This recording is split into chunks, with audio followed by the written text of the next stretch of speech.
We on Earth have just awakened to the great oceans of space and time from which we have emerged.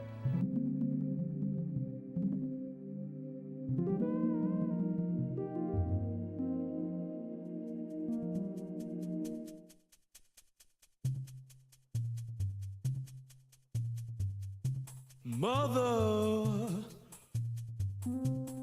give me a hell yeah.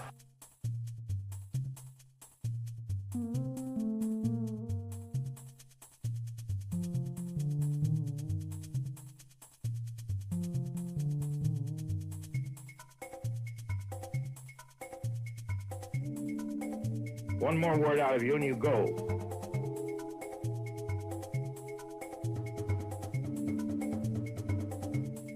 Who the hell are you, anyway? Come on, fellas, you're losing your heads.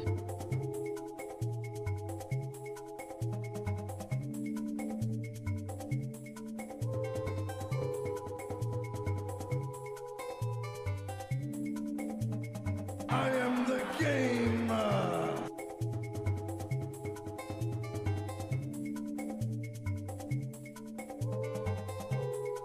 It doesn't matter.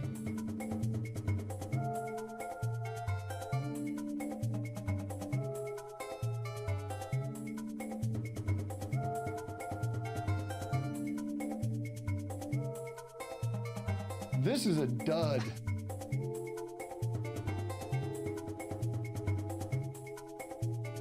Mario is an Italian plumber.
Well, hello guys, gamers.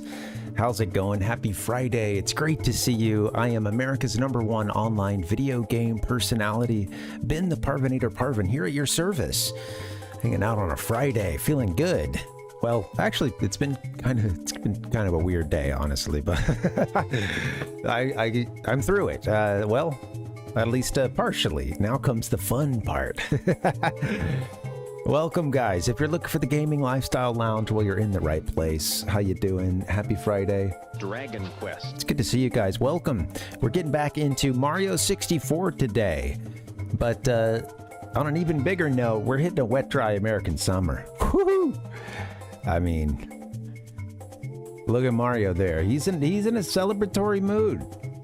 Got those heavy eyelids. We see what you're up to, Mario. Okay? You know, you can try to hide it all you want. What kind of drugs are we talking about? Oh, he knows. Well, guys, we're at 83 stars so far in this playthrough. I'm really enjoying it so far. I had played the game, about a year ago or something. But prior to that, it had been a long time since I'd gone all the way through it. Maybe at this point, I guess it's been a couple of years. But yeah, this is I should mention this each time I stream this game, because this is the last part of a 19-part series. I'm just gonna keep, flicking my finger over here. Just like, it looks funny, just popping up on top of the box, the cart there. Anyway, I'm easily amused. This is the 19th part of a 19-part series, and it was all Japanese games. It came in one eBay lot for a really good price, and at this point, we're on the last of those games. We didn't beat every one of them. There was one game we couldn't really do a whole lot in. Hey You, Pikachu. Honestly, I don't really care that much. I think, I'm like mildly interested in it, but there's so many games, so little time. But yeah, I did. What's up, Fallen Seth? Good to see you, man. Welcome. Happy Friday. Hope you're doing okay. Yeah, you made it. Everybody made it. All right, guys. Yeah. What was I saying? I don't know. I was just putting something down, but yeah, it's all good. I was just being a Negatron. No, it was it's a 19-part series, all Japanese games. Again, we didn't finish and didn't complete every one of them. I mean, like, again, Hey You, Pikachu was one of those, but I don't have the headset for that. It's funny, you could clear a level or two without the headset, but then I think you kind of get walled out. But yeah, a bunch of good stuff in there. 3 Pokemon Stadium games, because 3 of those came out in Japan. The first one never even made it here. It had Mario 64 that we're playing. It had both of the Nintendo 64 Zeldas, Donkey Kong 64, Mario Golf, Tennis, and Smash. Well, yeah, Mario Smash.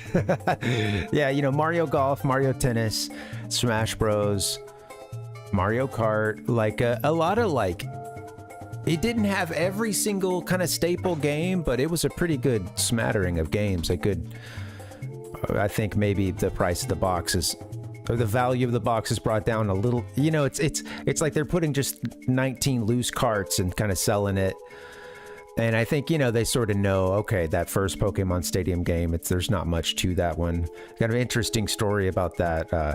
I'll get into the game in just a bit, but that one never came out in the US, and it really feels like, sadly, it feels like a beta for the game that would come to our shores as Pokemon 2, which would be released in Japan just as, Pokemon Stadium 2 here is, rather, let me back that up. They had 3 games in Japan. That first one never came out in the US. So when they got to Pokemon Stadium 2 in Japan, that would be just our Pokemon Stadium, 1, or just Pokemon Stadium, right? And that Japanese Pokemon Stadium 1 is interesting. They didn't put all 150 Pokemon in it. It's just... it's only well, they're in the game. You can see them. You could upload them from your Game Boy, but you can only battle with, I think, 40 something. Really feels like a kind of a rush job. Apparently, there was gonna be some functionality with the Nintendo 64 disc drive, the Nintendo 64 DD. There's going to be some functionality that was going to allow them to download the rest of the Pokemon roster, but to later to make the game better. But I guess since the plug got pulled on the 64 DD, they're just like, oh, screw it, we'll just do another game. Anyway, that's a very long story about 19 games, but yeah, just every now and then I want to bring that up for those of you who are kind of newish around here, because it's been something I've been working at for a couple of years now. Right at about the 2-year mark since I got the 64, my first one since I was a kid. I went to a used store and got the 64 and bought that 19 game set off of eBay, and I've been cooking ever since. So yeah, good stuff. Anyway, thank you guys for joining. Anyway, more about this game. We're at number 83 right now. Let's just go ahead and get into it. I'm awfully rambly. That's okay. It's kind of nice to ease into it sometimes, although certainly some days I never actually ease into it. It's just like Mr. Parvin's wild ride the whole time. Ah! Yeah. All right, well, I guess I don't have to make Mario's face funny right now. I was getting some footage of Star Fox 64, so I'm going to try to remember once I actually really get into the game to see what the sound is looking like. We may need to turn it up, but...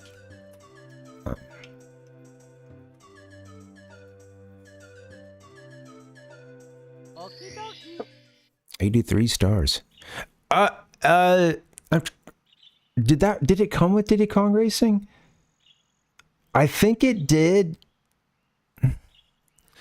That may have been one of the duplicates. I can't remember if so I have that game and honestly, I'm trying to remember if it came in the, there was one game that I already had. I think it may have been Diddy Kong Racing. I'm not sure.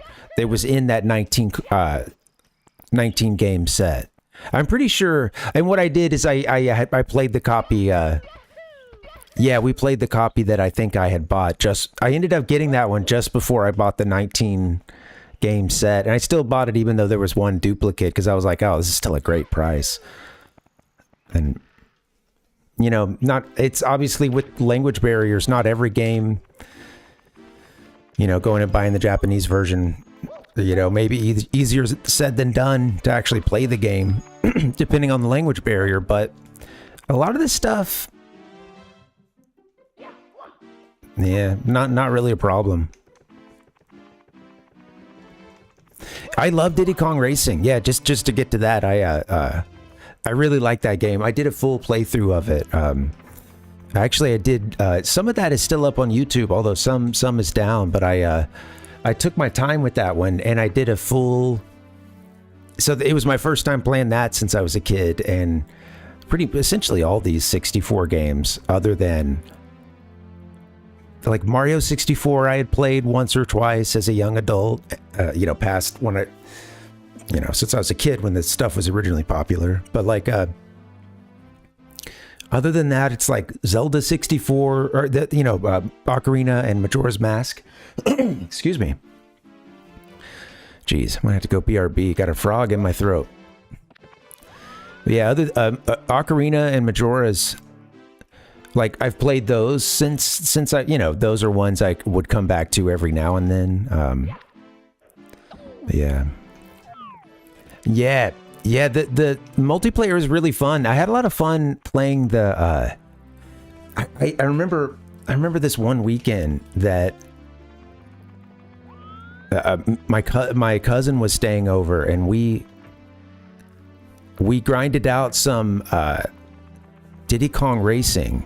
And I really enjoyed it. We played some of the adventure modes, some of the balloons that were missing, and then we went to what's up, Rotes? Welcome. Then we went to oh shoot. Then we went to the multiplayer, and I just remember staying up late and playing Diddy Kong Racing, doing the hover boats and doing that really fun multiplayer course where you're on the hover boats, and it's like at night. May have been one or two of those. I know one of them is built into the adventure mode, but yeah. How you doing, Rotes? Welcome, buddy. Putting you to sleep, huh? Putting him to sleep. Doesn't caffeine just make you feel like you're not tired? No. How you doing, buddy? Hope you're good. Glad it's Friday. Good, man. Yeah. Today's been kind of a strange one for me. You know what? Maybe the music could go up just a teensy bit. Let me see. Let me get into a level. That's kind of a better. Let's go in here. Bum, bum, bum. Yeah, I think once I get in, I'm going to crank it just a bit. Keep an eye on the meter so you can crank it if you need to. Almost. I don't know that I've had other people using, or seen other people using your first name.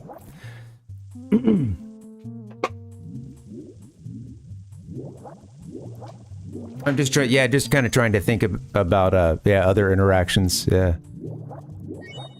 Yeah, I think maybe you had that, now that I think of it, I think maybe it was in your bio or something.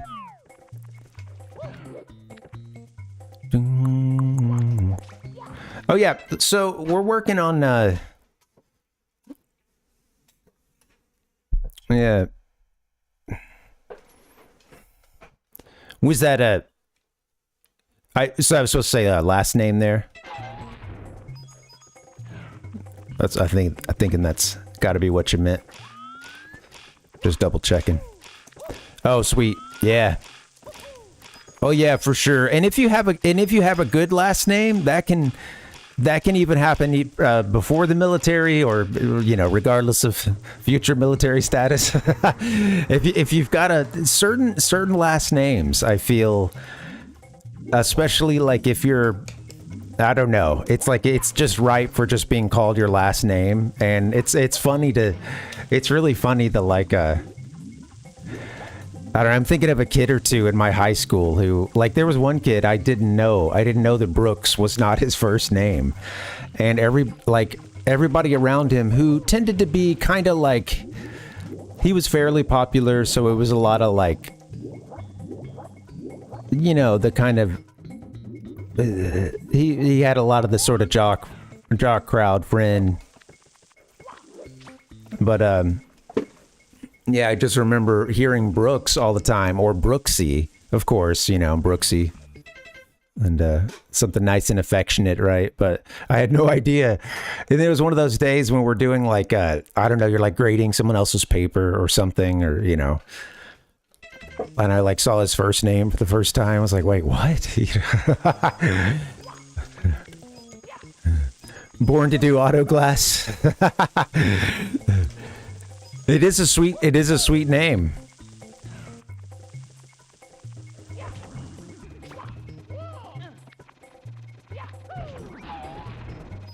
It is a sweet name.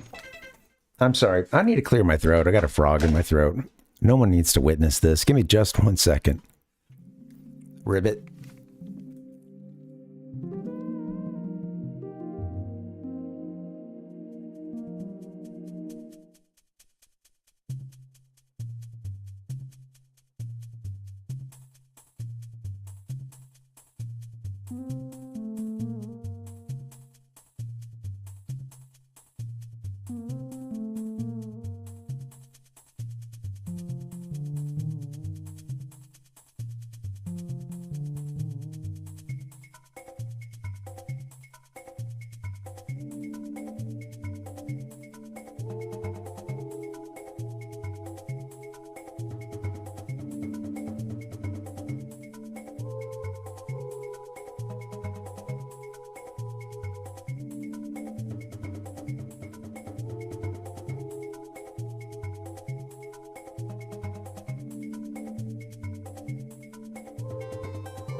Ooh-wee. All right. Jeez Louise, sorry about that. I've had my windows open all day, which isn't always a problem, but man, some days it like, I don't know, the wind was blowing pretty good through the window at some points, and I don't know, I feel like I just got myself all allergied. Allergies. You dumb son of a bitch! That's not very nice.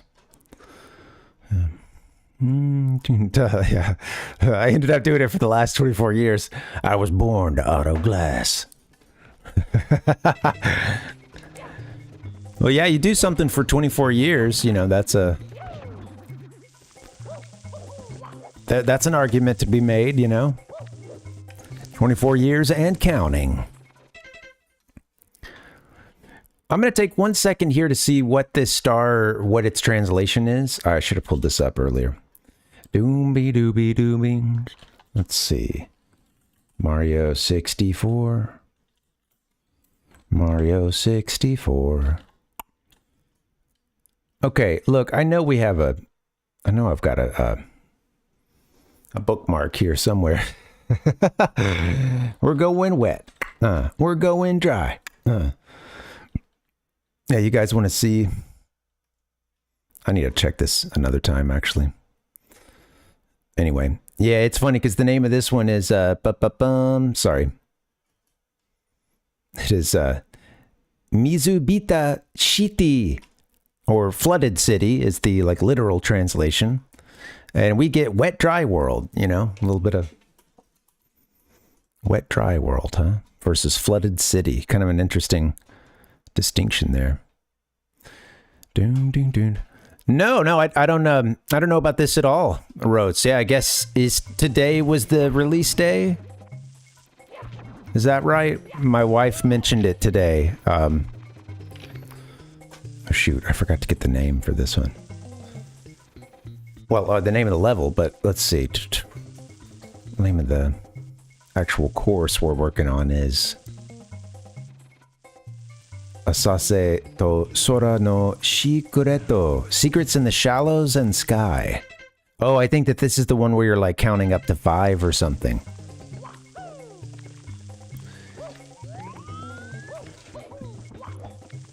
Hey, Fallen Seth. Said it flooded here in Charleston. Oh man, damn, sorry. You're living in a flooded city right now. Hopefully you're okay. Didn't get too much damage. Or any at all, I should say. I think so. I think we need to find like 5 hidden places all around this thing as I think the gag. I thought he could grab this. I don't know. I guess I think he's Link or something, but maybe he just needs to move it. Oh, yes. I actually did. Yeah. That's funny. You know what? I didn't catch that was happening in Florida, but I did read an article about that. Yeah. Oh, shit. Maybe it's a... Well, I mean, I imagine, just from the way people were describing it, I imagine that it's probably happening in a few places, because they're just an easy to... I'm sure that they're teaching them to staple receipts and stuff to boxes, so it's... I bet it's, you know what I mean? I'm sure it's, like, probably happened pretty widespread. That's crazy. Yeah, that's what... It's crazy that through stapling it to the box, you could damage the screen, you know? Like, yeah, that's...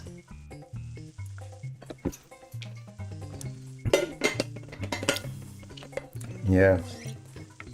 That is a good question. Why are we stapling? Yeah. Yeah. I bet after the rain has passed, it probably still feels really muggy and stuff too, huh, Seth? You know, it's funny because, like, I've talked to some friends from other places of the country, and, like, it's funny because all of them heard their parents or grandparents or, you know, like, just older folks of an older generation than them say something along the lines of, like, yeah, if you don't like the weather here, just wait 15 minutes, you know? It's just like... Yeah, I think on this one, we're getting to, like, the secret places. There's, like, a... Yeah, okay, it's gonna count them off for us as we get them. I have found one secret place. Yeah, right. So, yeah, totally. It's a... Well, the time will vary. You know, it's a... Even same place. You'll hear 5, 10, 15 minutes. Maybe it just depends on how impatient the person is or the, you know... Yeah, we know it's interesting just because, like, that idea of like, pop-up storms, flash floods, things like that come through quickly. It's just funny because, like, there was a thunderstorm that came through Southern California, and I can't speak to where it like, maybe it was worse. I believe that it was worse elsewhere, but I'll just say that some people, it was like, what is that noise? And it was thunder, you know, and it was just I think we barely got any rain right where we live, so it could have been a lot worse somewhere else, but just the fact that some people were like, well, what is that? I have no idea. And there was someone like, was that thunder? There wasn't supposed to be any rain forecast today, you know? Yeah.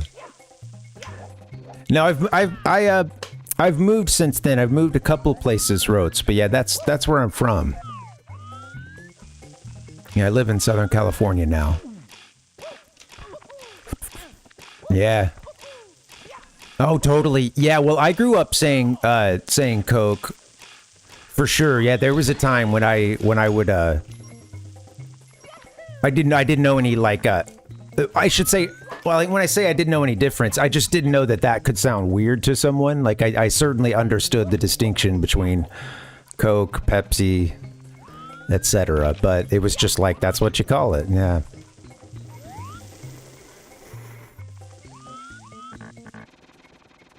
I think it's just that like Coca-Cola was very they were very aggressive at marketing. There's a little bit of history to it. Like they were quite aggressive at marketing early on, and also did a lot of like sponsorship and, you know, just like, so you're in some small town anywhere USA, well, especially if it's down in the, you know, southeast, etc., where like Coke territory, you know, at the Little League ball field, there's probably some old like sunburned ad for Coke or something, and like a tiny little town that doesn't have much at all, you know, like just a little t-ball park or something, or, you know, like a few fields down at the YMCA or something, and it's like you're seeing a Coke ad, and Coke was very like I think that they were just so like ever present. And because you know, sodas were kind of more of a regional thing, like, well, because of the bottling and distribution and stuff, like, so you did have like regions of the country where Coke was not as popular and stuff. But yeah, so I think it was very popular for a while, a long time ago. It was heavily advertised, and it kind of just became the Kleenex of sodas. I don't know, that's like, I guess that's the best analogy for me, is that it was just so everywhere that it kind of became something you use to refer to everything like it. So, do you want a Coke?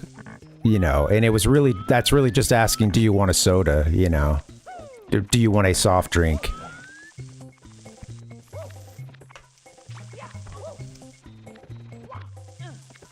There usually wasn't. Sometimes, like if they're holding a Coke in their hand, right, or if that's all they had. But I would say most of the time, if they're not showing you what they have right then, that's a question that insinuates more than Coke is available, and maybe not even Coke at all. You know, that's oh yeah, that's funny.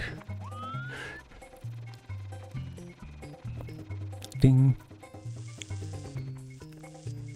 They were also based out of, or at least they're currently headquartered out of Atlanta. I mean, I think they've been there for a long time, maybe the whole time, I don't know. Oh shit, I just totally missed that. Yeah. Right. Yeah, so some of it is just this historical. Yeah, it's like well, and you know, like those companies would go to schools and, you know, again, like your recreational ball field or whatever, and they would often have these exclusive contracts, like, hey, we'll be your, you know, soda provider, you know, you'll put our signs up, we'll have our guy bring the tanks and drop them off and all the syrup, etc. You know, we'll come service the machines, sign this contract here, you can only sell Coke products. You know, there was a lot of that, and same thing with I mean, you know, Pepsi of course did the same thing as well with like exclusive contracts, and so yeah, it's just kind of funny. It's like a kind of just a little echo of the past that is still part of some people's language. Even if it doesn't really fit much. And, you know, I don't spend enough time now back in the South to like speak too authoritatively on like the current, you know, current lingo, etc. I mean, there's a lot of folks who've moved from elsewhere, and thanks to the internet, you know, you know, it's basically made it a lot, things that happen elsewhere, styles, etc., get to places like where I was from a lot faster than they used to nowadays. And all right. God, okay. Oh man, just barely made that. Oh, that's its own star. Damn.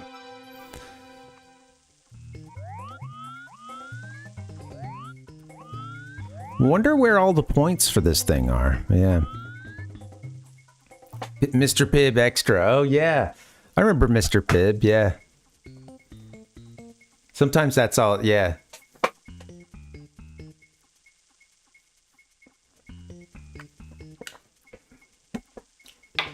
There was a time when that was in the machines that were at our school. Yeah, Mr. Pibb. Yeah. The Pibb. Oh! Of course, Surge.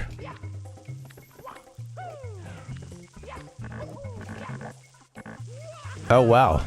That would have been really cool.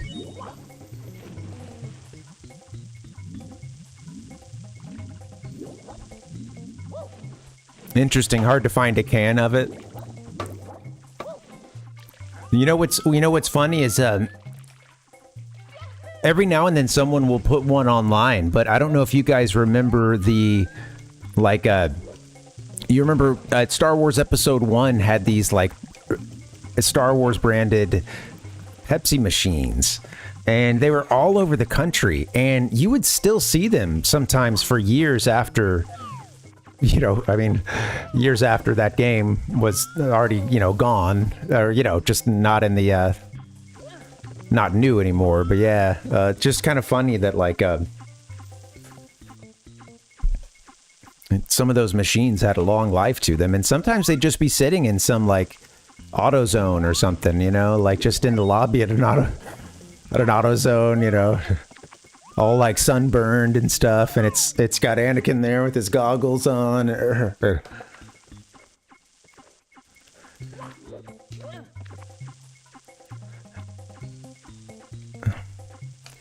Where's my remaining points? Oh yeah, Piggly Wiggly, yeah. AKA the pig. I mentioned Sam's Choice the other day. Me and Parvinator Senior. My dad, he would. Damn. I thought there was another number around here.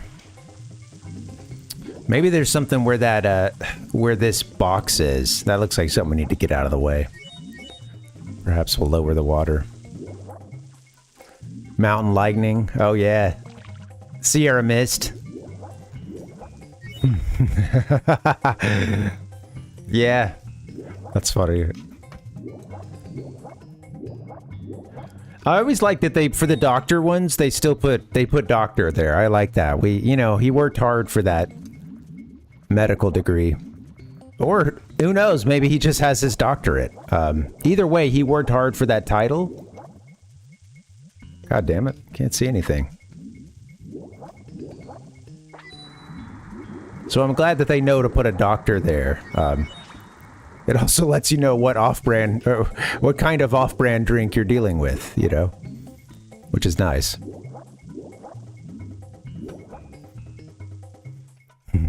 Yeah. All right, I'm working with the diet. I'm working with a, you know, a Dr. Pepper clone here. Okay, got it. Good. Oh yeah, we had a lot of DDT, as we called it, Diet Dr. Thunder. I remember my buddy and I talking about coming home, wanting a nice cold DDT.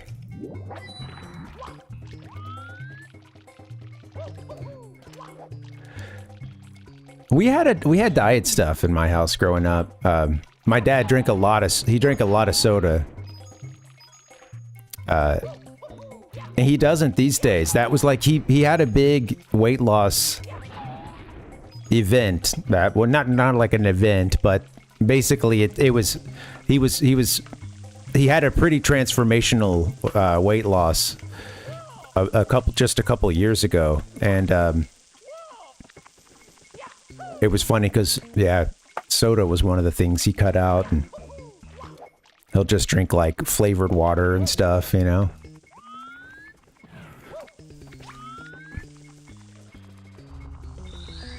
That's one there. Yeah, he would work on. He would easily. Yeah, he could easily work on. Yeah, the 2 and 3 liters and drink them straight from the bottle sometimes, you know, or just not like chug, you know, but he would, you know, he's going from the bottle, setting it, putting the cap on, coming back to the bottle, you know, like while we're just sitting around watching Mystery Science Theater 3000 or something. God damn it. We might get 100 coins this time. That's kind of cool. We haven't even made it to that other section of the level, which honestly I don't remember how to get there, but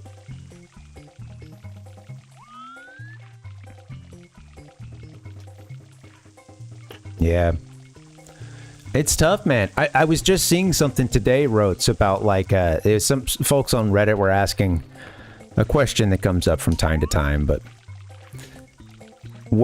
it was something along the lines of like, what's one thing you would never want to be addicted to, or something along those lines, or what's the toughest the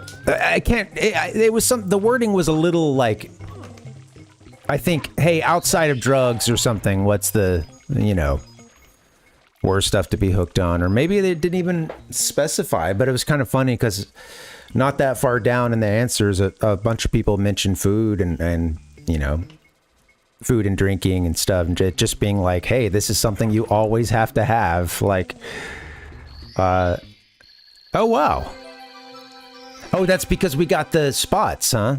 Did we find the last spot or something?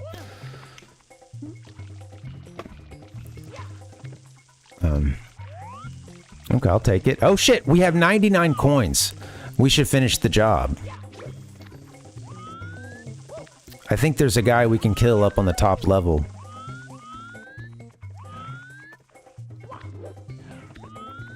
Totally. Yeah, drinks will, absolutely, because yeah, it's just calorie and beverage form, you know? And you can feel like you're not even...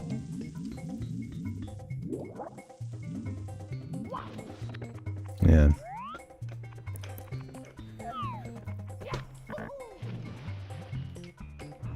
Yeah, I drink the diet stuff because that's what we always have around. It's funny because when people will see it, some folks will think it's some kind of like, oh, what, you're trying to lose weight? And it actually is more just, I really do like soda or pop, whatever, you know. I just grew up, we always had the diet stuff. And honestly, whenever I would have a regular drink, a Coke or a Mountain Dew, it was just like way too sugary. And I would feel that nasty, like, sugary film on my front teeth, my buck teeth, you know? I was just like, oh, this is not good, man. I don't like this.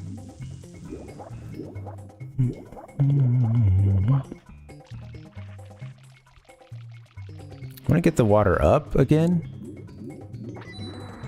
That's not how it's done. Yeah, very close to 100. The 100 coins kind of snuck up on me, honestly. What's up, Ichiko? Welcome, dude. Welcome. Yeah, well... Yeah, man. Well... And do what you can to make those strides to change. And if you're having trouble with certain aspects of, you know, diet, because I certainly do. And I think for me, it's like, I think that's part of the reason why when I'm in the routine, I try to work out and run as much as I do, because my diet is just, you know, not that great. I can really, I've always been able to binge eat. Like I've, you know, I used to like have issues with, okay, don't get hurt. Damn. All right, he needs some water. I used to like, sometimes sleep eat and stuff, like get up during my sleep and go and like raid the pantry and stuff. Now, how you doing, Ichigo? Welcome, man. Come on in, buddy. Yeah, the other day Ichigo was doing, he had just wrapped up a StarCraft stream, which, by the way, you know, congrats on hitting, that gold level, right? Or golden? Our golden boy? Our gold boy. But yeah, you did it, after the stream, you did a segment that was really fun called Beer Time, and the people want to see more of that. They demand more beer time. Yeah, he was kind of just this chatting thing with a couple of links he sort of wanted to show us, and we had some stuff ready to go. Fired off, ready to go. I dug it, man. It was nice.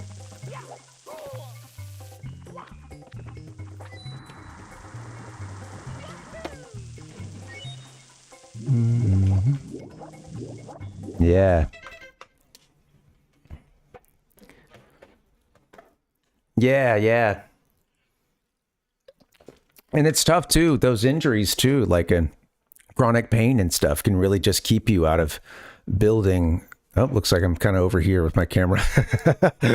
I made the box too big. But yeah, it can kind of make you just, it can make it very difficult to build up the habits that would help you improve on that situation. It's hard to start from injury or from nagging chronic pain or whatever, you know.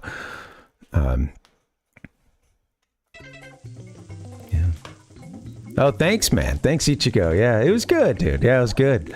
Nice and loose. In the best way, yeah. And I don't say that to, like, try to put too much work on you in the future or any, like, don't, you know, you must give us that every time now. But yeah, it was cool, man. We expect.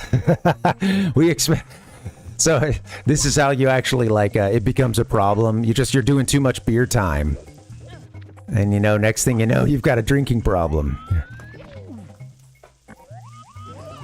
Thank you, Fallen Seth. Yeah, thanks, man. Yeah, thanks for the kind comments. And yeah, I saw you were going back through some of the stuff. I appreciate that, man. Thank you.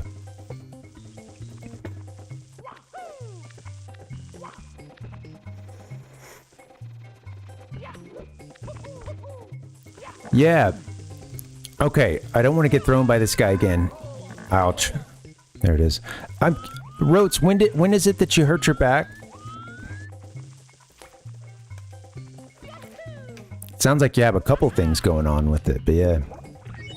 Sorry to hear that it's had you down for a long time. Yeah. Yeah, sorry, man. Yeah.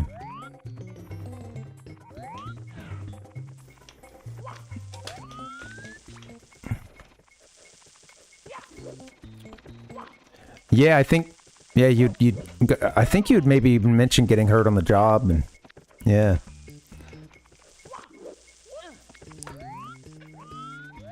Yeah, no. Whoa, what happened? Okay. Zooming in and out. I don't know why the mouse is doing that, but okay. I'll take it. Yeah, no worries at all, man. Yeah. Yeah, I don't think you're being... I did miss your comment earlier. Yeah, do construction, skateboard, working out. Yeah, nice, man. Yeah, staying busy. That's cool that you still skate too. I have a buddy that he still skates at this point, and you know he doesn't go as, of course, you know, he's a lot more cognizant of how breaking something at this point would not be so great. But yeah, he still gets a lot of. It meant a lot to him when he was younger, and I think he was just saying, man, part of it too is like you just kind of have to keep going at it, you know, get out there and do it again, and well, you know, specifically skating, if it's something that you want to keep doing for a while, because a lot of people will stop at a certain age, and of course some of that is you can just get hurt, and when you get hurt and you're older, typically you got a lot more on the line than like when you're in high school or something, and you're the kid that comes to school in a body cast. All right. They've been doing their lessons for the last 3 weeks in the hospital. Now they're here with us, you know. And then the next year he's like captain of the football team, you know. But yeah, man. Yeah, dude. Yeah. Well, that's good. You have something you can do to like to help you through it and try. We're really just short one coin or something. I wonder if there's anything back in that tunnel. Wow.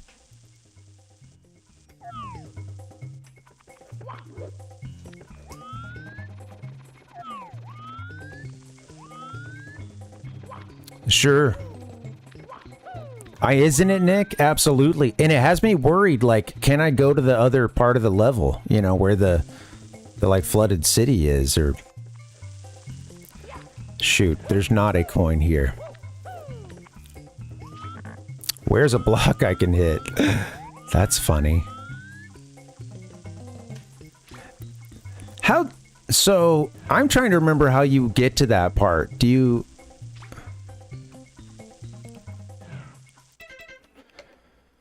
Boom, doom, doom. 1 second, guys. I'm sorry. I'm gonna just take my eyes away from this for just a bit. Let's see. Wet, dry world. Maybe it's a whole other, like... Do you have to do the go to town for red coins one? No, you just have to have the water all the way up, I guess. Okay.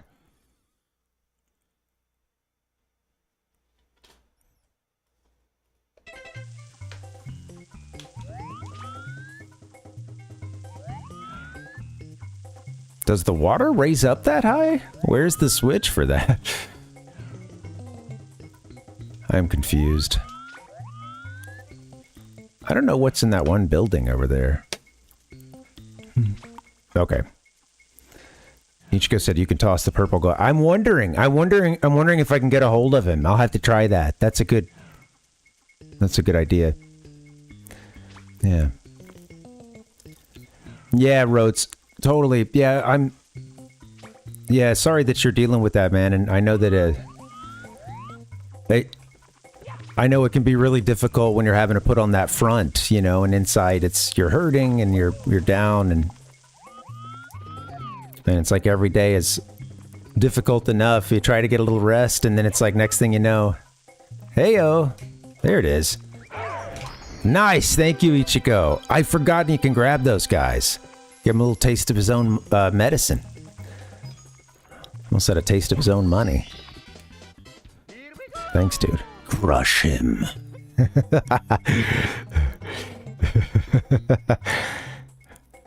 Gosh, R.I.P. to that thing. There's a sound for this. Where'd it go? Where'd it go? Damn it.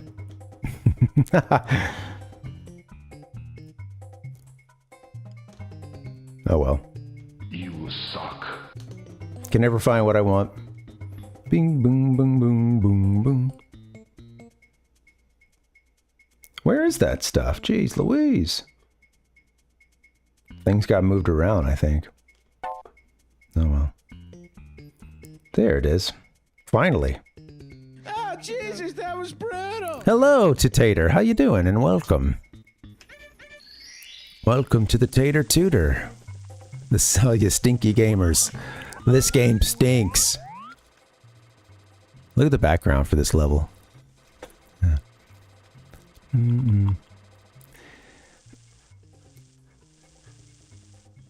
Yeah, I have one just one time before, Seth. Yeah, just one time before. It was when we played this game a couple years ago on stream. And that was actually the only time I ever had gotten 120 stars. I think maybe the max prior to that was like around 100 or something. So, it's kind of fun because that means that some of these stages, I don't really have them like totally, mastered. It's I'm going into some of the stages and some of the stars towards the end. It could be only the first or second time I've ever seen it. So do. Speaking of back problems, here's my man crush. There's that Rotes, I'm looking at you. For the stinky gamers, I see. Damn, a little back and forth. I'm catching up on the all the shit flinging these two are doing. Yeah, oh dude, happy birthday. Tater, is it your birthday? Is that what I'm seeing? Okay, oh, that's right. You'd mentioned it was coming up. Very cool, man. Happy birthday. Let me get out of the "you sucks" and all the angry sound effects. Give you something nice, you know? Give me a hell yeah! I think there's like a celebrations folder. So sorry I died. Shut the fuck up! That's not very nice.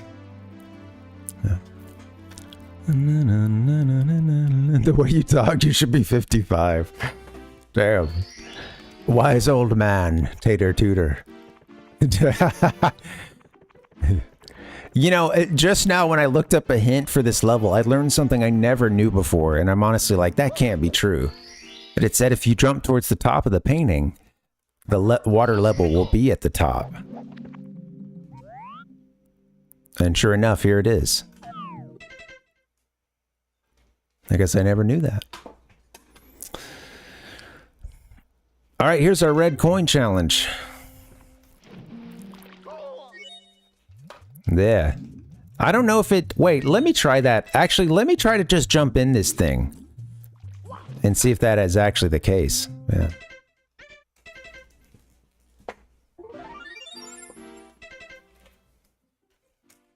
Beep, bop, bop, ba, doo, doo, doo.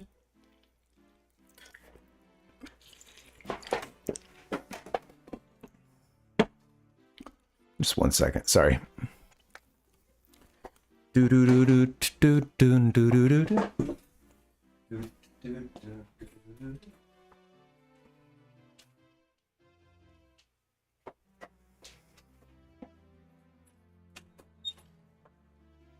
Okie dokie. I don't know.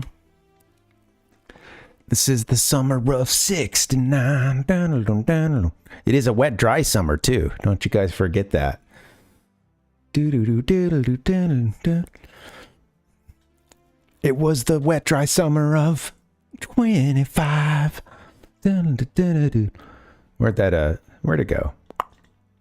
This whole stream has just been me looking for something on my computer and not finding it. Those are my favorite streams, honestly. Yay, here it is. Boom. Popped up quick.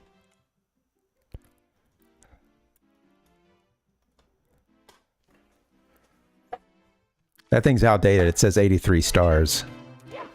Sorry about that. You know what, Rhodes? What's funny is the last time I went to break, I went to go clear my throat, and that's what I told everybody, and that happened. But when I was in that bathroom, I realized, you know what? I think I could manage a whole bio break. And goddamn it, I pulled it off. And I was like, this is going to keep me from having to take another break in the next, like, 20 minutes or something. So, yeah. That's information I didn't have to share with anybody else, but... So I'll just say these breaks have been productive. That's what I'm getting at here, you know.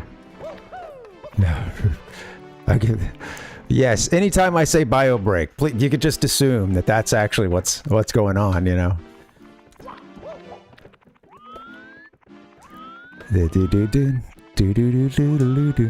You know what? I will get back in there this time for red coins. Let's see if we come in at the bottom, if that's true, that the water level is really low.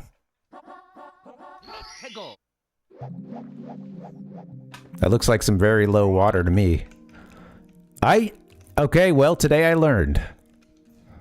I think maybe someone had told me that last time we played this, but it was like after the fact, or towards the end of me finishing up all the stars for it, so.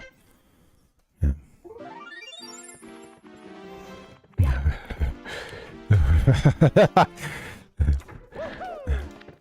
And in the arms of the angels, you can save an amateur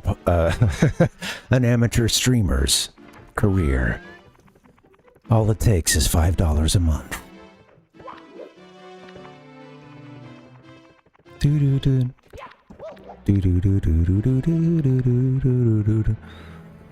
Oh, let me get back in there, actually. Let's jump in from the top. What am I doing? Take it from the top, Mario.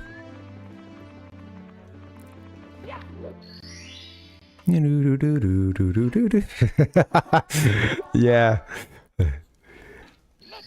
It's just pictures of me with the HDR turned like way up on the camera, so the eyes are just like totally unnatural looking. I'm just looking sad. It shows me in like a work apron looking all sad and stuff, you know, as I'm like bringing an order to a customer, you know, and it's in the arms of an angel.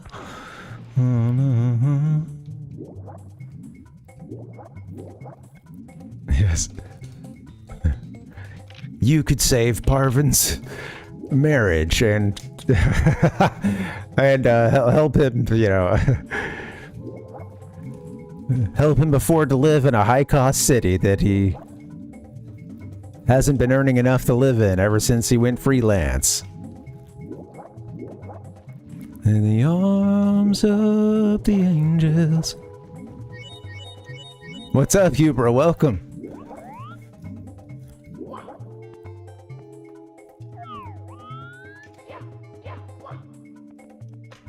How you doing, Nick? Everybody's rolling in. Angel arms. Totally. You're gonna need to hold me up. Well, that's the thing. I don't know about the full-grown angels, but the little cherubs, as depicted, I kind of have a hard time thinking that they're gonna carry shit. You know, honestly.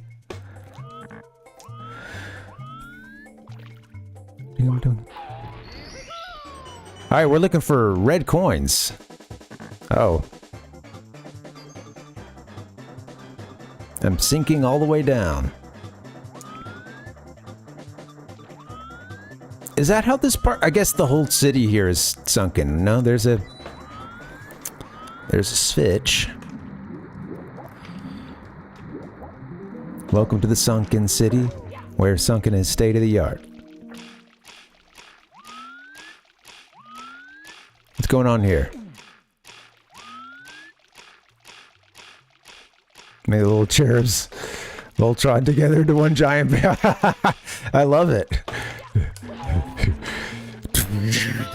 You just see like the electromagnetism just like it's like around it, and you just see the other cherubs like coming together. It's just bright light coming from it. I think I saw this when I beat Final Fantasy VII or something, you know, watching Sephiroth disintegrate.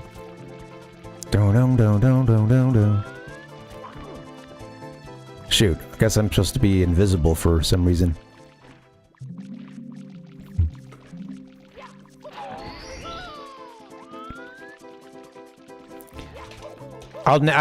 Did Voltron ever get much of a release here, or was that like did you kind of have to be in the know to know about Voltron for a while?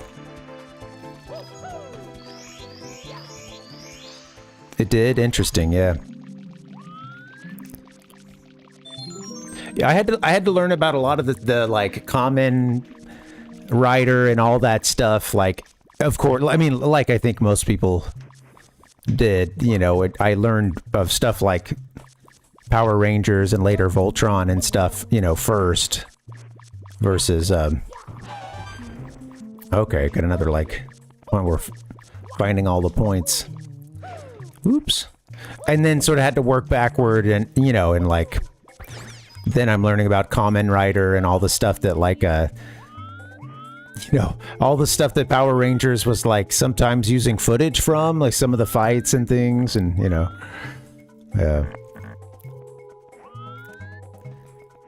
yeah, Thundercats.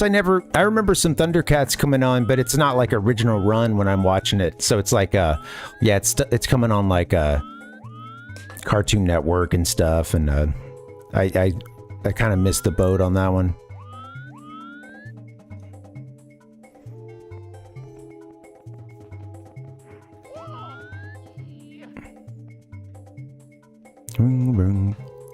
Oh. No, I missed, thank you, Nick. Yeah, I missed that. Sorry, the chat's been coming hard and heavy, so.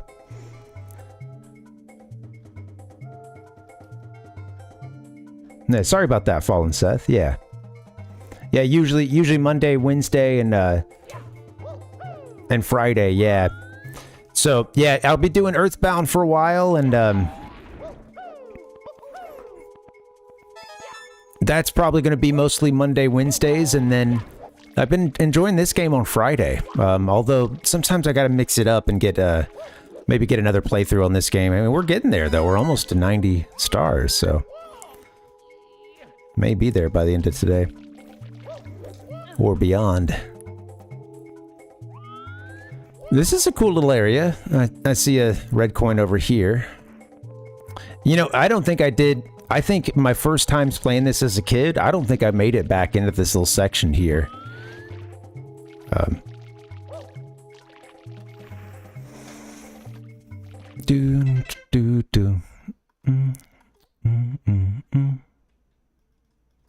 SWAT cats. It's funny, my little cousin was into Barney, but I was like, at that point, Barney was supposed to be like the farthest thing that I'm into, you know, or like it's like the you know, I'm into cool stuff like, you know, playing Zelda. No, it just I just like, I was not young enough for the like Barney to. I remember it, but it was already like, oh, that's for little kids. I'm not a little kid, you know? Oh, yeah.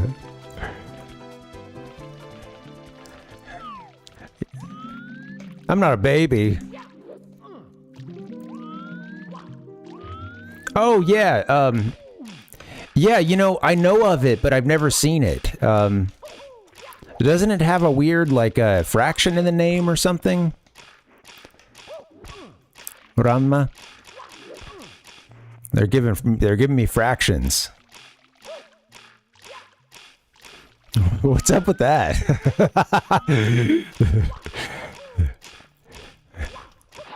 You want me to do math to watch your anime? I'm out. Okay.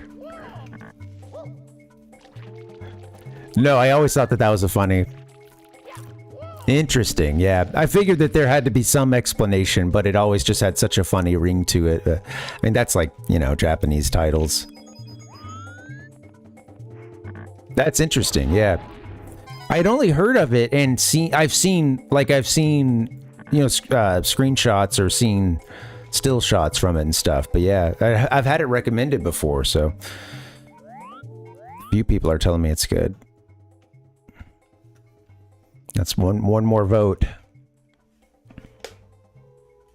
Fucking thing sucks. That's not very nice.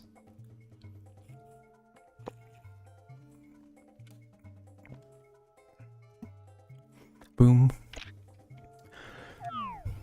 Samurai Jack's fun, yeah. I didn't watch a whole lot of it, but I like that guy,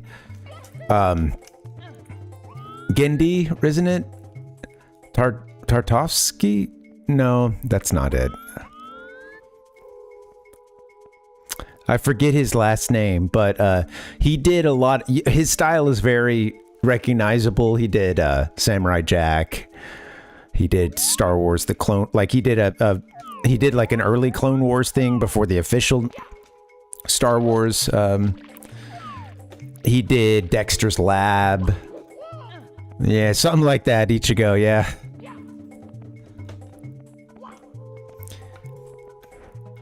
Oh, your new leg piece. Oh, what did you get? What did you get from Invader? Just Zim, or you got the Gur? You got the Gur tattoo, didn't you? Didn't you? Sounds accusatory here. Let's see the leg piece. Nice. I liked the little Zim. I liked the little Invader Zim for sure. Some kids at school were into someone brought the Johnny the Homicidal Maniac comics to school, and these were like the kind of crazy kids that, you know, were maybe like you know, it's just at the end of it, you're kind of like, everyone's like, whew, they didn't turn into a school shooter, you know? Wow. You know, that everybody dodged a bullet, literally. No, but they brought the Johnny the Homicidal Maniac books, and I remember like borrowing those. It was 1 year, like it was towards the end of the school year, and I just remember like doing a you know, just trying to like read it all, or you know, doing some binge reading to wrap it up. And, yeah. Fallen Seth, I have a Discord that I use. That'd be somewhere that you could send pictures, but yeah, if you don't use Discord, I don't have a way for it here. Yeah. That's cool. The Robot and Gur, nice. Oh, nice. Yeah, you know, DBZ was like what really got me into anime, and then I have to say at this point though, it's like I haven't watched any anime other than the Pokemon anime while I work out in the mornings lately. In years, really. Like I'll get Akira every now and then. I'll put that on. It's just one of my favorite movies in general. Where am I supposed to go with this? There's one more red coin we need, and I bet it's just like visible from here, but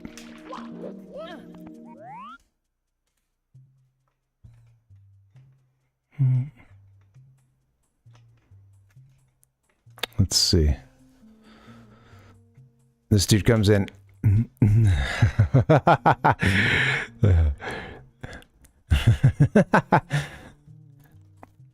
You know, Ichigo had missed where you said his Clone Wars episodes are my favorite Star Wars media. It's really interesting, isn't it? It's like it's well done, and his style is so recognizable. You know, it's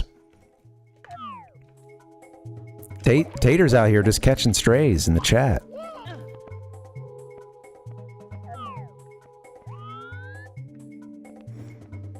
Yeah, I remember watching a bit of Invader Zim. It was kind of funny because that would sort of become kind of a joke, like the Invader, because it was a very like passionate fan base, but also in the next several years, Invader Zim kind of dovetailed with scene stuff. You know, I don't know if anybody can back me up on this, but like Scene Kids and the stuff that I was like, okay, I don't know what this is really, but like people who, so the kind of, I say goth, but like, you know, not even, of course that's such a big umbrella term, but like it got really popular with the like sort of meepy scene kids who are like a little goth, a little scene, like, I don't know. It was that like I'm wearing dark and also super bright colors, and it's kind of cute if I'm a little murderous, you know, just like it was I don't know. That was a total aesthetic for several years.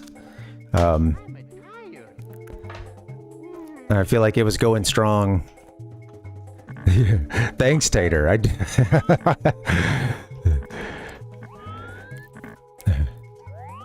Rhodes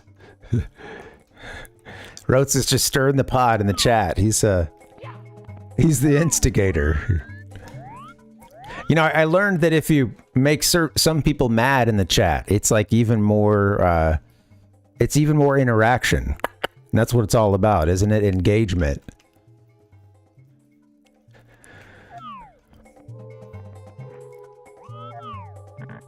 I'm running some experiments with my Rotes bot to insult other chatters, and you know, an agent of chaos.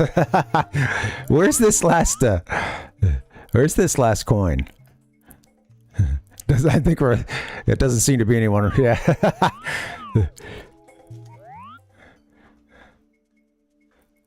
Maybe I'll get a like or two. Put a video on my stream, yeah. Yeah. I saw you posted some kind of like cave thing. Maybe I think that was you, Seth.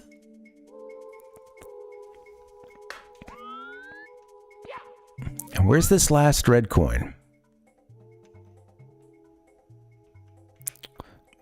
Maybe I need to use the, you know, one of those hats to get it.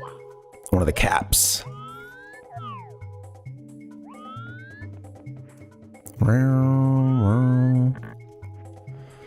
Doom, doom, boom, boom. Roach is like, it's what I do. What? I break your balls, you break mine, you know? It's there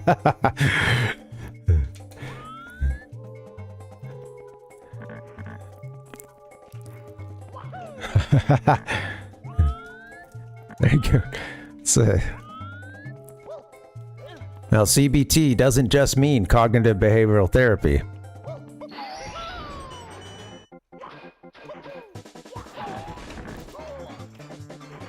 I don't know what I am doing now. Do do do do do do do do do. I don't know what I'm supposed to do. I'm running around like a doofus and you are too. Do, do. Yes.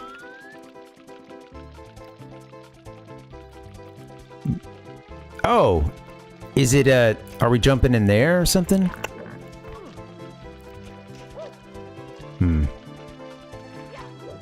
Let me see something. Let me see something real quick. Well, go to a shrink, they said. Is that what therapy is? You just now I'm just thinking of like you know, you're someone who like keeps their therapy appointment, but they're just like trying to punk the therapist the whole time. It's just like the therapist is like you know, they're the one like, you know, that's well, you did mention that you've been dealing with a lot of chronic depression, and all jokes aside, I would say that in the times that I've reached out for help, I think it's been beneficial, and it's helped me, you know, get out of the pit of shit that I was in, and then maintain that for a little bit. So yeah, all jokes aside.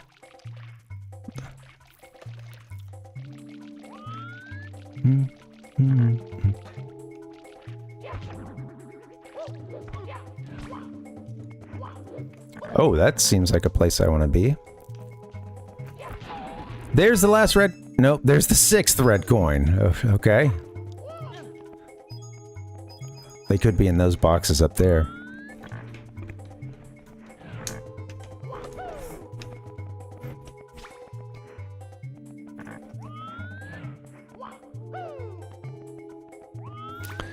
Yeah, well, I would say, you know, it's interesting because there's a lot of different approaches, and because like I've had a few different therapists over time, and some of that was like, it's not like it was like a super long-term thing. It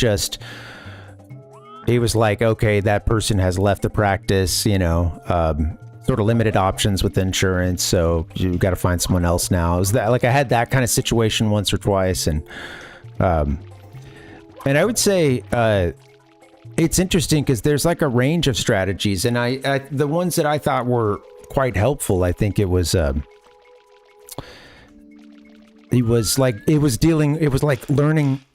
learning practices to. I think some of the stuff that's helped me the most in the last, you know, little bit of me trying it has been having someone who is more practical and does talk more about like, what are some skills and things that we can teach you in your day-to-day to help you find focus, help you, since I'm a very anxious person, like find those moments of quieting my mind or, you know, being able to like actually sit and mindfulness being a big part of it. I think that helped. I got a lot out of that, really, I think. And yeah, there's a lot of strategies and therapies and stuff. Yeah. CBT has worked for a lot of people, and there's one that's popular now that's kind of out there, but it seems like a lot of people are really getting help from it, and it's called information. What is it? Is it Is it information family? Hold on, it's IFS is the systems. And it's internal family systems. And that's an interesting one that like it's a really interesting one where you kind of learn to separate yourself. I don't know a whole lot about it, and I've never like tried it or anything, but the gist of it is something along the lines of like learning to kind of give a name and personality and to like different parts of yourself, learning what those parts do. Why do those parts sometimes get really loud and overrule others? What is it that they need in order to like, what is it that this, like, let's say the part of you that is quick to get, let's say you get angry quickly if someone doesn't hear what you said or something. You find that being like a real pet peeve, and you get, you know, you almost feel like they're not listening, or like you're talking, you know, whatever. It's like you find a way to sort of separate that. Think what is that part getting out of this action for themselves? How is this covering something for them, or how are they, you know?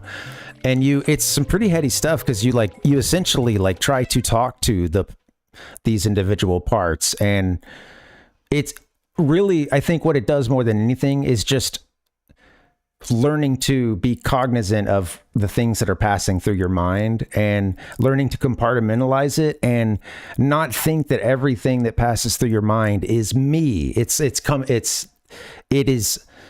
the reality, and it is, you know, it allows you to basically like sort of step aside and see those, to see that you have these many competing parts within yourself, you know, and you, yeah, I don't know. It seems interesting. I've never done it before, but I was reading up a little bit about it, man.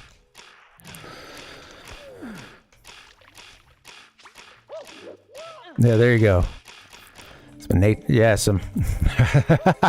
that's been really helpful. There has been a lot of, there's been a lot of promising research, and not just from your local hippie dungeon, about, yeah, the benefits of psilocybin trips, and long-lasting benefits too.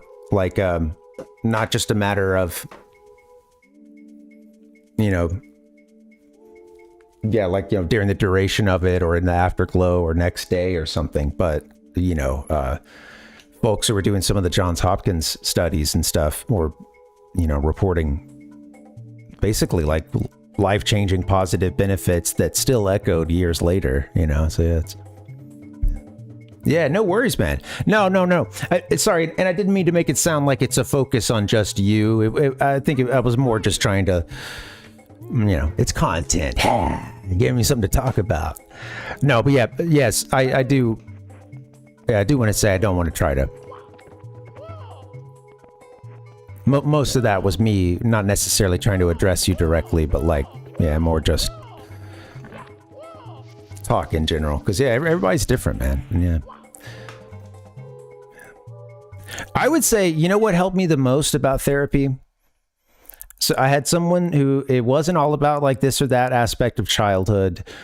It was, honestly, they were a good listener. And I think sometimes having someone else that I could say things that I can't say to the people that I love, even if I love them, it's like, okay, like I can talk about being, you know, depressed, et cetera, but there's like, you know, there's certain cases where it's like, or there's certain things where it's, you know, it's tough, it's heavy to put that on other people, and not everybody needs to know everything.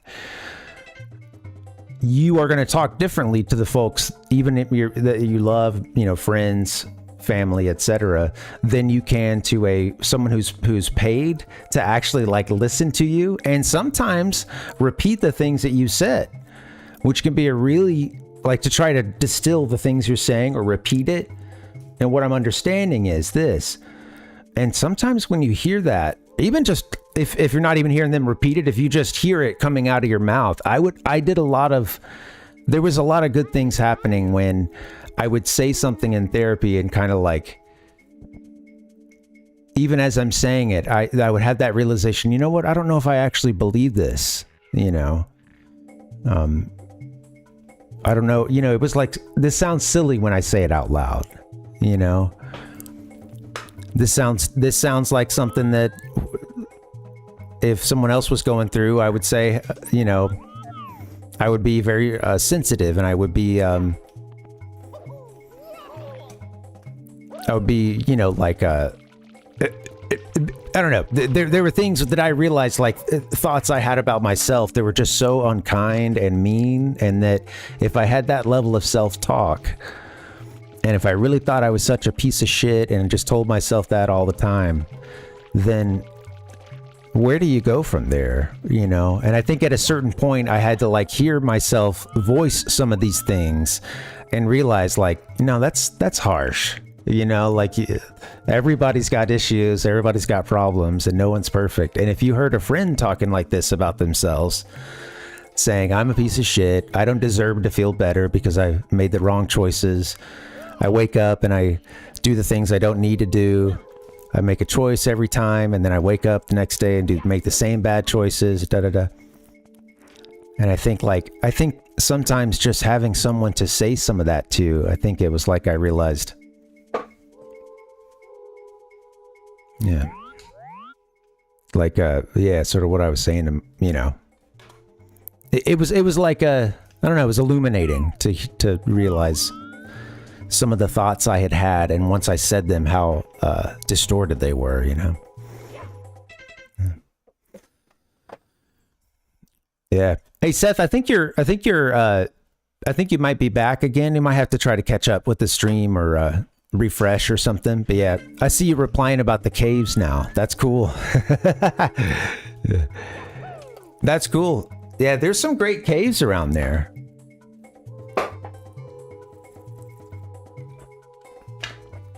Yeah.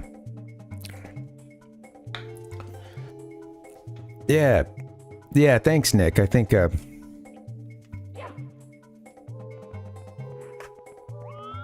that's what comes with sometimes being able to speak to someone who is paid to hear your issues, and you don't have to worry about burdening a friend or a family member with some heavy stuff. You know, obviously I'm not paying very good attention because I don't know where these other red coins are, but let me see if I can get the water level up again. I haven't had that in a while. I'm gonna get Mario killed back in here, which I think is something I've done before. I think if we die here, we die in real life. No, I think if you die in this section, I'm pretty sure you restart here.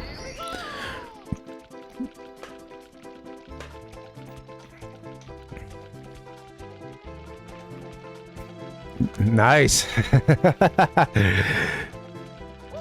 Now we gotta ask him what a secret is if he's still kicking at 88, because that's pretty good.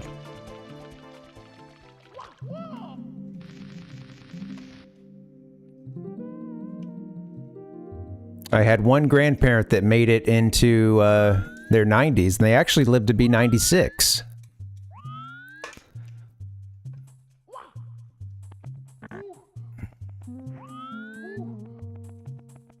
It was funny because I was at one of her last birthdays or something, and I just remember, you know, we're all at some restaurant or something, and you know, she came from a big family, like she had 12 siblings, more that, like, you know, didn't make it out of childhood and stuff, and it's a rough time. They were growing up in the Depression. Oh yeah, it's funny because I remember, like, she wanted some birthday cake and she'd had a slice and she was coming back for a second piece. And I remember, like, my aunt tried to say something to her about it, and, like, you know, like, oh, she's not supposed to have another, you're not supposed to have any more, you know. And it was like, damn, this woman is, you know, she's, at that point, she's like 94 or something, you know, she can have another piece. She could have another piece of cake. Hey, ain't gotta be the piece of cake.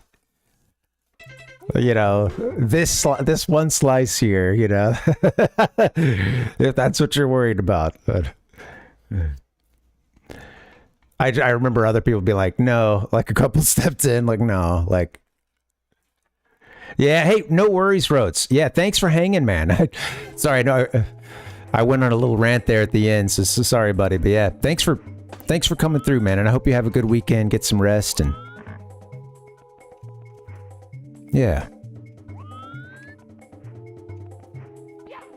Yeah, take care, man. Thank you for coming and hanging out. Dude, I hear you, man. Yeah, no worries. I hit the wall hard on Wednesday at the end of the stream. I've been there recently, man. I feel for you. But yeah, get some rest, buddy.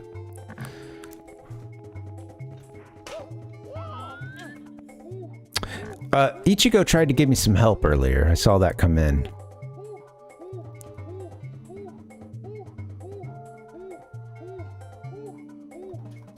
You just say to the chat instead. That's what I do. I missed that one earlier. That's funny. This is therapy, right? Later, Rotes. Thanks for hanging, buddy. Have a good weekend, man. Take care. And what a sound to go out on, right? Triumphant. Yeah, sorry. Yeah, it's presumptuous of me. Jeez. Ichigo, you mentioned a box. Through that fenced corner with the blue cap. No, I did not. I was thinking of it. And I forgot. I might actually die at this time. Let's see.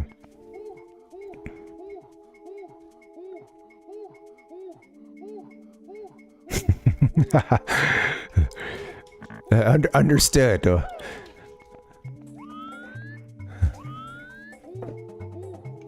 Oh, Mark, I missed it.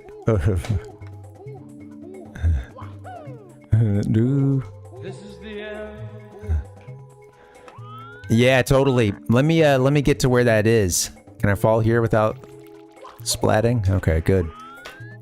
Yeah, it looks like there's something in there. Where's the box? They kind of make you go through a bit of a maze, huh? To get there.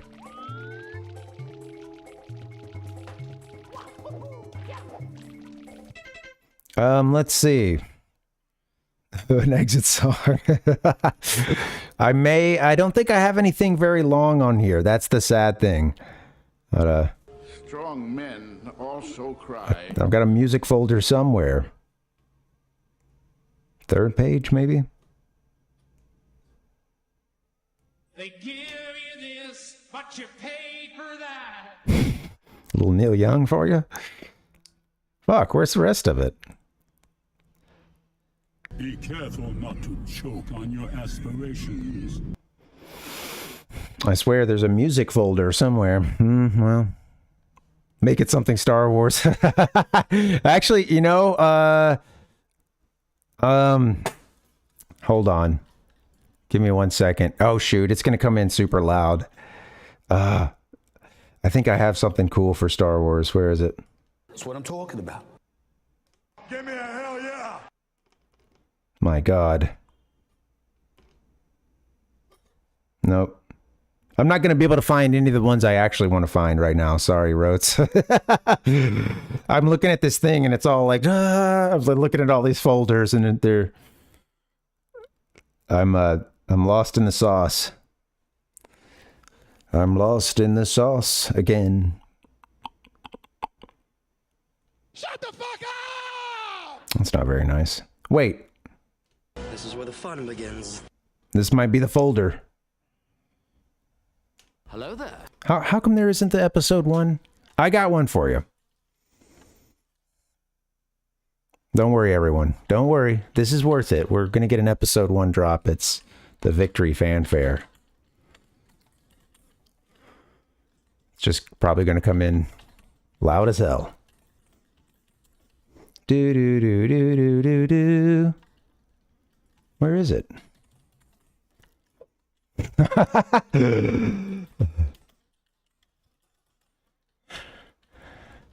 My God. At this point, guys, I'm just gonna, yeah, here it is. Win. All right, be prepared. This is probably gonna be loud. I have no way to just...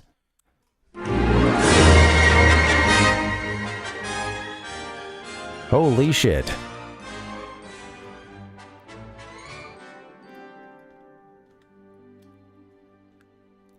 Yeah, I'd like to... Yeah, that was not a good idea. Sorry about that. I should have found a better way to pull that up for you guys.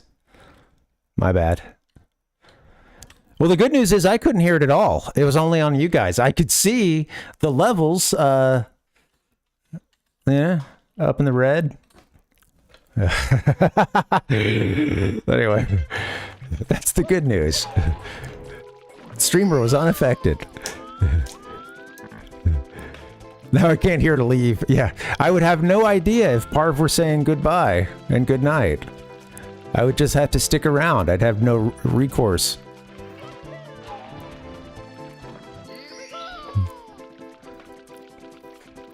If we stop talking to Rotes, will he just go away? No, I'm just kidding.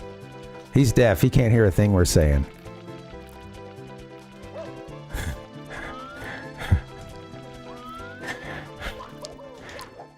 Get in there! Oh, tough. So this makes me think, as long as you're here, I'm going to tell you one more reference. But yeah, this makes me think of...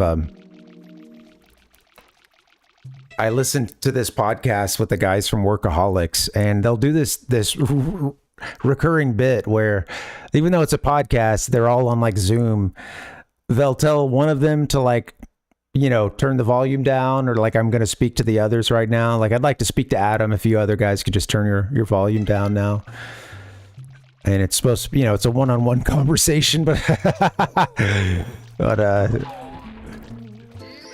thankfully we're all privy to it. And of course, no one there is actually, you know, muting or...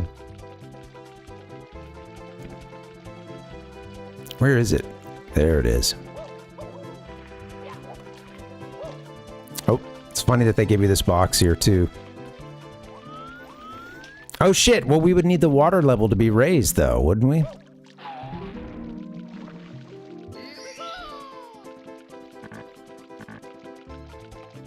We're gonna figure this out.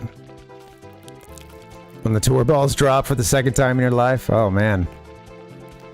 Jeez.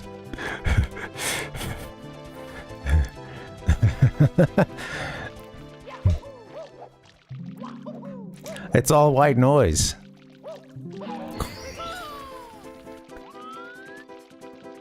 Okay, what if we hit the switch? Where's the switch? We can just run through walls. Why are we doing this? All this other shit's for babies. Should be running through walls. Guys, I'm terrible at this game and very distracted.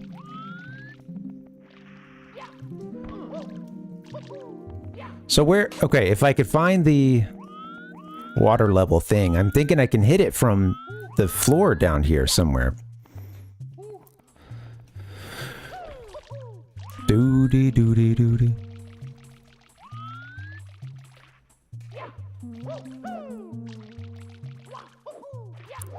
Well, Rotes, should you, I know you can't hear this. This is just me talking into the ether here, but yeah. I hope you have a good night, buddy, and, Godspeed.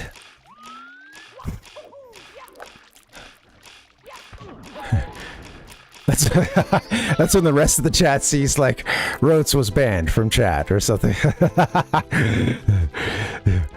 Yeah, do like Mario here. Go invisible. See you, man. Take care. Adios. All right, thank you guys for watching me just run around this thing. You know what's kind of funny is every now and then I'll think about how this stream has got to be...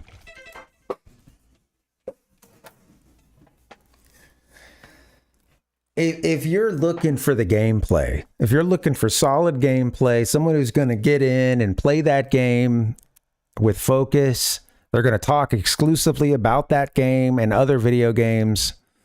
I think it's kind of funny because those people will come around and then it's always kind of like, it's a it's a, like, this isn't, I feel like that's got to be kind of excruciating. Oh, I see another red coin up there. I managed to catch it inside the box there. Got it at just the angle to clip in. But yeah, it's kind of funny because it's like, I feel like it's got to be an excruciating stream to watch, and I will just sometimes have people who like, I mean, you know, I try to be nice to everybody, and honestly, I'll take talking about I'll take someone who just like cannot talk about anything other than video games ever over someone who like wants to talk exclusively about like shows that I don't it's not that I don't care about them, it's just like it's in a pretty far off like range from what I care about, you know, and I will not name any names here, but I tried to humor for a long time a chatter who would come in and ask about if I had seen certain movies, like the new Shrek movie, or it was a lot of like movies and cartoons and like kids cartoons. There's nothing wrong with that, but I mean, hell, I'm watching Pokemon anime right now, but. And it was like Sonic the Hedgehog. I was getting like a daily Sonic the Hedgehog movie check, and I was just like, it's funny because I tried to humor them for a little bit, but there was a certain point when I was like, this has got to be like the dumbest stream to them, though. Like it's a, I don't know.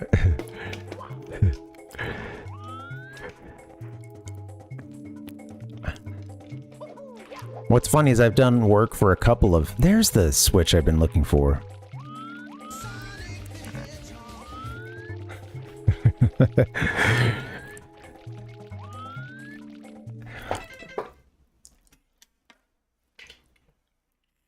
Let's go. What was really great was when I was a little more certain days when I was maybe doing something where I was a little more in character. I'm like trying to hang with someone who's like asking me to for the 19th time if I have seen like the new Sonic movie, or very surprised that I haven't seen any Shrek since Shrek 2 or something, you know? Stand here amidst my achievement, not yours.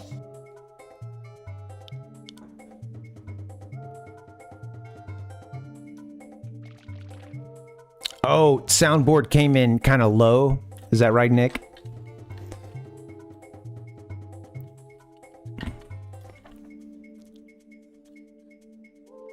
Give me a hell yeah. I'm your Uncle Buck. Thank you. Should be a little louder for you guys. Okay. Anyway, I'm glad so one of the things, honestly, I'm really happy that like oh, I think that's something different, Nick. Yeah, without going into the details too crazy, but yeah, I had just loaded in a sound effect straight from my library, like right into OBS. That's why it just played for everybody instead of something that would, you know, make a little more sense. Like, okay, if I hit that thing, wait, I won't be able to get into it though. Oh, that doesn't do shit. I should have realized that. Okay, Ben, just get the last red coin. Yeah.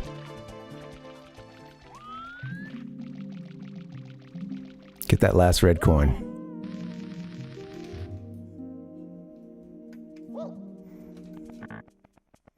Okay, so there it is. You can see it right now. It's funny. We can see the red coin. I wonder when it will, the box will pop in.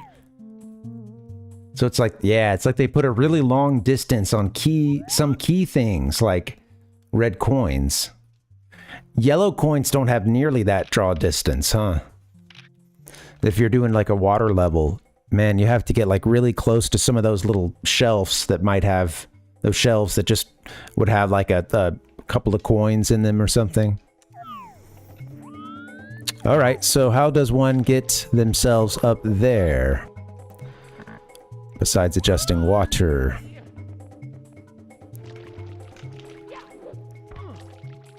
I think I did some, like, wall jumping over there. Yeah.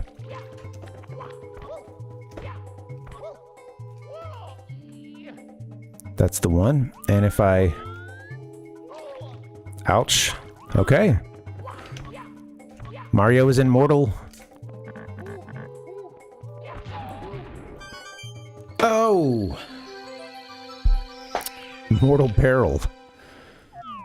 Oh, the star gave us some life. That's nice. I'm guessing that's what happened, right? And then... Okie dokie! We stand here amidst my achievement, not yours! Where'd it show up? I think it's in that little house. Little chimney over there.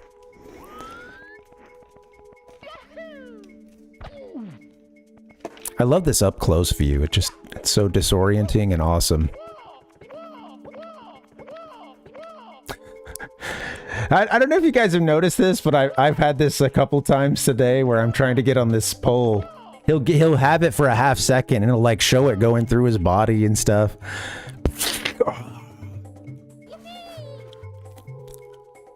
I am a Jedi, like my father before me. Brockman. So that's funny. It's like, watch this, watch this. He'll like go back, like sort of back into it. He didn't do it as well that time. If I'm like right up on it and I jump, it's been doing this funny. That's it. Cause he like jumps back just a little bit and it makes him grab the pole, but then he's back on his feet because of the geometry of this little pyramid. Mario. He's packing, man. He's got quite a lap hog. Jeez Louise.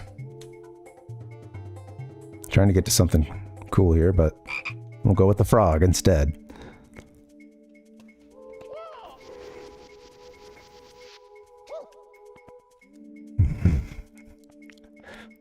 Mamma mia. You know, I do sometimes wonder from time to time if I have burned my... Oh, wait. Isn't the star... Maybe it's down in there. If I have ever burned my goodwill with Nintendo by way of having done... You know, having talked about Shigeru Miyamoto and, you know... his testicles. You know, it's just be honest. I went there before. I should just own up to it. But I don't know. I may never be able to work with Nintendo in any official capacity, and not that was ever going to happen. But I'd be a liar if I told you I wasn't still holding out some hope that well, who knows? All the magazines are coming back. You know, X-Play. The shows. We're going to have Nintendo Mania English version. Who knows? It could all... legacy video game media could come back.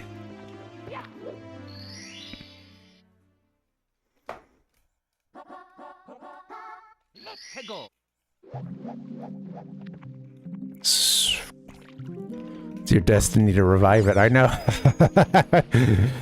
Yeah, I could just use a wealthy benefactor, you know.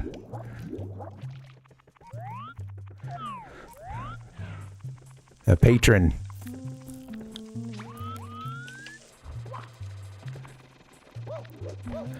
Well, I will tell you guys that, like, I mean, you know, it's been tough these last couple weeks because I've tried to, like, you know, I've talked to you about having sort of been at a bit of a crossroads where I'm trying to figure out what to do. Because it's that realization of, like, I've had plans, but they have not been very solid. And, you know, when I first started streaming, part of it was, like, I was really down in the shit at the time. I was really depressed and stuff. And it was kind of the first, like, activating thing, you know, the first thing that really, like, got me going and give, you know, a reason to, like, something to work on, you know, and a reason to stay on top of your stuff, you know. And it's like, you know, that reality has changed a lot at this point, where I've kind of decided, wow, I really like doing aspects of this, and I would really, you know, man, I wish that I could make some kind of full-time living on it. Well, the thing is, it's like, it's no one's going to line up, of course, to make that happen, you know. And I think at this point, I am to the point where I need to try to find, I don't know. Part of what I've considered is like a potential move to a lower cost of living city, just because, you know, it's like, it'd be a lot easier to do something like this and, you know, only work occasionally or what have you. I could be more, in terms of, you know, regular employment, I could be a little more underemployed and dedicate more time to other stuff, to this pursuit and others, if I were somewhere where, you know, I wasn't such a high cost of living. So, I don't know, it's something to consider, because a part of me is like, man, I don't know, dude. I think about like other things I could do, or potentially going back to school. I don't want to be a teacher and do that stuff anymore. And it's kind of hard to think, like, what do I want to do? But it's, I'm not young, you know, so it's like, if I want to continue doing this, then she is, yeah, which I'm thankful for. But yeah, she works from home, and she does some in-person stuff, but could do it from anywhere, you know. And but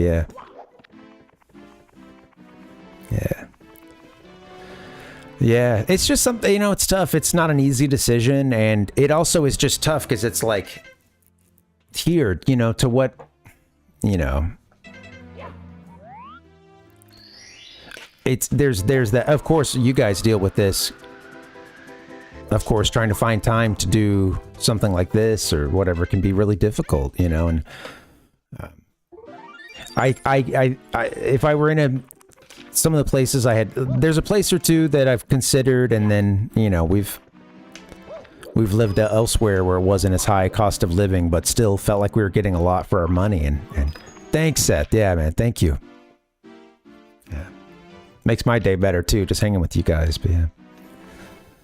But it's like, a part of me is kind of wondering, like, man, maybe I need to just, you know, get whatever part-time work I can get to allow us, if we're in a place where it's not as expensive, and I just try to go whole hog on this, and it's like, or whatever. It's just, you know, I want to continue with comedy and stuff like that, but it's difficult when it ain't paying the bills, you know. And I could get away with it for a little while because of some savings and stuff that I had from previous jobs, and I spent it all. No, it just, yeah, I mean, absolutely, yeah, and it will free me. I think it can free me up a little bit to sort of recontextualize what I do with this stream too. You know what I mean? Like,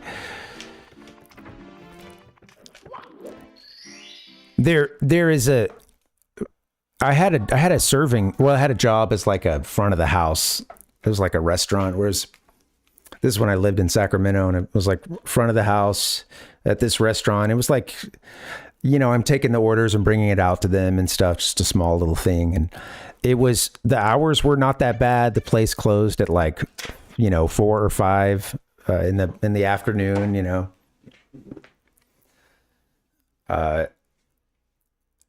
The work wasn't that crazy, and it was funny because having that block of time and that money that was coming in regularly, I felt a little more freed up. And when I was going and doing,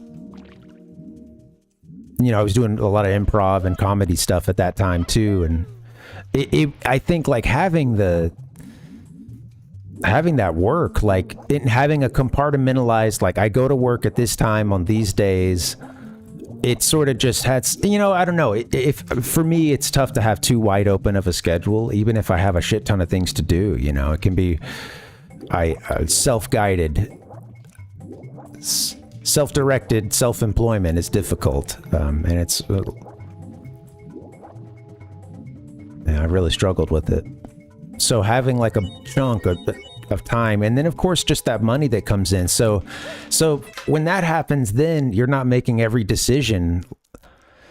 It's not that I've made every decision, but it has creeped into my mind like, well, if this isn't paying now, can I keep doing it even if I really enjoy it? Because it might not ever get to the point where it pays a little bit more, you know? I have to get to where something pays. Maybe this isn't the thing. You know, you see, like it kind of gets you into this like, oh, maybe I need to just stop the streaming entirely, or this hasn't been right for me in the first place. I should do other things, or, you know, it kind of like, it puts a whole lot on like, I need this thing to be successful eventually. And that's no way to operate. Well, it is, but certain things come from that, you know. It's not going to make anything easier for you, but I'll just say I felt sort of freed up in my creative stuff, I think, when I was working. And then had that extra money, too, to take the classes when I wanted to, or... So, yeah. Anyway, just kind of thinking aloud here, but yeah. Yeah, I'm curious what you guys do, because, you know, we don't talk too much about work, and, you know. I've gotten a sense, like, I know I've talked to Ichigo a little bit, and Nick, I know you've talked about some gigs and things here, but yeah.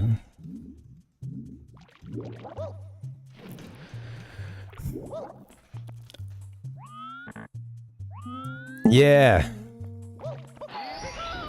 Yeah, I think a lot, it's, you know, I think a lot of people are in that boat, Seth, kind of trying to figure out, you know, what to do or what's the next move. Like a feeling that the current thing is not sustainable, you know, and looking forward. I've just had that feeling this last year that, like, man, I think I would feel a little bit better about everything if I just had... Because if you ask me, like, what's your 5-year plan or 10-year plan? It's not like I could never answer that. It's just... Those answers were a little more like... They weren't as firm as they should be, you know, to kind of help guide you, or, you know... If you don't make sort of tangible goals, then how do you know if you're working towards them or whatever, you know, if they're not quantifiable, or at the very least something you can see, you know. All right, well, we're trying to find all the red coins one more time. Yeah. Ichigo's elite coder. Shit. You gotta hit the, I think it's down here somewhere.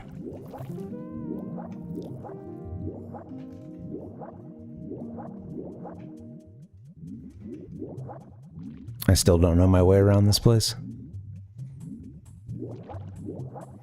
Coders are smarter than me.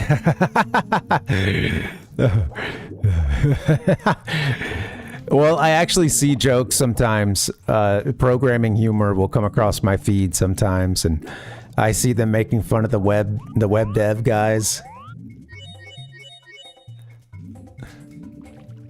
Same with software designers and stuff.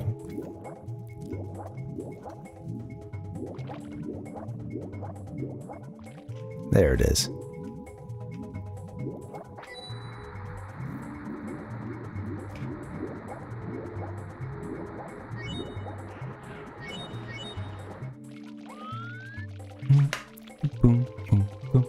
You know what? I think I'm going to play a little bit more, but I've been kind of at it for a while, and I haven't had a break. I haven't had an official full break.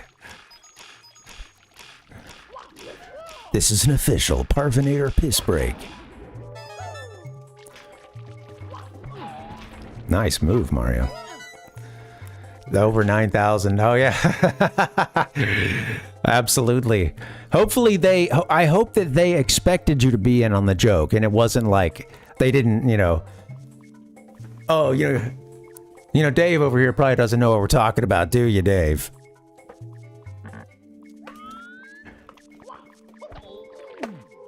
Oh, yeah, the power levels from DBZ. Yeah, they would in DBZ they would use those like they had these little Google Glass. They had their own they had their Google Glass they would bust out to see what power level an enemy was.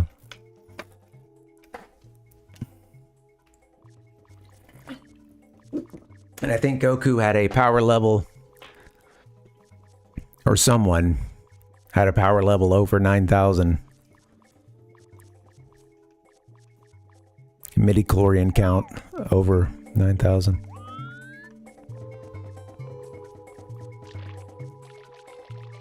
It is a classic, yeah. Sometimes a classic one gets past you. Don't feel dumb for having to look it up, Ichigo. You're like, I didn't until you... Why would I feel dumb?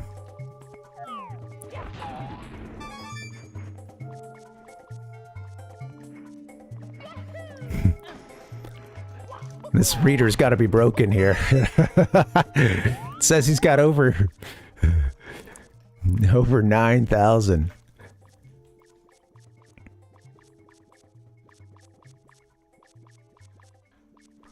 Huber said, when I've got mental stress about life and money, I always just write it out and give myself milestones to complete. That's good. Yeah. Yeah. Having those like tangible goals or milestones.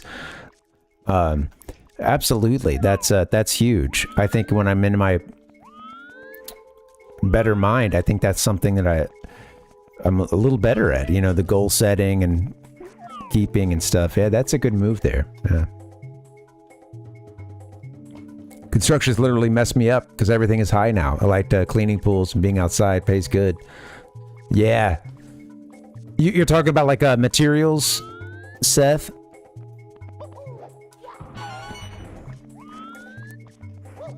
Everything, just the cost of everything being really high right now is just made. Is that what you're saying? Dun, dun, dun, dun, dun.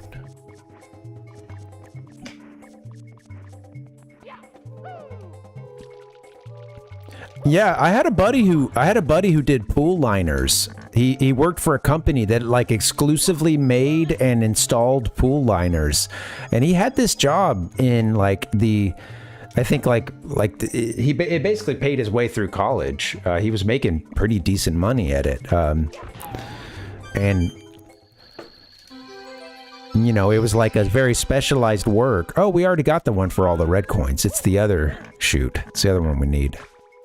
Okay, that means we need to get up to the top and hit the thing, huh? Yeah, and he really liked it. It was kind of similar thing, like he was making decent money with it. He got pretty good and fast at it, and was like, it was a constant workout and stuff, and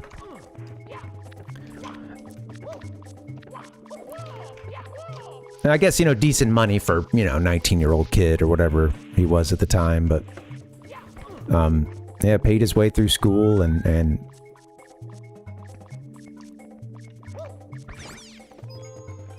there wasn't a whole lot of like, it was also like very local stuff too. You didn't have to go into the bigger city nearby, which was like what everything else was. And, you know, just wasn't a whole lot of jobs in the town I went to high school in. And, you know, it was only 20-25 minutes outside of a bigger city. Still nothing, you know. Okay, so while we are Metal Mario, we need to get to... Shoot. So I'm going to have to make sure we plot this out, because we're going to have to get to... that. As Metal Mario. Okay, we can do that. All right. You know what? All right, I know where it is now. It's just back over here. So let's knock that out. Oh shit! I need to go hit the water switch now. That's right.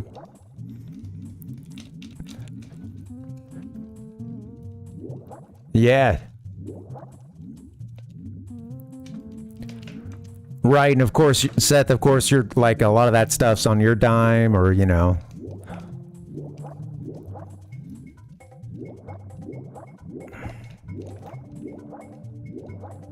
Yeah, that's crazy. Sheet plywood is $13.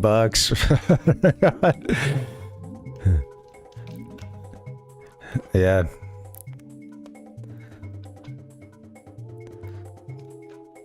Yeah. Well, I think that's... It sounds like, Nick, you're doing kind of what I've had success with before when you want to focus more on the creative stuff and then trying to find ways to practically make a little money to free yourself up a bit more for that stuff. And yeah.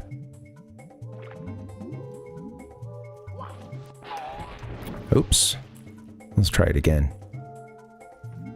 Yeah, good luck, man. Hope you can sort of find a good balance for that. And 15 or 20 a day. Dang, man. What's it? So I bet like first heat wave is like the big spike in the orders, you know? First like spring heat wave. People are messing with their pool for like the first time in months. If they haven't, if they're getting it relined or whatever, but... Or wanting to put one in, you know? Yeah. Get the hat. Well, I got the hat, but I didn't really fall where I wanted to.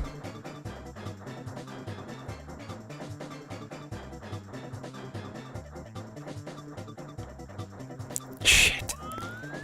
Well, yeah, I screwed it up.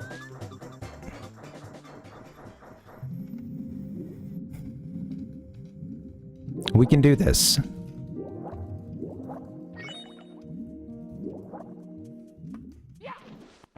Okay. I need to get myself out of... I need to make sure Metal Mario gets the hell out of that little section there, or just... Really, I'm good, honestly, if I just get him out of there quickly, but let's see. Go.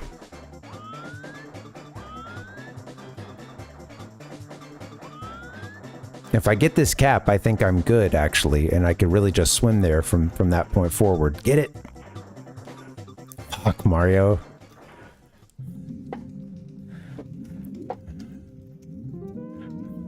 What a bummer. It's like right there, just 3 jumps and I couldn't get it. Yeah.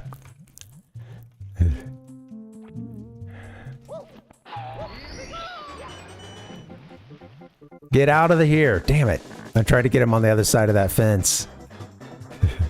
There we go.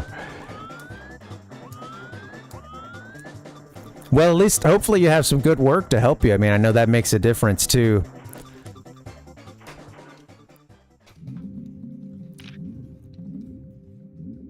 I've got a mental block on this thing right now. And bust the pools out, yep. The people are sweaty. They need help. We're gonna wait.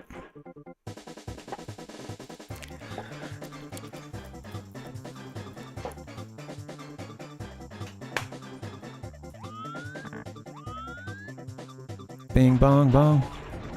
Shit. I shouldn't have destroyed the one box that this thing is under.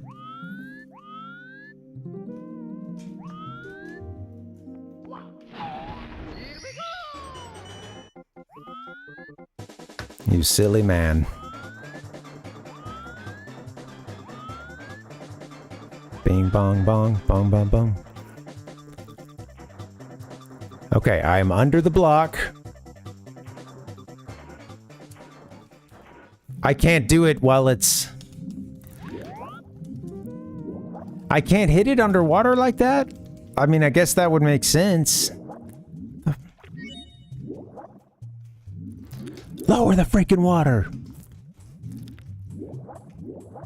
Bing bong bong, ba-da-da ding ding dong. Alright, I'm confused, because I thought... Okay. I'm gonna just focus on this for half a second, but I'll tell you guys what I thought was happening. I know we gotta get over here to this fence. The issue is, once you get in... Wait, we might be able to make that from the ground. I don't think I was seeing that little terrace there. Okay, I thought... Okay, maybe I had this sequence wrong. I thought we needed to basically get ourselves into the... do that section with the water up so that we could swim up, you know? But yeah. No, yeah, you know, nope. Come on, dude. No plans right now, Seth. Yeah, it's all just, you know, I mean, we're kind of... The good news is there's no, like, things are stable. They're not amazing, but they're at least stable where we are, you know? So it's like...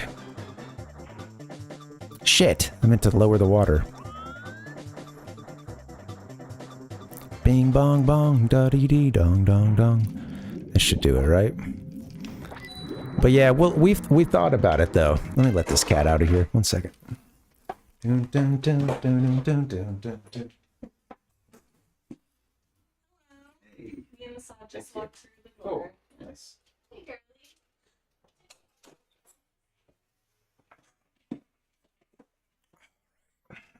Nice. Dun, dun, dun, dun. Had to let the kitty out.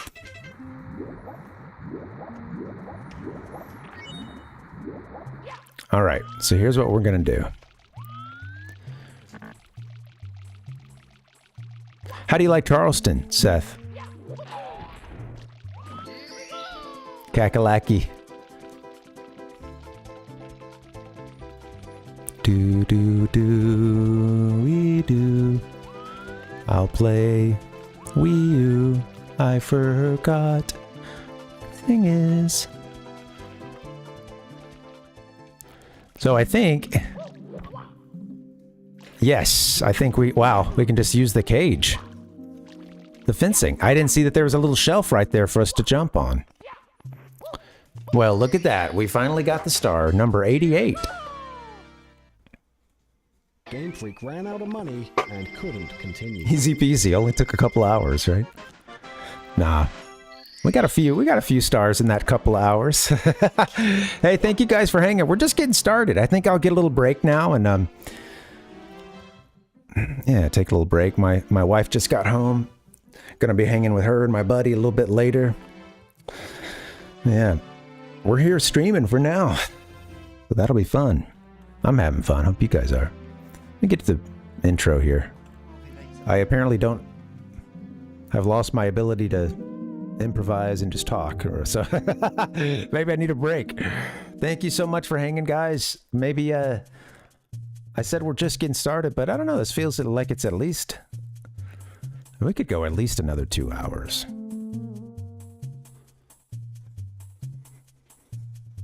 I do that move a lot. The eyebrows. I realized that the other day. I gotta get some more moves. The blue steel, and yeah, that's it. Yeah, a lot of it's interesting. Yeah, I have friends in Atlanta, and I've heard similar things. Atlanta, Birmingham, elsewhere. It's just like so many folks moving, from other parts of the country for the lower cost of living. But then it just, raises it for everybody. Show me your moves. Getting praise from Yokoi was just like being praised. What a great pose too. He does like the hand on the hip thing, I'm all hooked in. I was all like, oh, I went to go raise my head all the way up. I was like, oh. I have to restrain myself to this. Tie myself to the chair here to, keep from flying out of it. Oh, yeah. All right, guys, I'm gonna get that break. Thank y'all for hanging. I'll see you in just a little bit. Well, I should say I'm gonna take a little, 5, 6, 7 minutes, something like that. When we get back, we'll rock it. I'll see you guys in just a bit. BRB.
Hey yo, what's up? Twitch, YouTube, America, the world, Mario and Wario. Mario and Wario. Everybody's here. You can't get any more inclusive than that. Welcome. We're having ourselves a little wet, dry American summer. Could use one of those pool liners right now. Also, it's kind of spooky with the city underwater here. I love it. It's great. The backdrop is a real, that's like an actual place, which is pretty sweet. Heineken. Anyway, whoops, I'm not ready to go to the rant mode yet.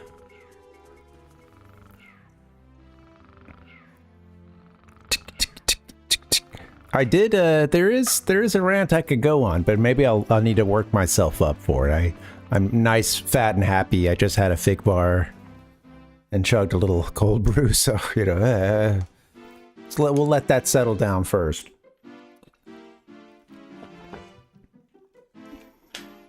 Although maybe indigestion is the best time to go on a rant, you know. I have to admit, I've never seen the movie. It just, the wording came to mind. Yeah, I had to look it up because I was like, when is this from? I was like, when is this from? Oh, we're done. Completely done with Wet Dry World. Jeez. We're dry when it comes to stars. Yeah, thanks. That's nice. Thanks, man. Yeah, it feels good to... That's one more level that's 100%ed, but that means we need 100%ed. We're good for 100% on every course. I guess that would be like getting, I don't know, there's some terminology for that, but like there's like a maximum stars or something you can get, or rather max coins. I bet some of those challenges are nuts.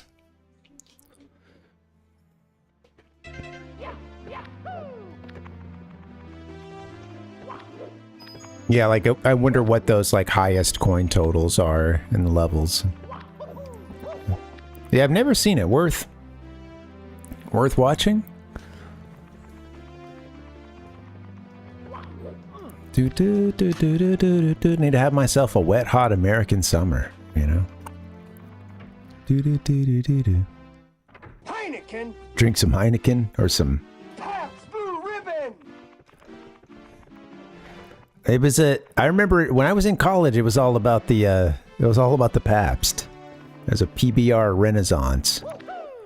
But then there would be some regional beers too. So if you went down to Texas, the local Texas hipsters would treat you to some Lone Star beer. Their local piss water.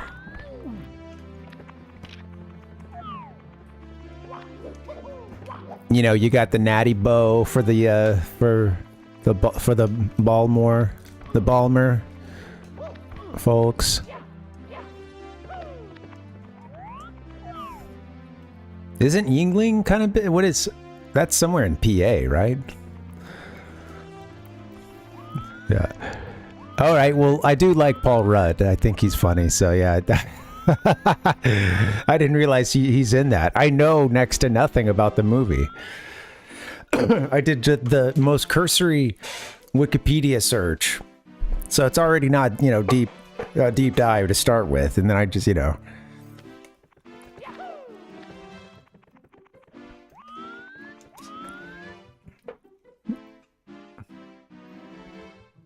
Yeah. Yeah, it's you know, it's interesting. Yeah, I've had both kind of jobs, and it's it's funny because I guess although solitude is bliss. I do enjoy and you know, that's not what you're saying. Is you're often having someone else working with you and stuff like that, but it's just like it's not a full on like facing 1,000, or you know, just like I guess you are facing a bunch of customers too. But yeah, anyway. But yeah, you know, you don't have to be as much of a like I guess schmoozer, people person, etc. is like a server at a nice place or something. Yeah. What's up, Sid? Come on in. But yeah, it's I think I tend to do well at the people jobs. You know, my survival skill is to talk. I think I'm realizing. You know, sadly. Sadly, I regret to inform myself that I think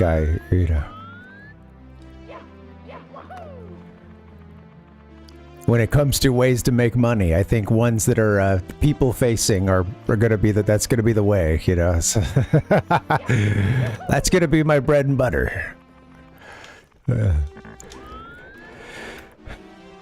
Yeah. As I said it, I was like, this example is terrible, so I apologize for that. It has nothing.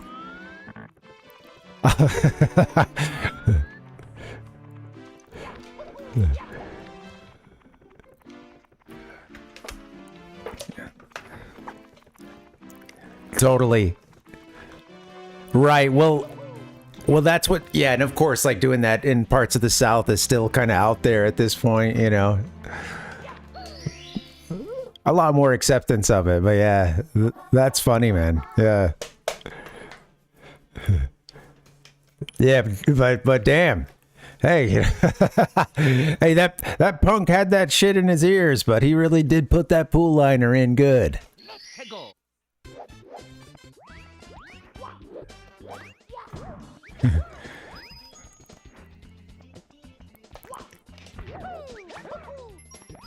Hey, you're out there changing hearts and minds, you know, about tattoos and engages and stuff.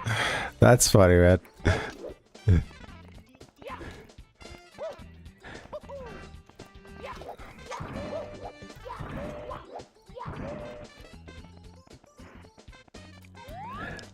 Well, I mean, it's just funny because it's like, you know, that's, of course, like, some of the most like polite and like best working people I've known were you know, like into punk or metal or something and instantly look like it too, you know, so it's like you know,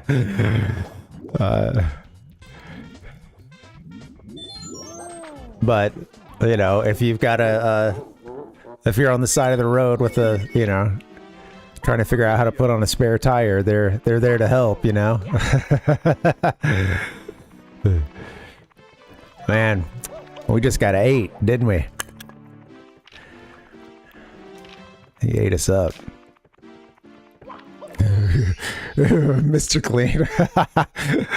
do you get that sometimes?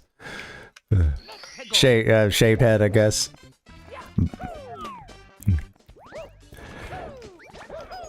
Shaved and or shaved bald, but same thing, you know.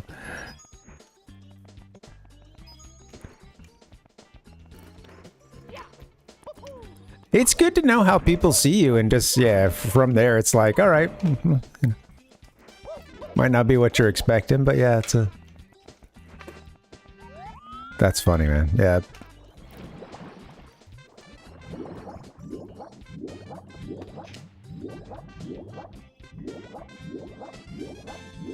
Okay, don't want to get eaten again. That was all that for an extra life too, by the way. Okay, I'm gonna act like I've played this level before. Because I have, and this is some bad self-talk here, you know. We were talking about this earlier. No, I have to admit, this is one of those levels where I think as a kid, I'm only grabbing a star or two out of, and some of the later stuff I don't think I have, you know, done that many times. We just got eaten again. Thank you so much for playing my game. Thanks, Mario.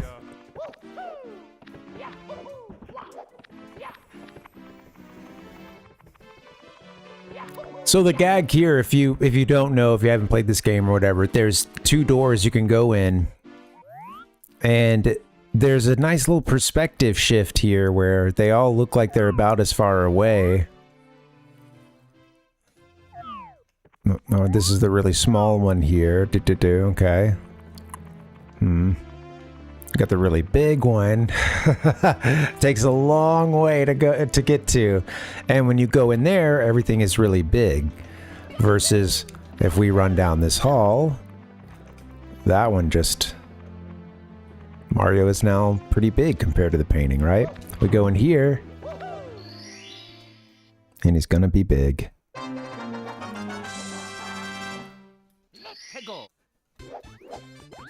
I got here.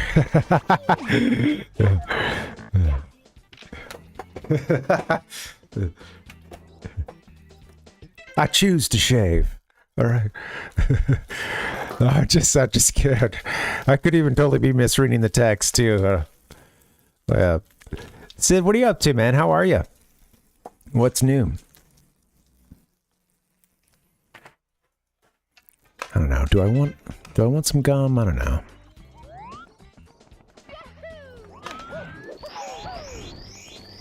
I have like really bad jaw issues and have for several years, and chewing gum is one of those things that can like really help sometimes, and then other times it's just not what I need at all. Yo, look, come on. Look at the tiny fire. Look at the tiny fire, the tiny piranha plant.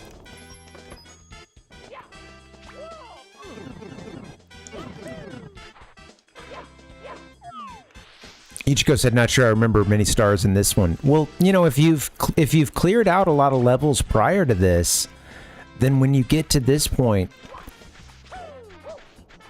you may, you know, I think a lot of people are going to be like making a beeline for Bowser, and maybe, who knows, maybe how much do you play after that? You know, after you beat Bowser, it just depends. Maybe you make that promise, you know, we all make those promises. Being completely honest with you, I made one of those promises about Chrono Trigger. Oh, we're going to do a new game plus. Game time to put up or shut up, and next thing I know, I'm changing the title to a different game here in Twitch, and you know, kind of realizing like, man, you're backing out of this. But one of these days, I'll come back and I'll do the new game plus, and just like one of these days, you'll come back and get 120 stars in Mario 64. And yeah, maybe... So, that's what the pipe does. It switches us. I forgot about that.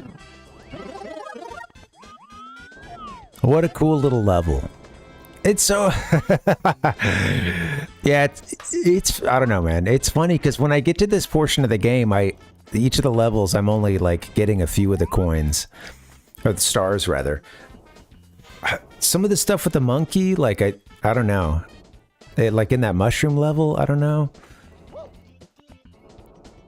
When I did that the last time I played this, it didn't seem that familiar, you know? Or, well, I remembered the monkey, but I don't know how much... I feel like there's a couple stars worth of stuff for him, but I don't know.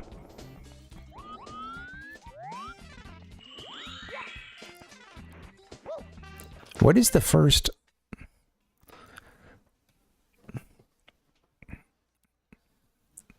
Dude, Sid, I do like some gum. What are you working with when you chew gum? Yeah.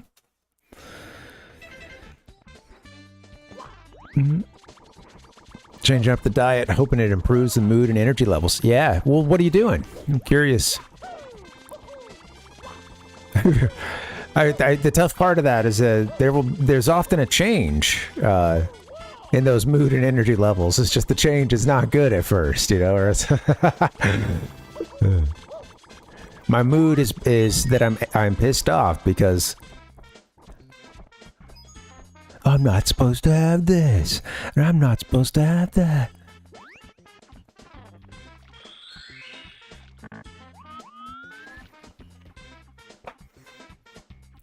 Two of extra 15 stick. Okay. Oh, nice. Nice. Day 2. Oh, gotcha. Nice. Yeah, I got a little 15 stick pack I've been working on opening here, also just as a fidget toy, you know. Fun stuff.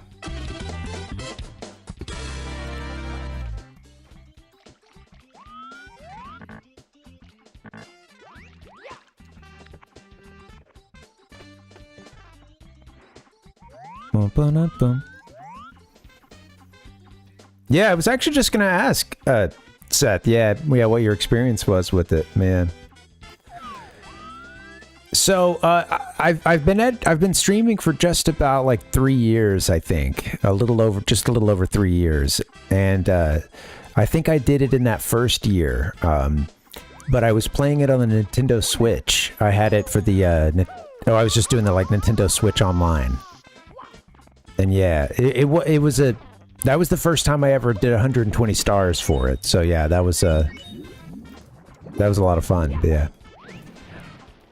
Now I got the real hardware this time around, which is nice, and playing the Japanese version, so that's always got at least its own thing to learn about, or like the differences between the versions. You know, it's in a game like this is you know, there's not going to be much of a language barrier. There is, but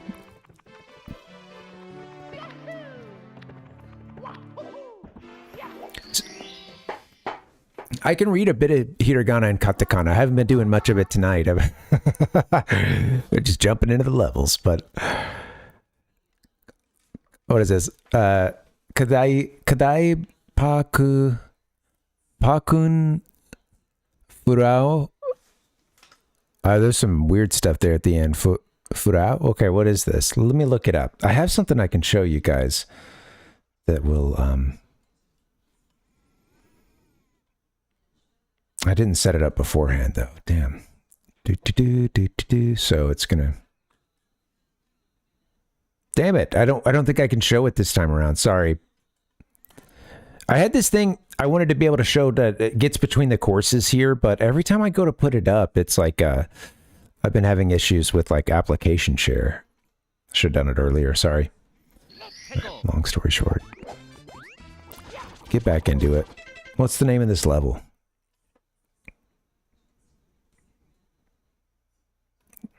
Not Snowman's big head. No, we're a little past that one. Pluck the piranha flower. Okay. Pluck the piranha flower. Furawa.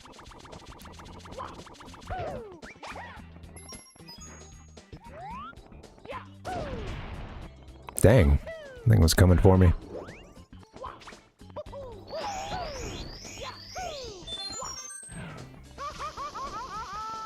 Yeah, sorry about that, Seth.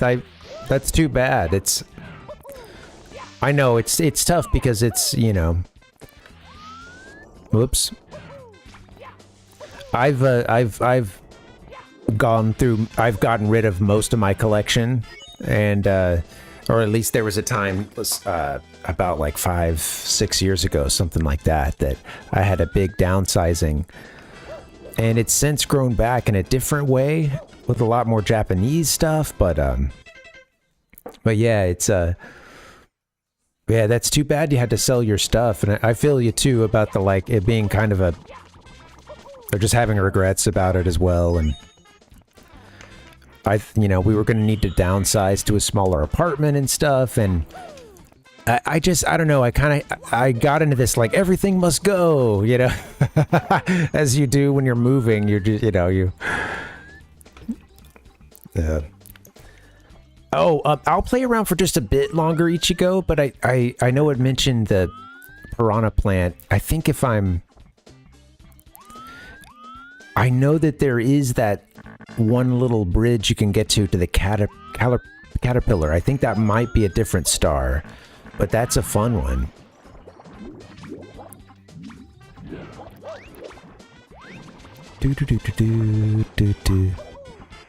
Let me see. Get it together, Mario.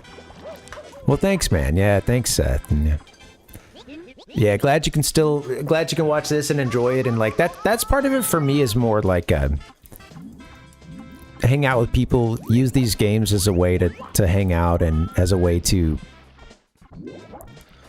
for me it's just like it can definitely send me back in time to play this stuff and have other people to talk to about it. You guys will mention a game I haven't thought of in 30 years or something, and helps connect to, you know, like a part of me that I think I was really important to me as a kid, and then into being a young adult, and important also as like a connecting tool to connect to the outside world as well, and have something to talk about with others, play things outside to do, sometimes involving it, or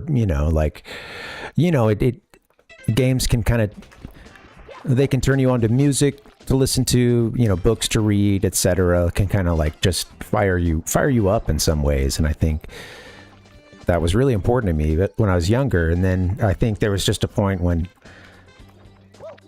into college, and I'm getting really busy, like into first couple years of working and just, staying very busy, and like wasn't getting much out of the games I was playing at that point. And I was kind of just playing some of the same old stuff, but not in any new ways or with any passion. Like some of that needed a little break or something, I think, for me to come back to it and really enjoy it. And I think last few years, it was kind of a reconnection to that. And yeah, man, it's fun.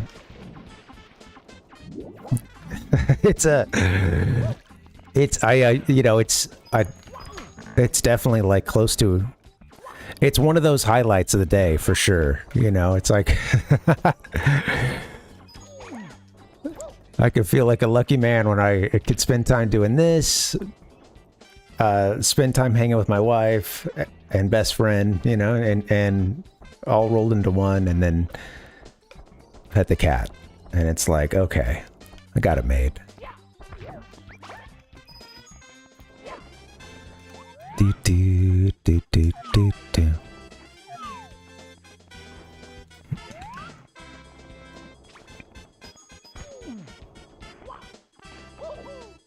Yeah. Interesting. Yeah. So you've played that one a lot before? That was one that you...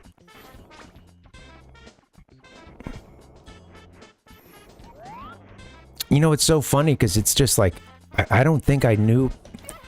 If my friends had it, they weren't... No one's going and busting that one out when we're hanging out, Of course, maybe for obvious reasons. You're going to reach for Mortal Kombat or something else, If you're doing multiplayer or something, it's maybe not your best option, but yeah, it's funny because I saw it. Yeah, I wanted to get around to it as a kid, and oops. He went right off the edge. Maybe I will go into where Wiggler is. That'd be nice.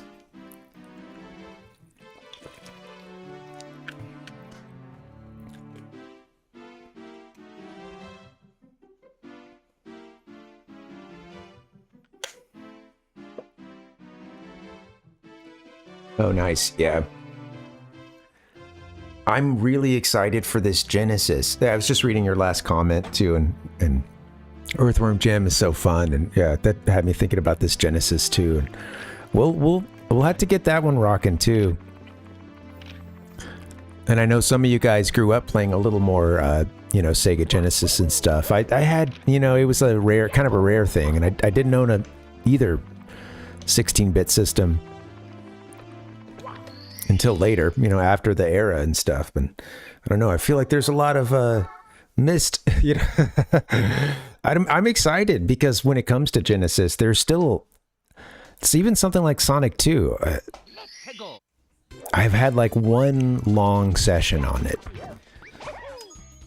And I remember like having a being babysat one time as a kid. And they had a Genesis Model 2.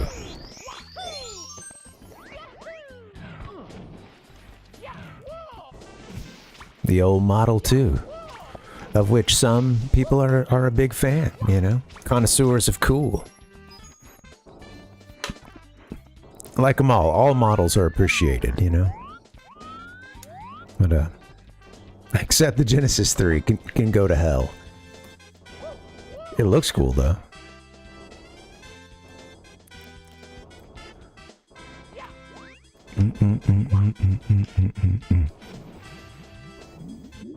I want to get around to I bet Chrono Trigger would, yeah. That's young for it. I'm glad that I came around to it. I wouldn't have been able to be much younger, I think, and get what I did out of it.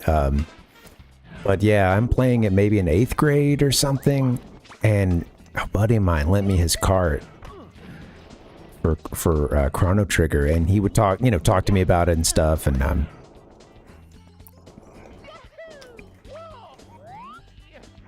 he was like the only person I knew that was into that and Kirby as well. He was a big Kirby head.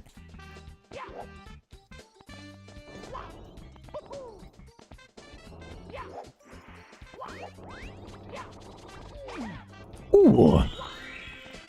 Okay, so we're big right now. Let's become small and get ourselves into I should be hitting more sound effects. Forget about this sometimes.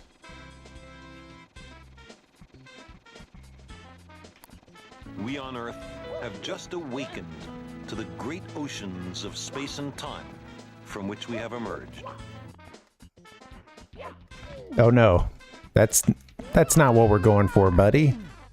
That's not the plan. Oh, the bridge is on the other side. This level is crazy.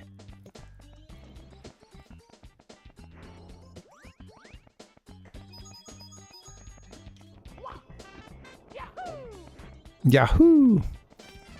2 Dreamcast with Soul Calibur. Oh man. Oh yeah, sorry. I think I had a Dreamcast. I think I got rid of it in that big sell-off too. Yeah, I feel for you. I'm sorry, yeah.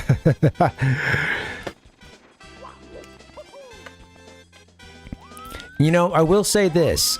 It's if you wanted to get some sort of collection going, or you wanted to be able to play it again, it's interesting to look at, like, ways, you know, I mean, of course there's emulation and whatnot, but like, this is still pricey, but it is sweet that there's a lot of, like, flash carts and stuff out there with a ton of games, and, you know, so if you were able to get a console, of course, then you need to have to think about how to plug it in to your TV or whatever if you don't have a CRT. Some of those solutions can be quite expensive, but look really good. This is good, but was really pricey. I use an upscaler or whatever. Yeah, well, not whatever, but yeah, it's an upscaler to get it into a, you know, HD size, resolution, and yeah, I think it looks pretty sweet on stream. It looks, and it still has a bit of that analog feel of, you know, which I appreciate.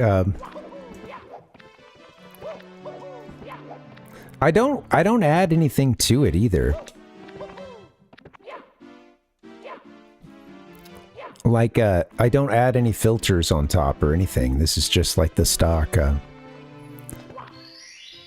RetroTink 5X settings here and stuff.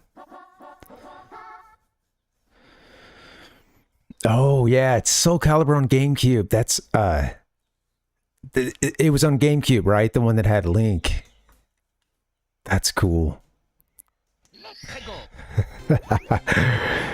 Yeah, so you had Vader, right? Was he like the Xbox one or something?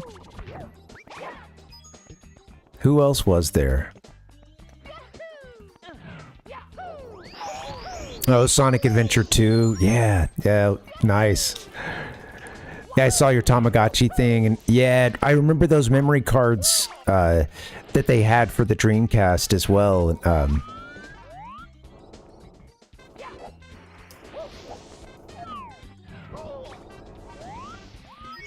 Damn it, Mario, he's dead again. Mother. We're not playing Mother today. We're playing Mario. Boing. Boing. Boing. Is that Mario's like shawing? Vader for the Xbox. So who am I missing? Wasn't there one more? There was a PlayStation, wasn't there?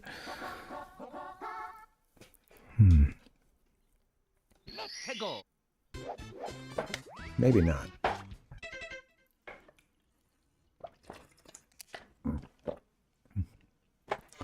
Yeah, you know, it's funny. I only did like a surface level thing with, and I'm forgetting what they call, but yeah, was it just their memory cards or whatever? But yeah, it had the very Tamagotchi like thing going on, and the Dreamcast. It's so funny because looking back, the Dreamcast to me seems so well the tech and stuff around that time feels like it was really on the cusp of two eras of gaming, and it was still still very much a world like I don't know, of like kind of classic gaming, but on its way out, or sort of not on its way out, but shifting into something else, you know. And there were interesting like peripherals, and you know, it was I don't know, that era was really interesting, like all the stuff for the GameCube, all those dongles. I know, like the Game Boy Advance, I forget what they call,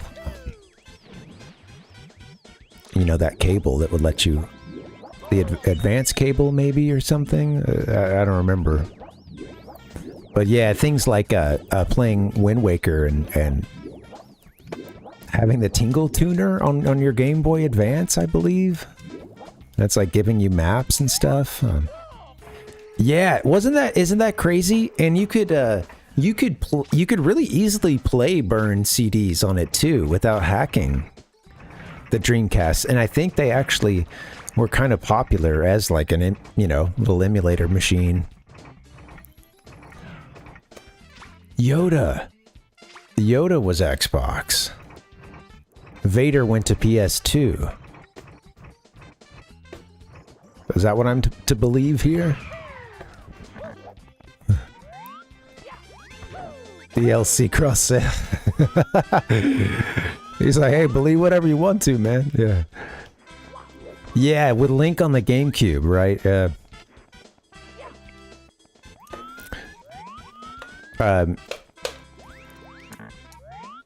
Yeah, I remember like doing yeah, the Game Link cable. Yeah, so, was that it, Sid? Yeah, and there was one that you would hook up your, you know, it was a controller that you would, or how did it work? It plugged into the GameCube in one end, and then it had the plug-in to go into the GBA. So you could do things like Four Sword Adventures, where every person could go on their Game Boy. Could be when you would go into certain spots, like a room that only you're in, or whatever, or a section where it's dark or something. They don't show you what the other players are doing. You could play it on your GBA, and then it would like come back up to the screen. I don't know. I have Four Swords. You can play. I mean, there's a couple ways. There's the Four Swords game for GameCube, and then there's the version that was like attached to A Link to the Past on GBA. And we could at least, I'm thinking right now, I could pull off a 3-player Four Swords. We won't. I don't know if I have a 4th sword, but we could pull off at least 3 swords easily around here. I don't know why I haven't done that at some point.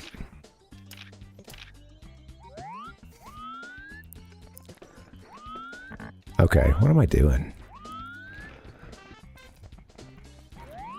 Great question. I think you can also like cheat a little bit and get on top of, like, get this guy up here and sort of have him help you get up on the little platform. Don't do da da da da. That is not going to work. Well, where is the platform? Let me just try to get up to it. I'll play you in Advance Wars. Oh, nice. Did you play much Advance Wars, Ichigo? I'd like to try that one sometime. I had no idea that that was a series prior to that. Like a holy sh...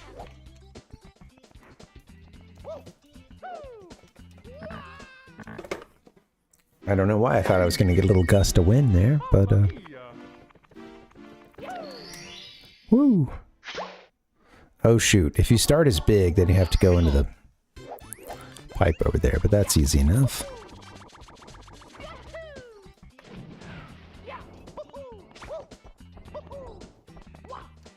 Mario's a crazy man. Oh, modded first Xbox, nice. Put a bigger hard drive in it? Oh, cool. Yeah. Right. Oh, cool, man. Yeah, well... Whoops. Well, glad you found us here. And yeah, sorry, sorry you went through the pain. It can be... Here's the thing. The individual stuff and, like, specific copies of games, things like that, it could be harder and difficult, but, I think with emulation and the ability to... You sound like you know what you're doing, or at least have dabbled in this stuff before, so... Some modding consoles, etc., and, done more than dabbled, yeah, I bet. But it's... Yeah, I think, there are still ways for you to have your hands on a controller and play in a game that you really like, and it not being too crazy expensive, and, maybe that's something that can happen, happen for you, like, once the cards play out, I don't know what I'm saying here, but yeah, once things settle down. And I think there's a couple of us who have gone through a couple of collections or had some big downsizings, and, so yeah. It's tough though, right? It's, there are those nights that I feel like I'm the Wolverine laying in bed meme, with the picture, and it's like my old retro game stash and stuff. It's all those NES games I had.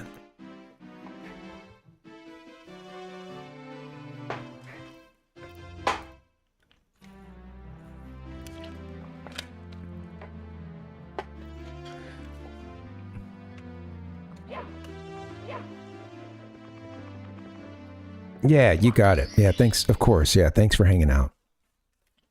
All right, guys, I'm going to try to get a star. This is not going so well. You know what? We could, potentially, if I got another star quickly or something, there's still time to do a Star Fox run. I got one in last night, and it was good for the soul. I played some Star Fox 64. And I even thought about streaming and stuff, but I would have had to have, that just all this... It would have taken too long to get that rolling. And it was already too late, so I was like, whatever, let's just do this for me.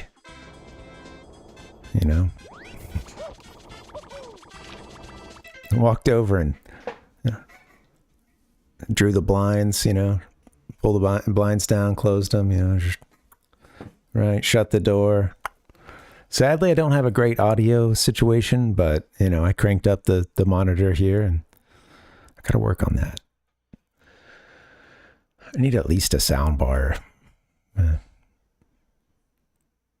Anyway, fired up the Star Fox 64, and yeah, I was feeling kind of frisky, so I hit expert mode. And I don't play that one very often. But yeah, once you've like gotten a medal in every level, it'll open up the expert mode, and you can... It's a lot tougher because I think just like 2 hits on a wing, or maybe just it's 1 or 2 hits on a wing will make it blow off, whereas normally you can pinball through a level a little bit more, bashing off of stuff, you know, getting last hits, flying through a giant cruiser like it's nothing, you know. But yeah, that one was for me. It's funny because I at the end I'm always like, did I get a high score? Because I never remember. I have like a leaderboard on it, but it's kind of tight. You know, it shows the top 10 scores or whatever, and there's not that big of a point differential between first and like 5th or 6th, you know, so at the end I'm always like, oh, maybe I placed, you know, and then it's been the same thing every time lately of like, oh, well, I didn't. Well, that's okay. Shoot, don't die. You know what? I realized I need to be smaller here. Only did I just now realize this? If I want to go see Wiggler, that is.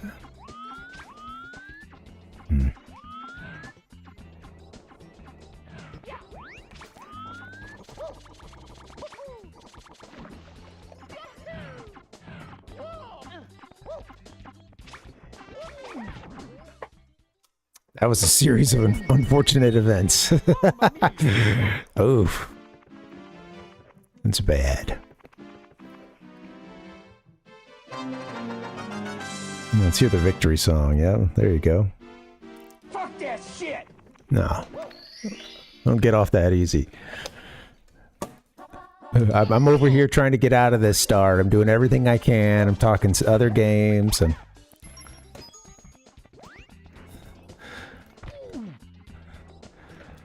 I think it would, yeah, maybe it would help to start off actually on the other side. That ball sucks. What is going on there? That thing just hunts you down. Taken out by the orb. It's not a bad way to go. Hold on, there's something over here. Wait. So, if I kill this guy when he's small here, I don't think it does it for us, but I believe if I...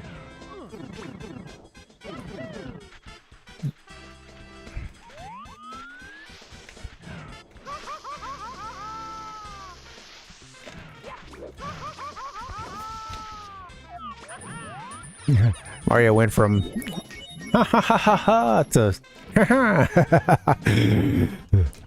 Burning his ass off to like, haha, see you later, suckers.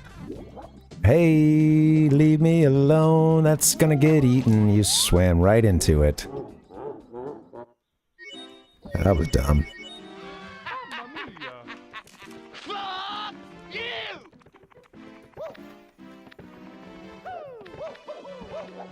What is that? What is that emote, Ichigo? Gotta see this big.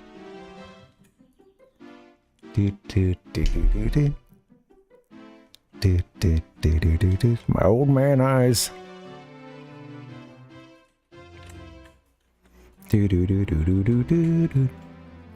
We zoom in. Oh, nice. It looks pretty sick. Yeah. Perfect. Got it. Thank you. You would think I wouldn't forget that orb, you know? After how it just stabbed me in the back. No, I've never served. Have you, Seth? I to be honest, I have always felt like I would want to, and I feel like it's an aspirational thing. Like, that would check, I think, if I served. I think that would make sense to a lot of people. But I'm honestly like, I'm not that great of a swimmer, and I don't really love the swimming in the ocean, you know? I say that I would like to try it, but I think I'm still scared too, you know? That's also happening, but yeah. I would like to, but I don't know. I'm not the best swimmer, so like I'm a little afraid, you know, like I can swim okay, but not so great in an ocean. And I've already had those moments where it's like, even just like, oh, I've just like swum out just a little too far. And then I start to feel a bit of that, you know, the tug. It's like, ruh-roh. Mommy. Mother. Oh, mother. Yeah. See, and I didn't do much. I didn't spend a lot of time on water at all. Yeah. Each guy said I see on the slopes. Yeah, man.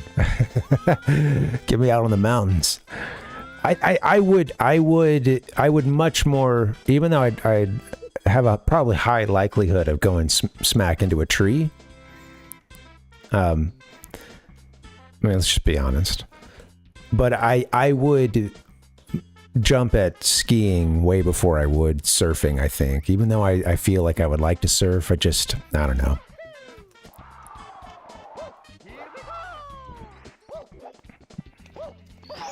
I just watched, hey, and you know, I just watched Jaws the other day too, so maybe that's another reason why I'm kind of, you know,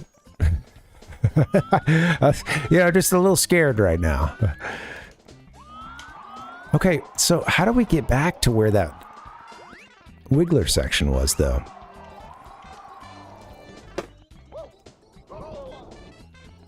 Mario just got knocked out. He did it again. What a guy. He's had 2 concussions already, and 3.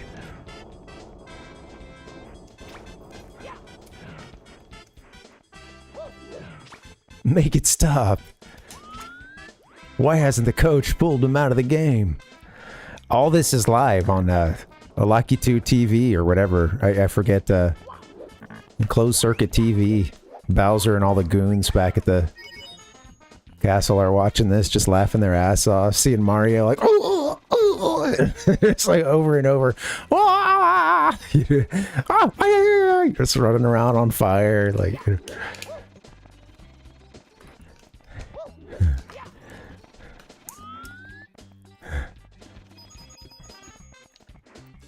Yeah, totally. It's sharks, yeah. There's sharks everywhere.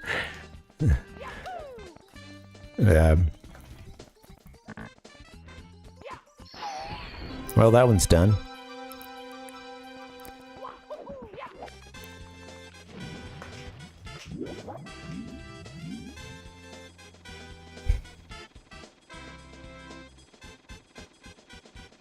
He needs to stomp this or something.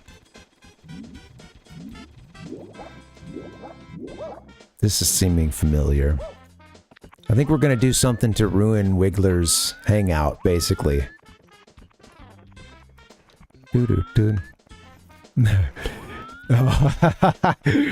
That'd be great. I think that'd be really funny. At least have some snapshots, yeah, playing like as the credits roll. I think that'd be a really funny thing. And as games, look, if you're already going to take up, you know, as much space as some of these games do, you can give me a photo album for the end of the game when, you know, to see all those deaths or something cool like that, right? And yeah, you know what? I don't even have to be in on it until the end. Surprise me.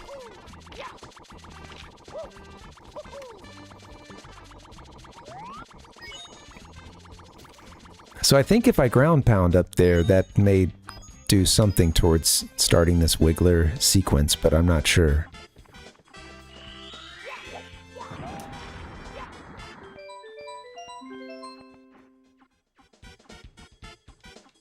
Sweet.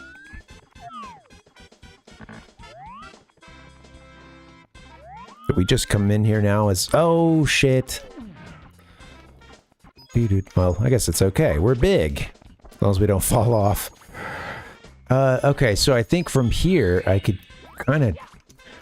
I wonder how many of those points there are. Found 2 so far. So I think from here, we can maybe get in that crevasse. Get up, dude. You're gonna get grabbed.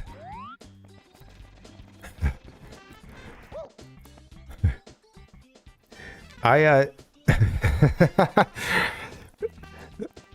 meant to mention this earlier, but yeah, I went running today, and this is kind of at the end of the run. How many times am I going to open that box? This is kind of at the end of the run, and I'm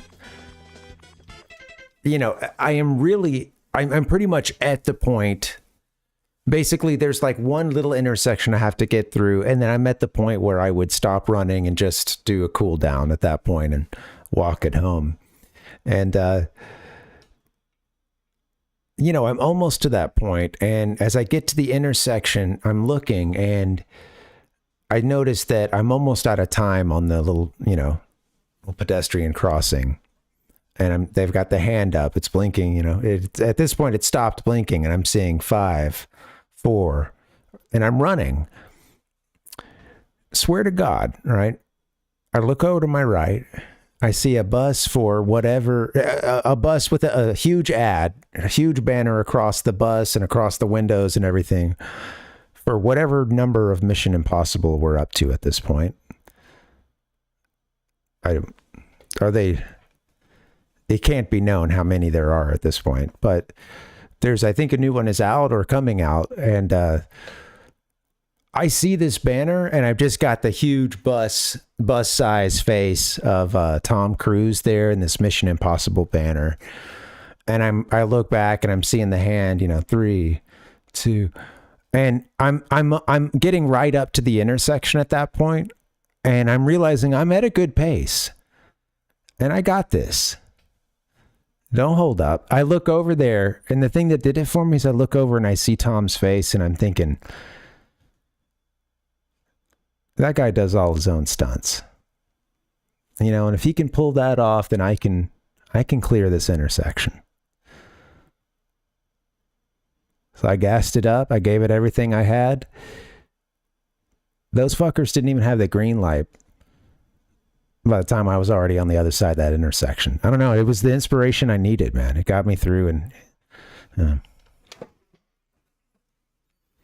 I'm not even a Tom, okay, I mean, I say I'm not a Tom Cruise fan. It's just like I've seen him in several things. I'm not just like, oh yeah, I'm not a stan, a fan. I'm not a hater. Don't care to dedicate too much of my time thinking about him in general, but that was some risky business, I suppose. That was a risky business. The thing is, I think I might have carried a little bit of that for just a little too long, because at this point I'm supposed to have stopped running, and I continued to run for like a little bit longer, and I started to get to this one little complex where it's just very busy, and cars are in and out a lot, and none of the cars are paying attention, and they're paying, the road that they're turning onto is crazy, so they're paying more attention to that than anybody walking or running, and it's hard to see the pedestrians to their credit. But yeah, then I almost got ran over, just about like 10 seconds after that. A little more risky business, I guess. But yeah, it's one of those situations where the car was pulling out of a busy driveway for a business, and they pulled away. I think they thought they were going to be able to keep rolling and get ahead of me, but they pulled all the way through the pedestrian walk, and they're in a huge like SUV or I don't know, Jeep situation. So I have to like walk around them a little bit, and then someone's turning into that little complex, and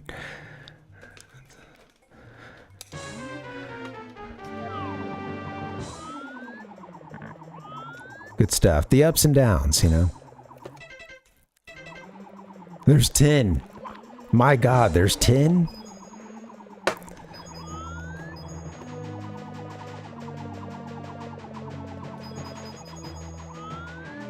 You know, like, I'm not opposed to seeing a Mission Impossible, but I don't think I really want to pay to see anything, you know? Like, I don't like, generally, I don't.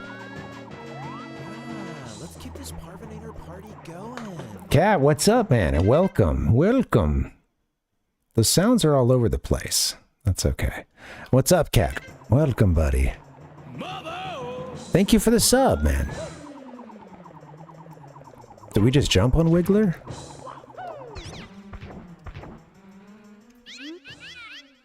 Ruh-roh.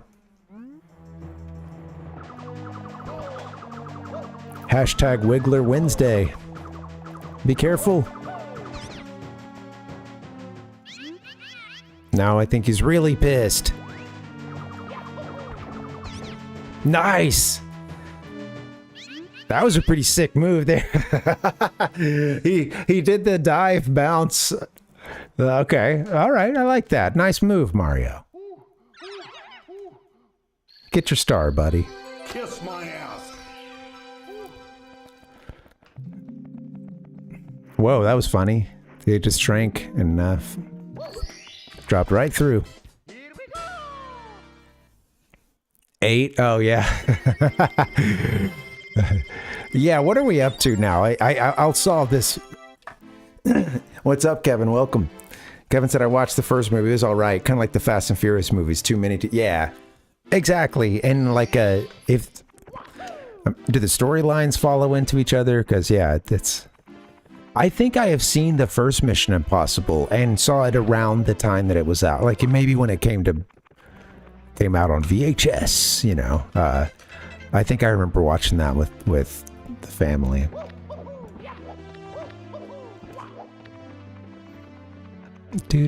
I also remember playing the game for Nintendo 64, where I rented it one time and just had it was like I don't know, I just remember this like lonely weekend of like I didn't have a lot to do and I was playing this Mission Impossible game a bunch, trying to figure out what the hell to do. And the first level was kind of involved. And I'm like walking around talking to all these people and I'm like, oh, I'm in an embassy. I barely know what that is, but that's cool, you know.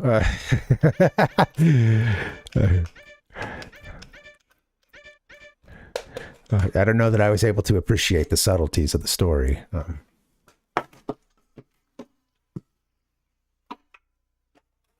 Knocking stuff over.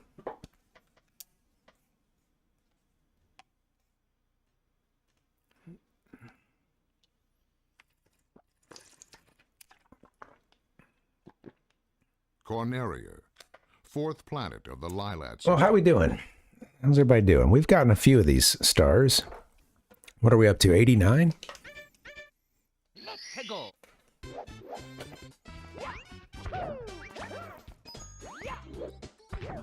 Yeah, Fast and Furious, I saw the first one of those, I think, and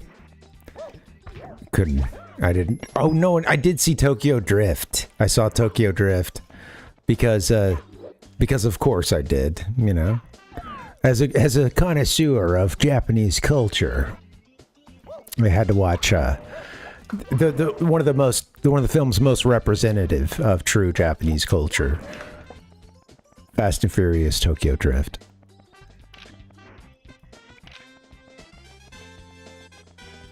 Do, do, do, do.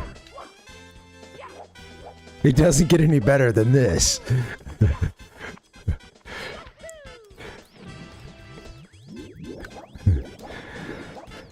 Tom Cruise, yeah, he's small. There's also something I've heard going on with the teeth, which, hey, this is coming from a bucktooth guy here, you know. So I'll just say, hey, issues with the teeth, it's cool. I'm cool with it. But there's something, I think, where he's got like a center tooth or something. Oh, Kat, I just saw your thing about founders badges. Sorry about that. Yeah. Does anybody have a founders badge? Is this something I need to assign? Maybe it's not automatically given.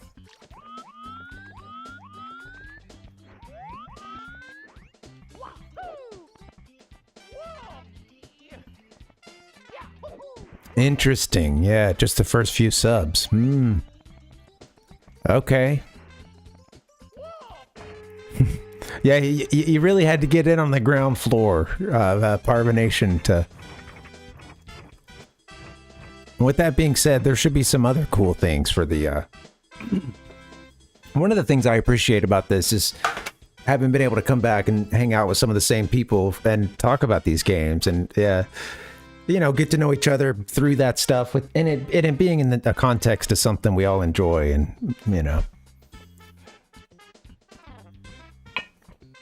That's what it's all about, man. Oh, yeah. That makes sense, I guess, yeah. That's funny.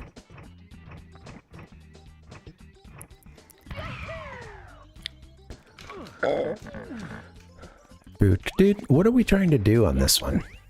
This has been a lot of just hanging out, and I'm playing Mario with like maybe you know, maybe like a third of whatever brain power I would normally assign to it. Oh, that's gonna be a death right there.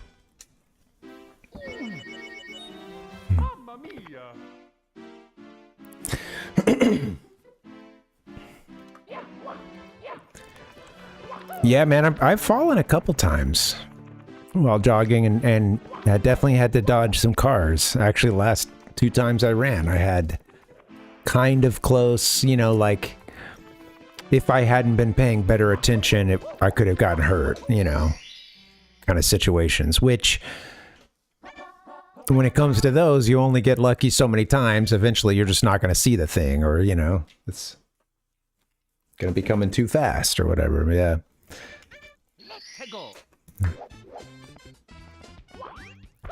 It feels good to be back in the routine, though. I had been doing other workouts, and man, I don't know if you guys feel this, but like, to me, nothing really fully stretches me out like a long walk or a run. And like everything else, if I'm lifting weights, other stuff, like even trying to do like stretches and core kind of stuff,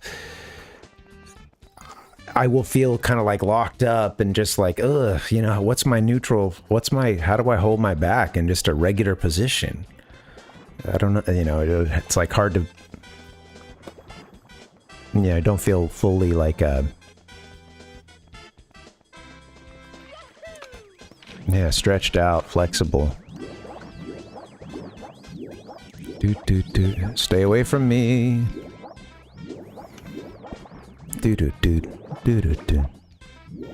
Oh, I guess if you go in that other way to visit Growler or Wiggler, I think that there's like one more thing you can do.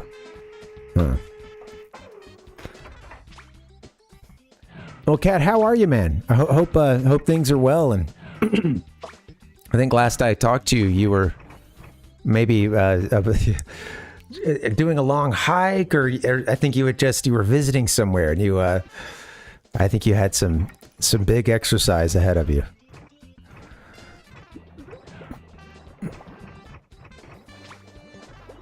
Yeah.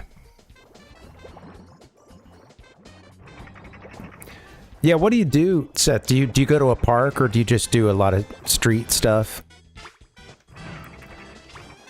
I've been out of it for so long that at this point I'm scared to get back in, honestly, because I started late, which meant that I honestly, like, the whole time I was a little I wish I'd been a little younger, maybe a little more fearless when I had started, and then might have had a better but yeah, I really didn't start skating until I was almost like a senior in high school. And would do it sometimes to get around in college, like just to get like around on campus and stuff, but that was about it. I then busted my ass big time. I never saw a staircase, and I just tumbled down it. Oh, Mario.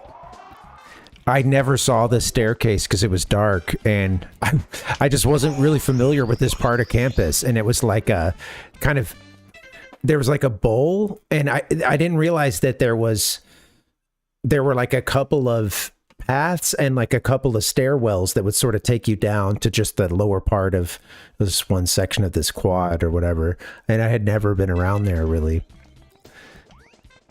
And like I just went down this like set of stairs and like, it didn't. In skateboarding, that sounds cool, right? You know, I hit some.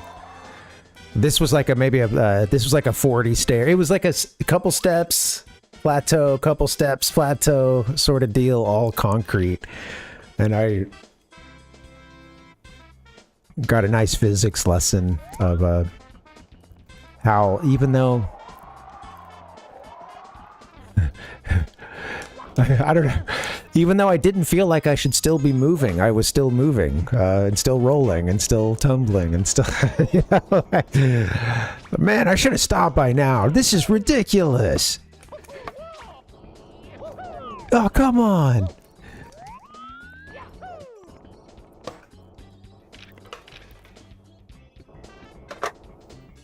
Yeah, I messed up my back pretty. Nothing. Well, I say nothing long-lasting, but I should say I generally felt better after a few weeks. But yeah, I couldn't really walk for a couple of days. I was very sore. Yeah. Yeah, I wasn't able to do much anything other than that, Cat, but like thankfully that's about all you need to do to at least just get around. There is something nice about it when you stop thinking about it and, you know, like... Sorry, give me just 1 second.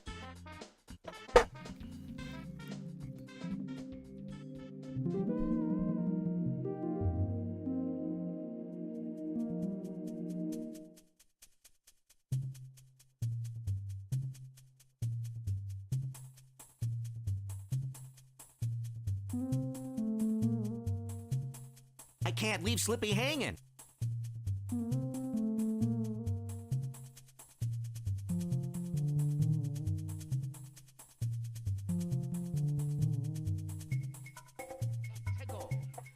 All right. Good stuff. Allergesus.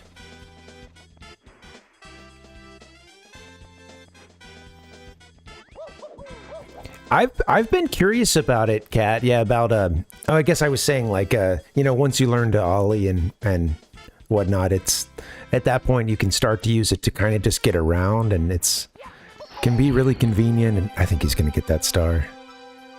Oh. And then sometimes you fall down a stairwell, you know. Yeah, I've been curious about how it's handled in Japan. While I'm thinking about this, you guys should check this show out. Give me 1 second. I'm going to find a link for you. But it's called Kasso, Kasso. And it's basically, there's these like skateboarding obstacle courses. And it's this show that's shot in Japan. But it's often they have an international, like, it's like half Japanese skaters. And then, you know, the other half is North America, South America, you know, a few Australians, Europeans, etc. All over the world. But yeah, aim for his back. Yeah, let me look it up for you. Yeah, Kasso, Kasso. It's really fun. I don't like the English dub. I just caught an episode recently that was in the dub.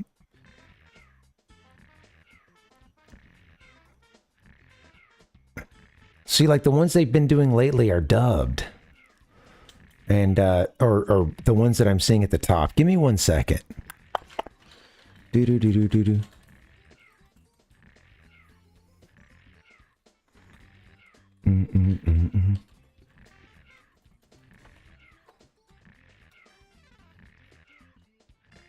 It's funny, it says English subs, and then you go in and everything is in English.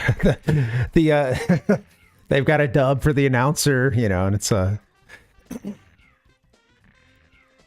I'm sorry, I might have to cut it off sometime soonish. I'm just my allergies have been bugging me. Can't clear my throat. Jesus. Well, here it is.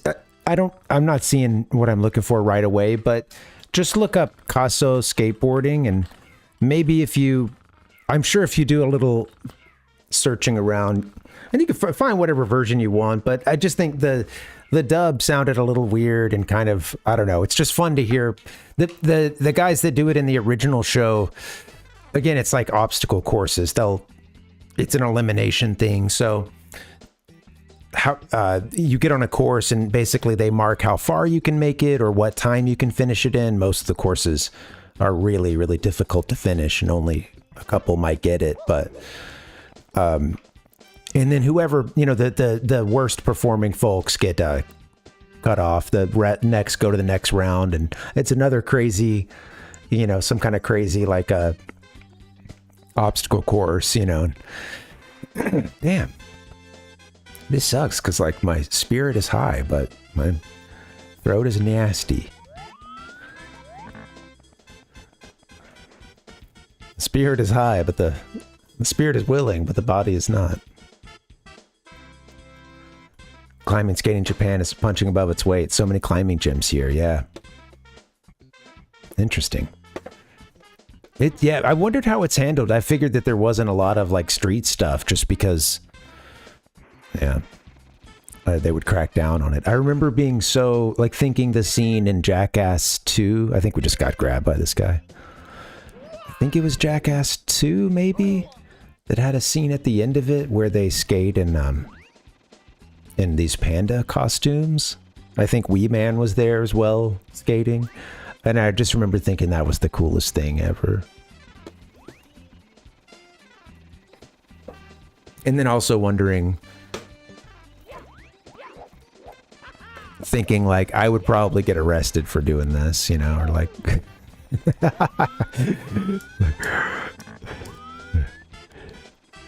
The skating pandas, they closed out whichever Jackass it was, they closed out the movie with that. That was a great one. The hacky sack at the beach, the frisbee, nice. Yeah, I bet. A lot of good outdoor opportunities. Charleston is an interesting place. It's funny because like South Carolina in general, North Carolina as well, but like we had some family that lived outside of, well, not family, but yeah, family friends, essentially family, And we went up a time or two. I'm trying to think of the area that it was my dad's like a good buddy, and we would go up to see his family sometimes, and they all lived on the coast, and yeah, it's really interesting. I think some people that don't know much about the South and don't realize like how diverse it is in people and also just like landscapes.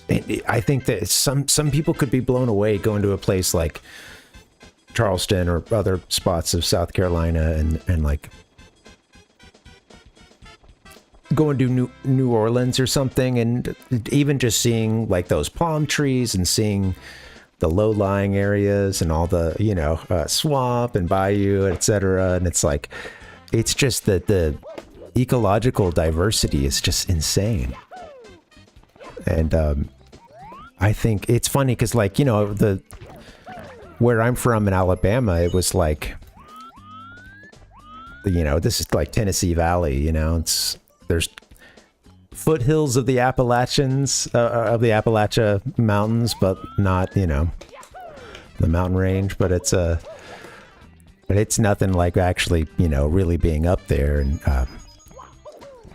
I think when I got to travel to other parts of the South, and like going to South Carolina and just being like, what? I know it has a beach. I know, of course, right? It's a but it's different, I think, when you're from an area that's a little more landlocked or just tons of rivers in where I'm from, but it's a little ways to get to the coast. I was going to take a 8 or 10 hour drive or whatever to get to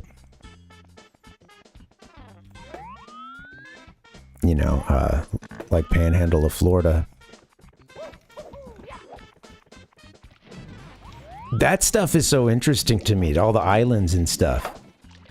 Okay, so some of those islands, I think, were they had like that. Some of those really old dialects, right? That it was like specific to the folks that like had went generations back on these islands and stuff, right? Is that I recently watched a documentary. It came across my YouTube feed about I got to catch up with this chat too. I'm only seeing like one every now and then. I realize that that's my bad, but yeah, yeah. Kat said, "Oh yeah, thanks, man." Well, thanks, dude. I hope I didn't leave you hanging too long, but yeah, enjoy your festival. Yeah, get to that Matsuri, man. Have a good time. And thanks for coming through. Thanks again for the sub. Yeah. Thanks, man.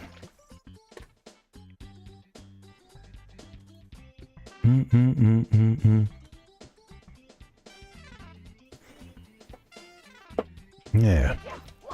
Yeah, thank you. Thank you. And take care. Enjoy your Matsuri.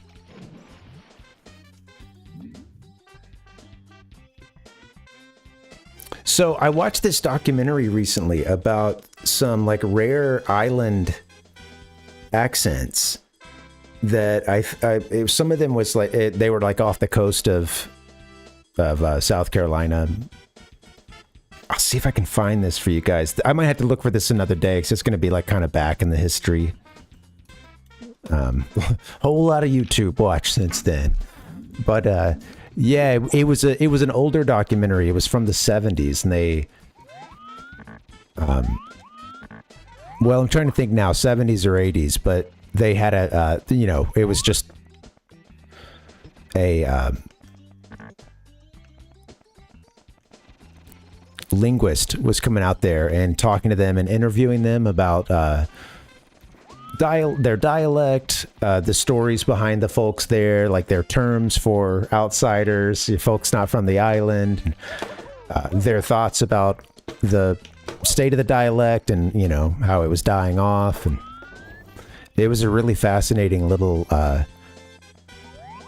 time capsule. And a lot of those folks, when their families went many generations back, and it created a little bit of like some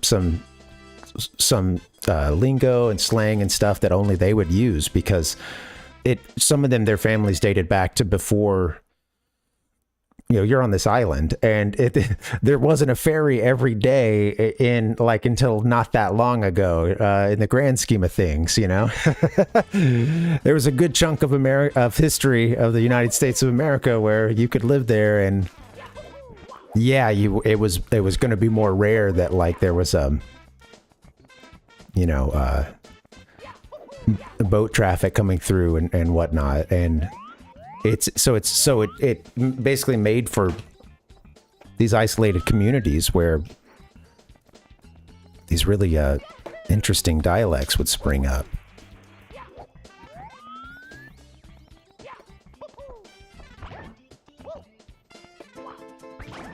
You're in your underpants. Get up there, Mario. You can climb that hill. Come on.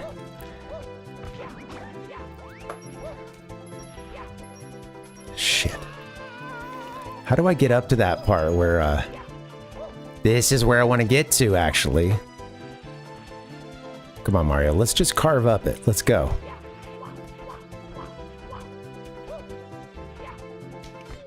Fucker. No. Ah! Maybe 3 hours. Lakes, Ashley River, James Island, Daniel Island, Folly Beach, Morris Lighthouse, my favorite. Oh, cool. Interesting. Yeah, it's, I think it's, as someone that didn't grow up near a beach, I think beach life is very fascinating to me, and I don't think I'm cut out for it, but it's like, I always feel like spiritually I should love the ocean and the beach, but it's always the execution. I wasn't much of a water I wasn't in the water a lot as a kid. We didn't have a boat or go to the beach or really, and once or twice, but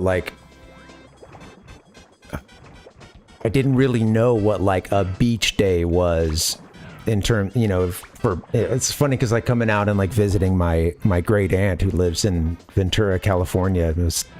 We just visited, and it's so like I had just forgotten that it's like, oh yeah, it's like she's living every day close to this beach. This ocean is very much a fixture of their lives. They have everything ready to go for a beach day. All, you know, my sister had her kids with her at the time, so it's like she still had all these little like sand buckets and shovels for the kids, and the umbrellas and all that stuff. And it was just, you know, seeing her like, all right, we're going to the beach today, and we're gonna just be at the beach for a long time, and it just being such an easy. She didn't have to think about it. Everything was already prepped, and.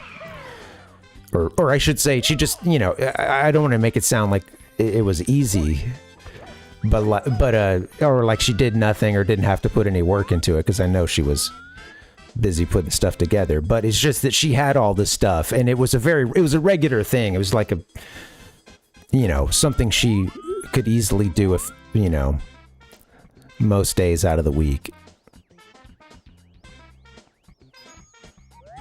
Yeah. Dauphine Island, yeah. I remember they would have trips. Some kind of school trip, I remember, would go to Dauphine Island or something, and Dolphin Island is, I would just hear it as Dolphin, you know, or as a kid, Dolphin Island. That's funny. I haven't thought about that in so long.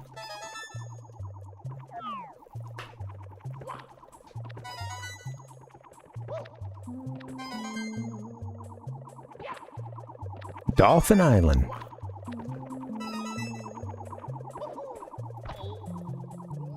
Mario, that's... Mamma mia. I finally got up there, too. Finally got up there. I thought they would start us back in that section. Apparently not. Let's go.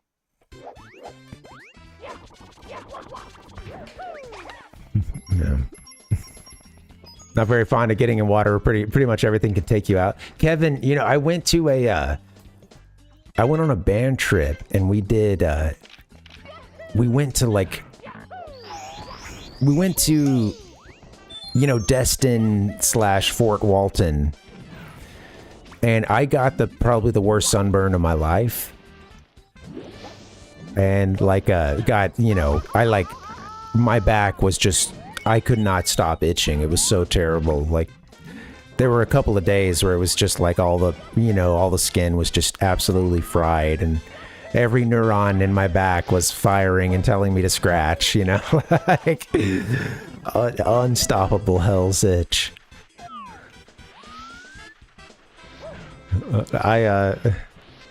I'm gonna die from that fish.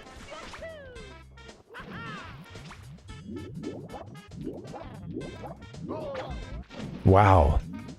He just glanced. Just a glancing blow. Wow. Anyway, on that trip, I think it was on that trip also, there were a ton of jellyfish in the water. Huge swarms, and a lot of us got, I came out of the water at one point, and it was just like every limb. One had gotten up into my shorts, you know. Always fun. Yeah, I'm out of jellyfish. Sting me in my extremities.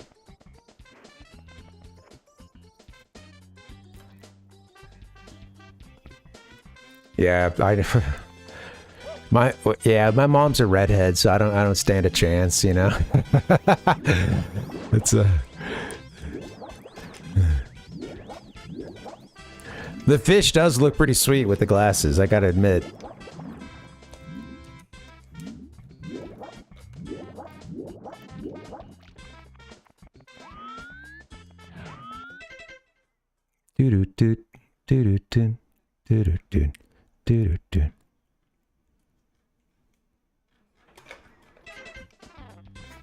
All right, well, I think I'm gonna hang out just a little bit longer. I think I've got it in me to get this.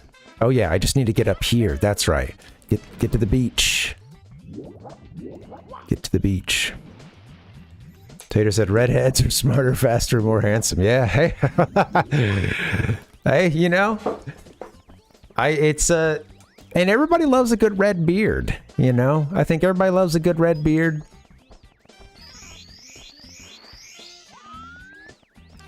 I have my beard will grow in with a lot of red in it and a lot of the dark brown this is kind of my natural hair color.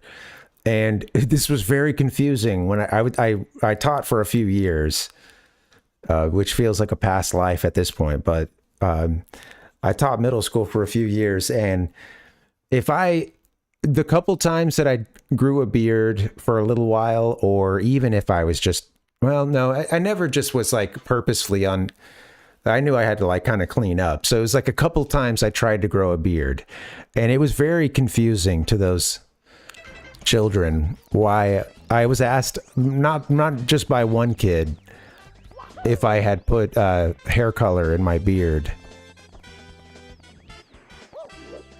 Why did I have a bunch of red, you know?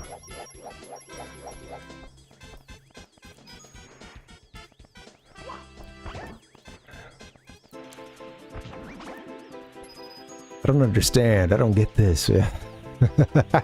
Redheads age gracefully as well, I hear. Oh, hey.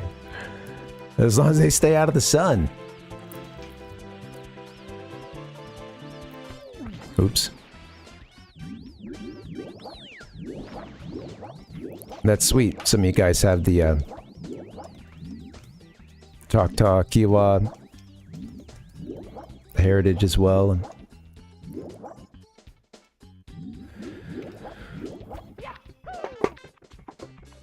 I remember when I was in high school, they had like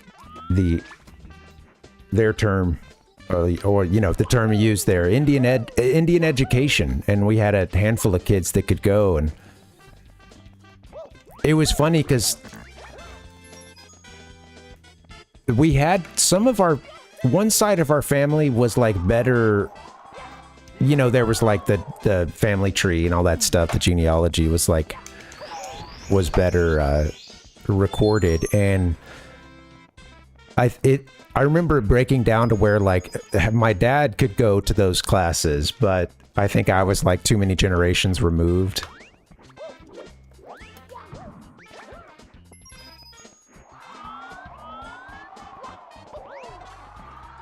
Where am I supposed to go now? Mamma Mia. This is a Mamma Mia situation. I still need to get into where the Wiggler is. What am I doing? The Wiggler. I think my best shot is riding the shell, which is now gone. I'm just gonna die. It's almost over. Mamma mia. We are like vampires, yeah. Tater said, I can get in the sun, I have dark red hair. Yeah. Interesting, nice. Yeah, man. Nice. No, it's like, yeah, I do know some redheads who tan well, now that I think of it. Or just have spent a lot of time and like to spend a lot of time in the sun. And yeah. Yeah, I'm just, I got that Castlevania skin tone, sadly.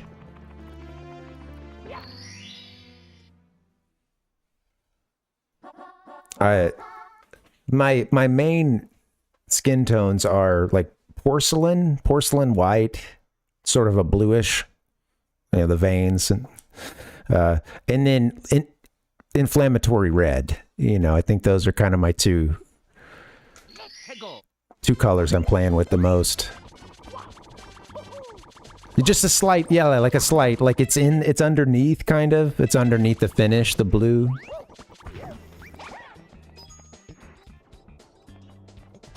Right. Every color. I do, yeah. The bruises look pretty gnarly. I also just like, I remember in like when I'd have like gym class, or when I first started playing football, I would not be any more winded than anybody else, but I would look a lot worse. Like my face would just get really inflamed, and just super like red and white, like sort almost like that sort of patchy inflammation, you know, like a.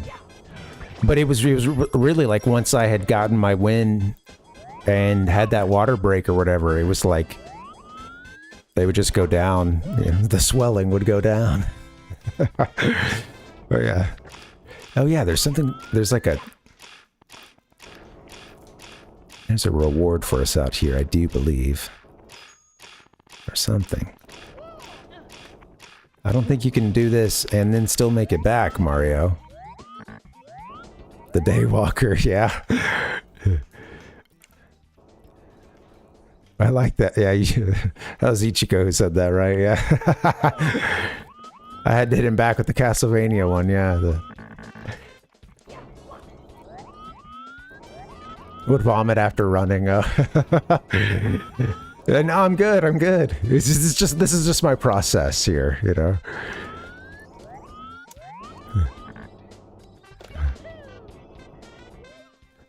Yeah. I'll get sick. I'll get sick during my jogs, and since I'm there, it's like a long, you know, I'm going a long distance, and you know, when I'm doing the full thing, it's like an hour and 40 minutes or so. I'm not back to that at this point because working back up after getting out of shape, but I'll be out there for a long time. Honestly, I don't need to go that long anymore. But with all that being said, it's there'll be times when I'll just, you know, I mean, I think I look terrible, just like I was talking about, just looking all inflamed and stuff, but there'll be those times when it's like I will feel really good until I suddenly don't. And if anybody who's, you know, when it comes to running or whatever, if you know that feeling of like, you're good, and then and over the course of like a 10 to 15 second span, it's like you just feel your throat come up, you know. Hey, your guts, I don't know, I'll start to feel the whole, it's almost like the pipes are shaking, you know. You know, like someone's, you know, it's the shitty faucet that you turn on just a little bit and the fucking, you know, whole thing shakes, like yeah, and I'll get some nausea. Yeah, I mean, it usually is on the hottest days. Like it's usually, I will say for me, it's like it is like extra hot, or I'm getting more sun than usual or something, you know, or I'm out of shape. But it doesn't happen as often once I'm in the shape. But still, yeah, man, that also sucks because I'll have people around and I'll go from being fine to having the dry heaves. And I'm just jogging, and I'll even like be close to someone. Or like, that's the thing, is like I'm always hoping I'll be like away from the person I just passed or whatever, but you never know when it's going to hit. And I've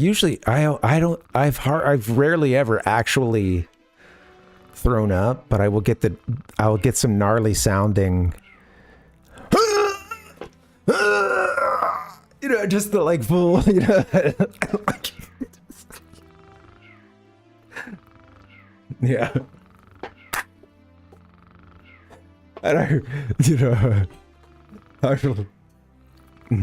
I'm just hearing someone, you know, seeing someone look up, you know. Yikes. I put everything into that dry heave. I almost made it more than a dry heave. Good God. I'll just take a second to collect myself. Tears. We laughed, we cried.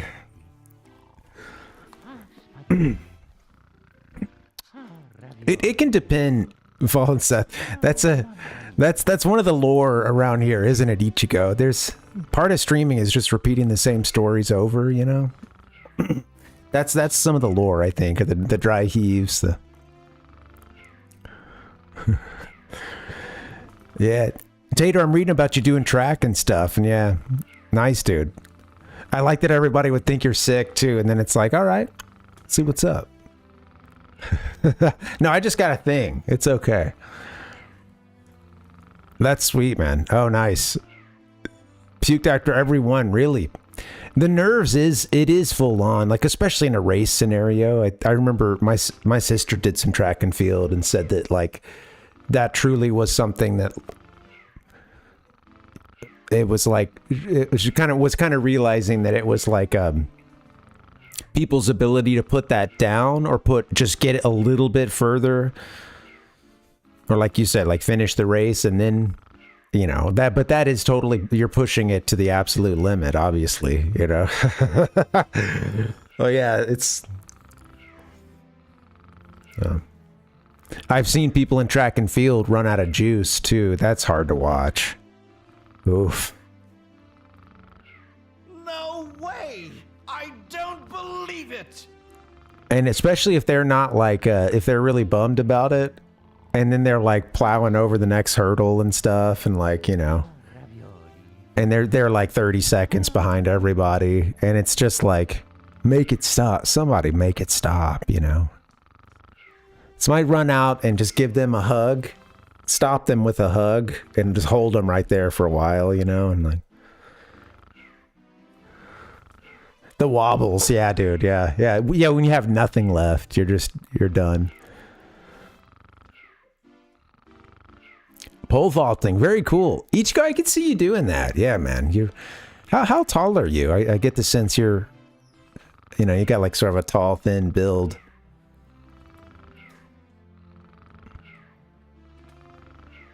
See you doing some pole vaulting.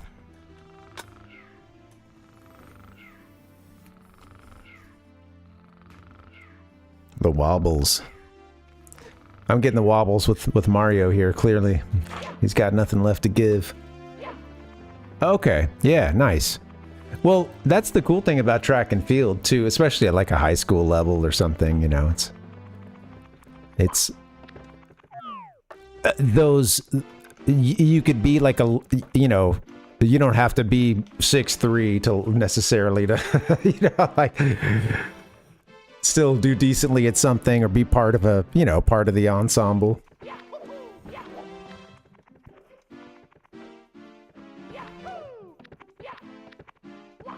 Yeah, I'm 5'10", thereabouts. At some point I got it in my head that I was 6 feet tall as a kid. I think like I went up to a wall or someone had a wall ruler or something, you know, that. And I got super stoked that I was 6 feet tall. And then I met someone who was actually 6 feet tall and not afraid to question me when I said, when we were talking about our heights, and I said I was 6, and they were like, no, you're not, because I am, and I'm taller than you by a couple inches. And then I think maybe a yardstick or something was borrowed from the teacher, and then the rest was history, you know. My lies were exposed. He did, Sid. He did. Nice. That's 6'2". Nice. Yeah.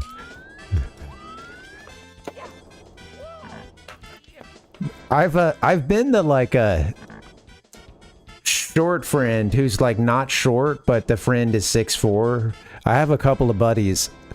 I keep falling into that friendship pattern, you know.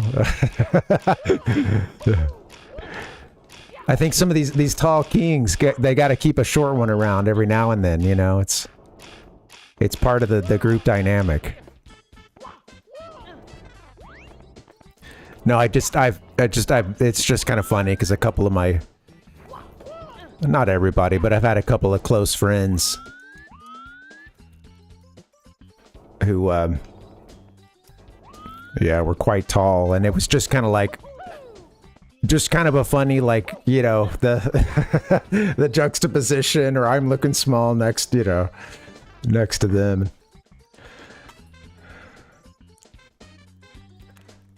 Yeah. Oh, Kevin can't watch the pole vaulters. Yeah. Is it possible to get impaled? I've seen someone do. I have seen someone like hit their own pole and it did not impale, but it probably knocked the breath out of them, and because they fell onto the pole. I've seen that on Thanks to Fail Army or something, you know. Every now and then when I've totally pacified my mind at the end of the night and there's really nothing going on up there anymore, I'll put on like some fails or something, some Fail Army, and just watch people fall down and get hurt. You know, it's my guilty pleasure. And there's some good track and field. There's some good, as you can imagine, there's been some good track and field fails.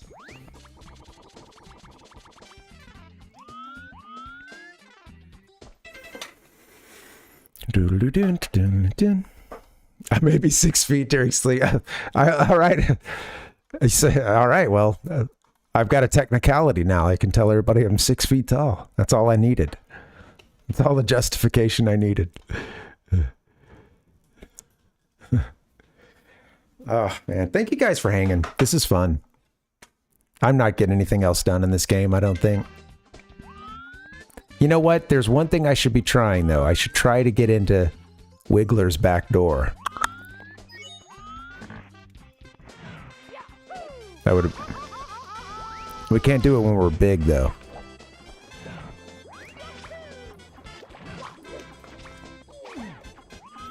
I need to start this level small, I guess, to make... That would just make life a little bit easier. Goodbye.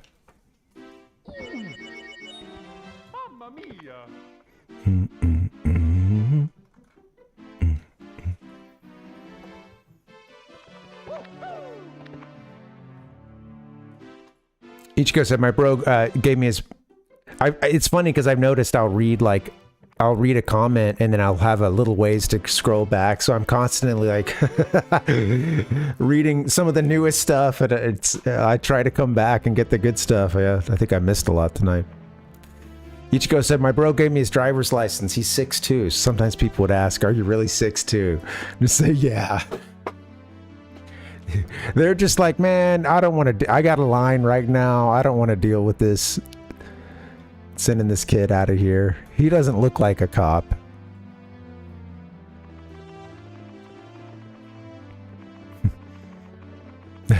Giving the brother the ID, is that just a rite of passage? I never had a brother, so, you know, I couldn't as easily pull that off. But I've known a couple of brothers up to a lot of shenanigans back then, and there was a lot of ID swapping and for whatever, you know, whatever. It was some kind of torch passing, yeah.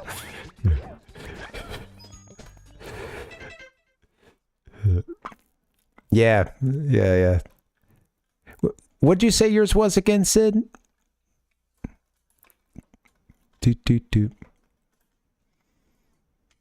Fonset said, I met someone that's 6'4" and I feel short. 7 feet freaks me out. Yeah.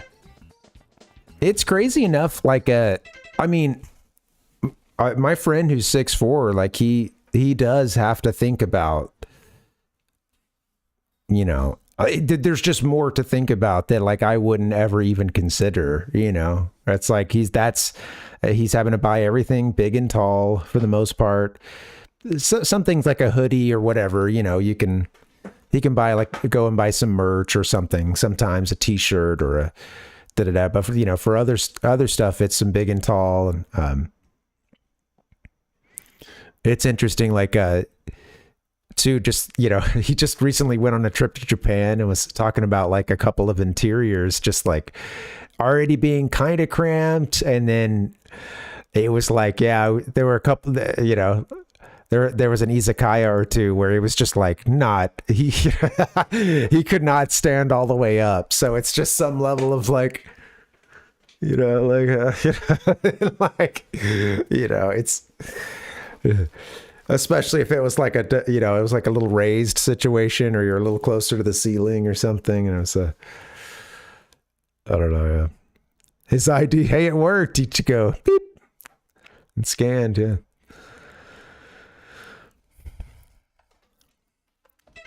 Yeah, I guess as long as... So, I mean, because it's a real ID, so yeah, it's just they got to make sure that you're... The ID scan, that's on you guys for not confirming that I look like the person in the ID. I got this headline that, like, I can't remember what, basically, like, I don't remember if it was, like, a regional...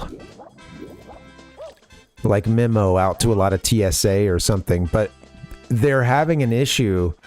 At least this one area was having an issue with people, because now you have to have a real ID to fly. People showing their Costco membership cards, and they're really having a hard time getting it through people's heads that unfortunately your Costco membership card is not going to work as a real ID and allow you to get on that airplane. And I'm just imagining the broken hearts of these people.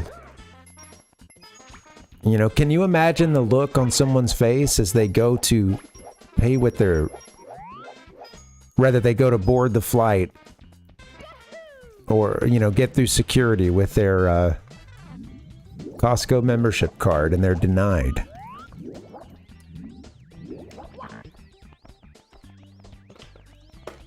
Tough shit, they said. End of the line.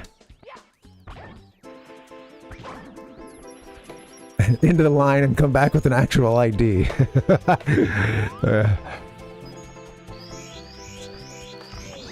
Oh, come on now. Mario, you dumps. That was my one shot right there.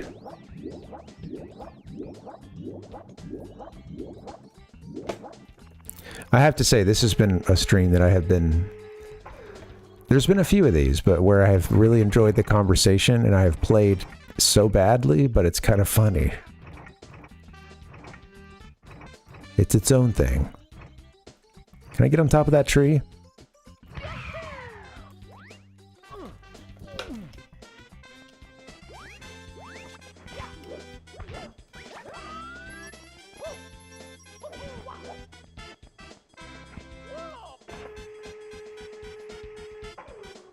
Yeah, you know, it's interesting, like, it's interesting to me that, first off, cigarettes are still so popular. But yeah, I'm, you know, a part of me kind of wonders. I've never been Hey-Manned in my life. And I feel like that was supposed to have happened by now, by this point in my life. I was supposed to be walking into a convenience store or gas station and some hapless little twerp is trying to get cigarettes or beer or something, you know, and they're willing to pay big.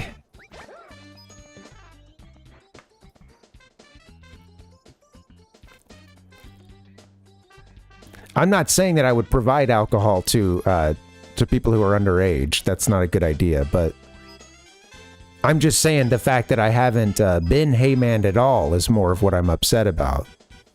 I just figured...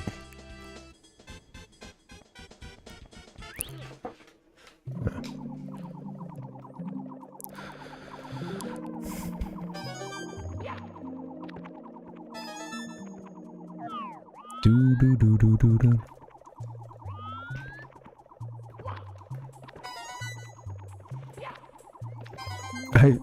I remember I'm pretty sure I was with, for at least cigarettes, I remember a buddy of mine would, yeah, he would, hey man, folks.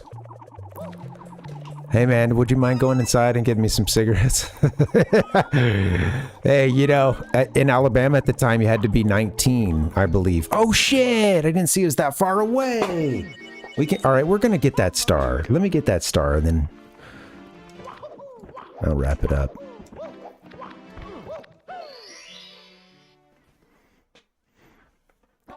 Yeah, it's interesting.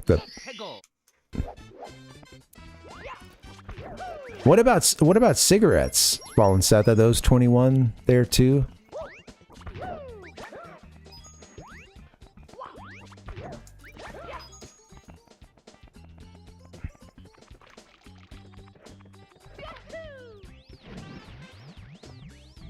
Do do do do. Guess that would probably, all tobacco and stuff would probably fall under that.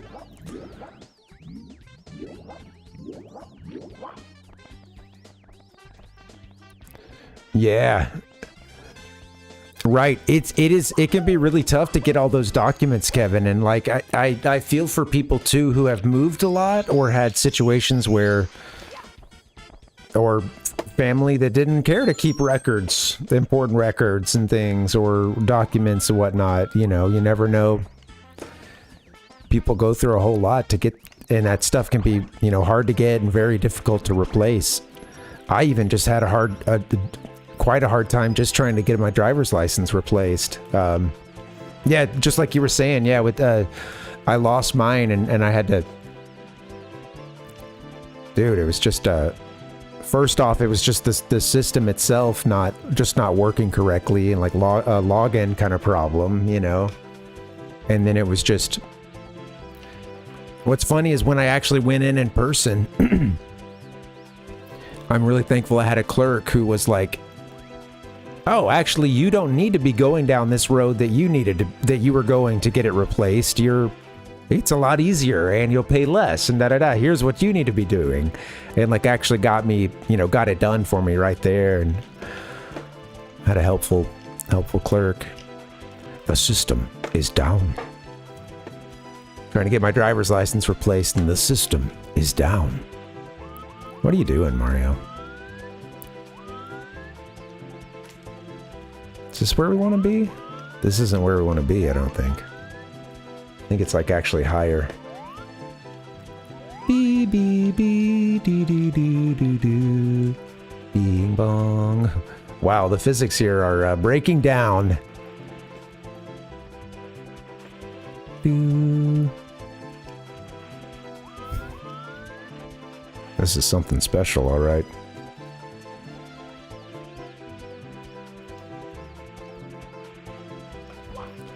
Yeah, do some jumping every now and then.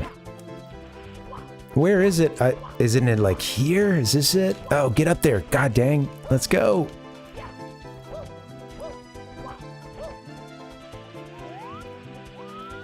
Oh, this is where I want to be. All right. Let's get off of this thing. Thank you. Okay, focus. It's kind of cool what they do with the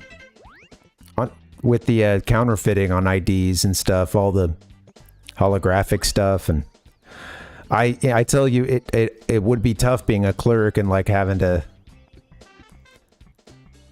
you know, one of the places where like you have to look it up in the book or something, you know, and like,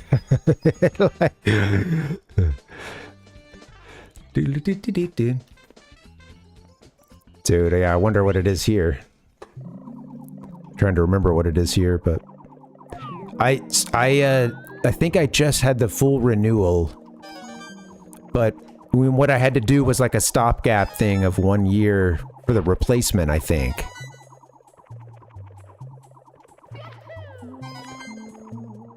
I should make sure that this thing isn't about to expire on my ass.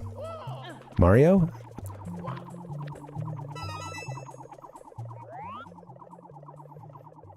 I think you can climb on the... So this is always further, you know, farther out than it looks.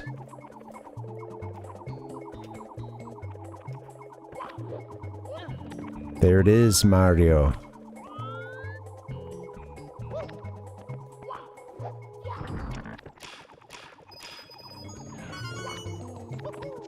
I have thought at times of like getting a motorcycle license, or, you know, doing the like motorcycle safety course and stuff, just because, you know, traffic can be so crazy here, and that is a hack. But it's also one simple trick that can, you know, leave you as a greasy spot on the road, sadly. And people are really aggro. I've seen people get upset at motorcycles for legally splitting lanes, which they can do here. I've seen people like, you know, threatening and stuff, and thankfully like never seen anyone like try to ram or, you know, you know, essentially try to kill someone on a motorcycle. I'll see that stuff from time to time, like on a, you know, like on Reddit or something. Just the motorcycle subreddit will come up sometimes, and since I was big into it for a little bit. And, yeah, you would just see some psycho, like, just sideswipe, like, it was, you know, there had been someone thought someone cut someone off, and, you know, motorcycle and car yelled at each other, and then, or truck or whatever, and then it's like not that long after, the truck just decided, okay, you know what? And just totally, like, big boyed it off the street, just like sideswiped it, pushed the bike all the way out. Dude goes flying off the bike, you know.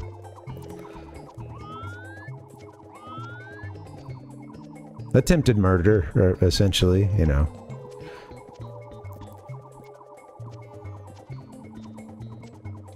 It's crazy, man. Over traffic, you know. Yeah, it just sucks, Seth, because, like, you could be, even if you did everything right, which is hard enough, and there's a lot that's out of your control. If you're wondering why I'm doing this, I did lose sight. I wanted to see if there were other red coins around, since I'm already up on this thing. And then I actually lost sight of the one that I was looking for, so I don't want to fall down, but yeah, it's just,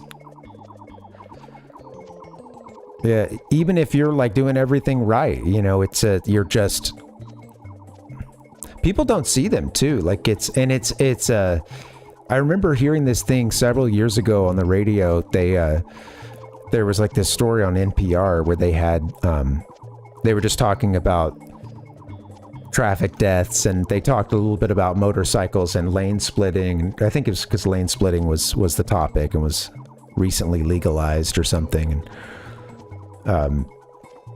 So they were just talking about motorcycle crash statistics and whatnot, and they had this guy on there who was saying that to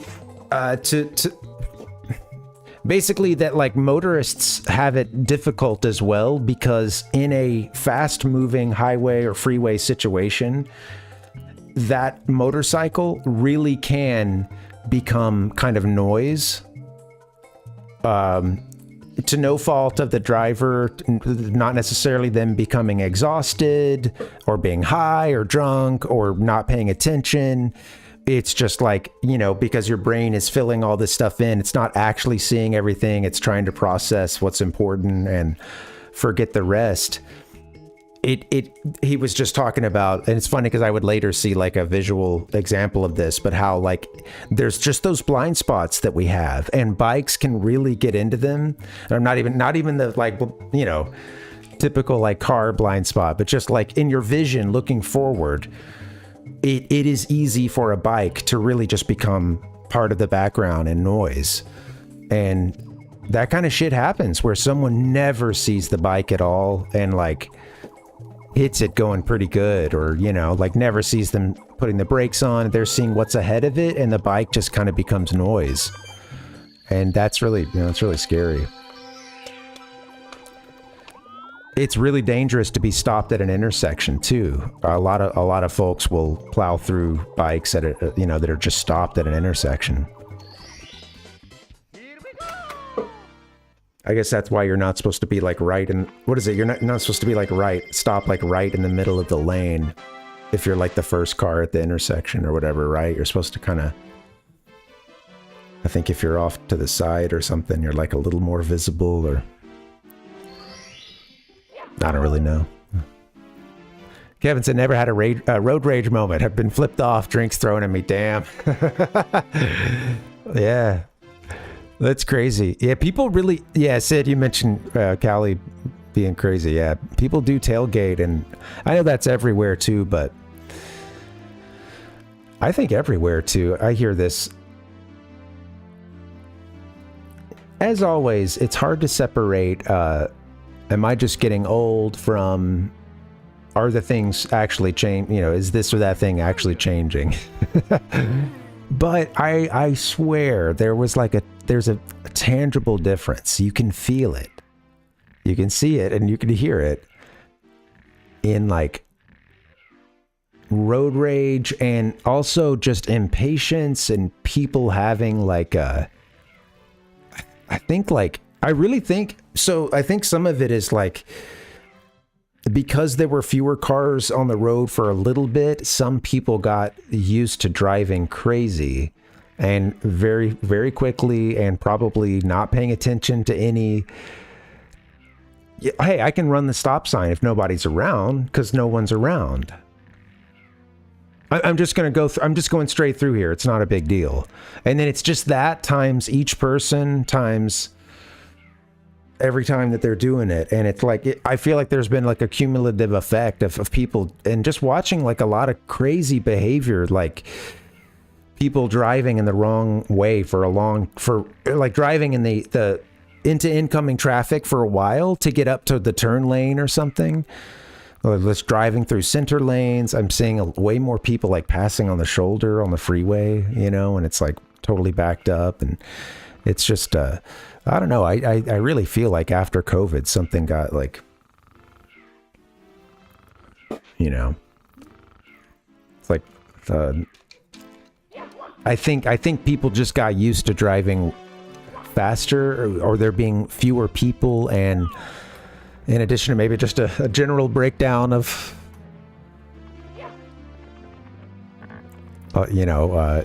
people being stressed out and inside the metal car and, you know, I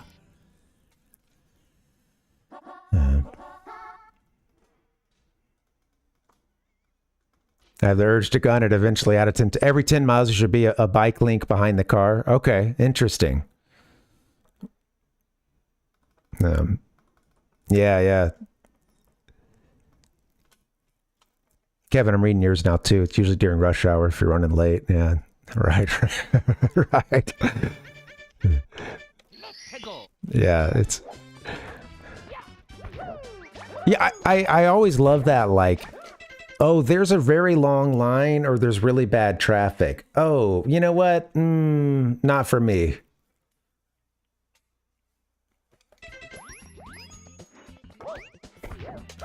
I'm gonna ride the shoulder, you know. Ick. Traffic. Why isn't anyone just riding on the shoulder? I don't understand. What's up with all these fucking idiots sitting in this traffic when you could just ride on the shoulder?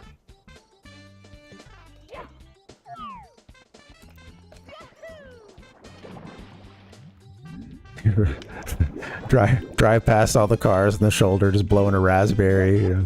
Suckers!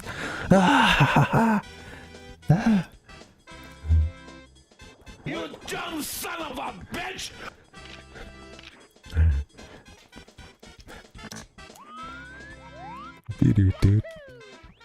Yeah, I do feel like yeah, there's a tension. I feel like going to concerts and stuff. I think some of that is like also just COVID having kept some venues closed, or, you know, some people not getting out as much. You know what? Maybe I should hang it up soon because I'm running out of steam and it is getting kind of late, man. Yeah, thanks, Ichigo. Thanks for hanging, buddy. This has been a fun one, dude. I appreciate you chilling, and it's been fun. Yeah, let's wrap this up, guys. Let me see if anybody else is playing. I'm going to get out of here soon. That sounds good right about now. Who's playing? Is anybody on Twitch right now? You know what? I might just play the sounds, and I've got some fun gifts for you guys. It'll be a nice chill end of the night. You know what? I might just do that tonight. Yeah, I don't think I'll raid. I'll let me play you guys out. I went to check to see, but yeah, let me do this instead.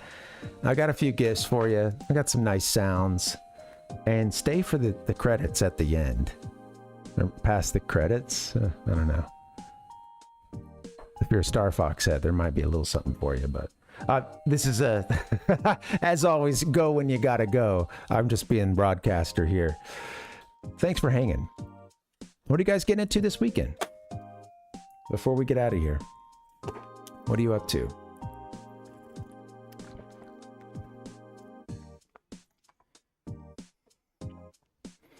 I'm gonna come back on Monday doing some more Mother 2 or EarthBound. If you want to be English speaking about it. Gaijin, if you want to be outside of Japan about it. I'll be hitting that up on Monday. I don't think I have many plans this weekend. I'm all sweaty. I need to pick up the guitar over here a little bit. Been slacking. That's right, Kevin, you just had a birthday, right? Couple birthdays around here. Tater's birthday too, right? Yeah. Cool. Kevin's playing some Mario Kart World. Oh, nice. Oh, you got the Switch too, huh? You have to tell us what you think, man. Yeah. Hopefully they didn't staple the receipt to the box. You know, I was hearing about that today. Sid said, gonna get some ice cream. Heck yeah, dude. Yeah, enjoy your ice cream. What flavor do you roll with? That's the hardest thing when you go to an ice cream shop is it's... Because, like, I don't have, like, I'm always going to get this one thing. This is looking funny, what the green screen is doing to the... just flashing down here. Oh, yeah, well... Sure, it's for his son, he tells us. No, that's cool, man. That's awesome. You know, this doing that also helps to get your name in there for Father of the Year. So, yeah. That's cool. Well, I hope you and your kid are enjoying it, man. And yeah. I'll eventually get a Switch too, but there's nothing really calling to me just yet, and I feel like I've got other Mario Kart, you know. That'd be like the one that I would play right now. I think the one big game I would play, but I've got like several Mario Karts. They're all great. So that one can wait a little bit. Butter pecan, nice, dude. Yeah, man. That's a good one. Pecan, I'm coming to too late in life, honestly. I think I should have indulged a little sooner. Nice, Seth. Yeah, good luck with the grass and enjoy your movie, man. That'll be fun. I don't have I'm trying to think. Nothing like big. And I like to see a lot of live music, but honestly, the last, I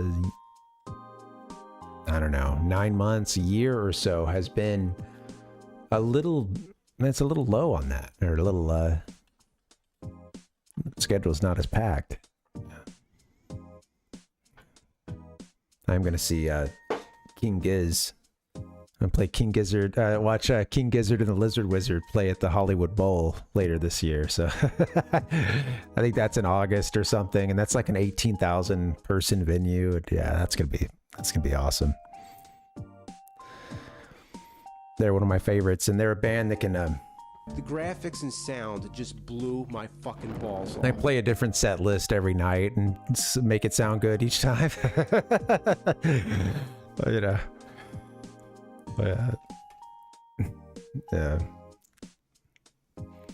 Yeah.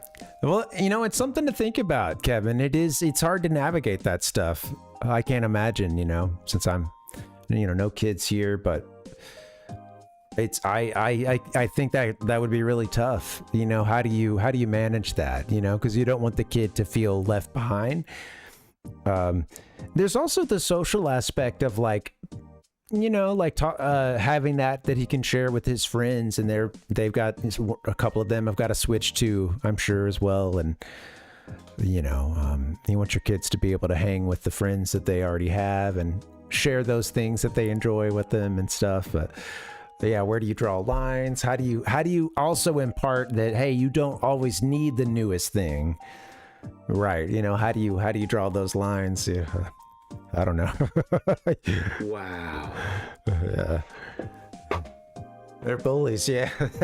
Hey, sometimes kids can be the biggest bullies of them all, man. They can be brutal. Yeah. I pantsed a kid in kindergarten. I'm not normally a kind of guy that goes around pantsing people. In fact, I think that's the only person I've ever pantsed in my life. But he didn't deserve that. He was just hanging out on the playground. Standing there, just, you know, I don't know, just being himself. And I just didn't like what I was seeing, and I walked over and pantsed him.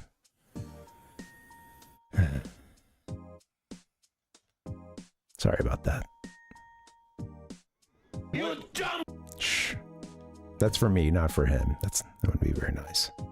Zoinks! Zoinks! Zoinks! Zoinks! I was a bad little kid for a little while. I'm glad hey, I'm glad things worked out okay. Now I'm here playing games and hanging out with some cool people. It could have gone way worse. I'm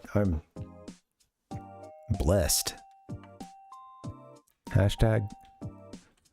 It's always best when you put the hashtag at the end, you know. Anyway. Father, Son, Holy, what have you. Let's get up out of here, guys. I'm going to close it out. I'll play some sounds for you on the way out.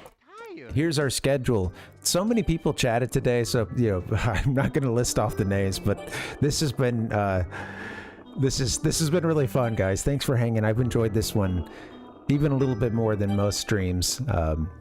So yeah, it's fun. We've been having a lot of those lately. So yeah, thanks for chilling. Well, I'm going to play a few sounds for you. I've got a few fun images.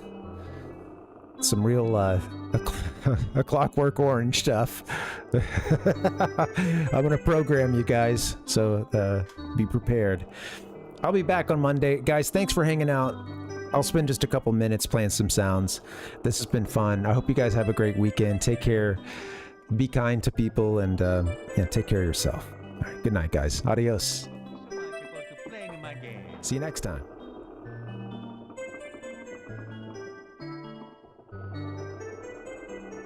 I don't know what to tell you, bitch.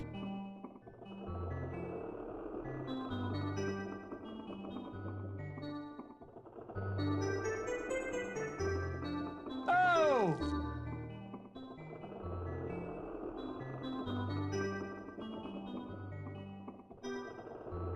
Oh!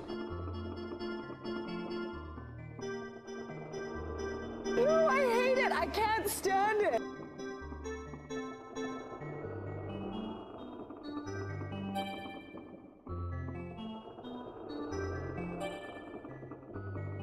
Video game trauma.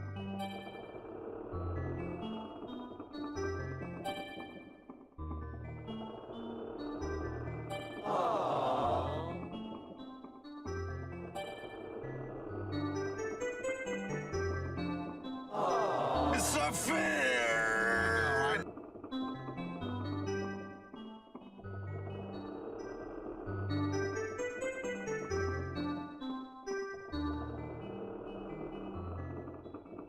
Listen up, morons!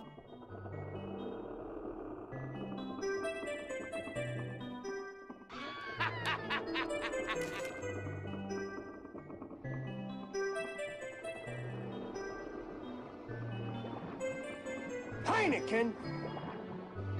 Fuck that shit!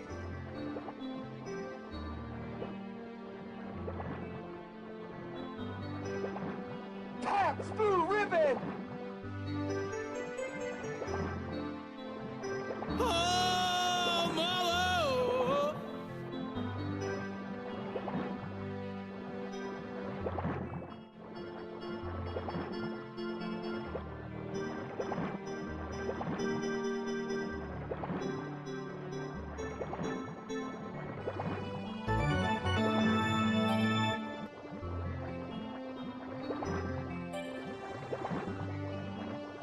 pounding. That is a disgusting act. I'm gonna stretch his ass like it's never been stretched before.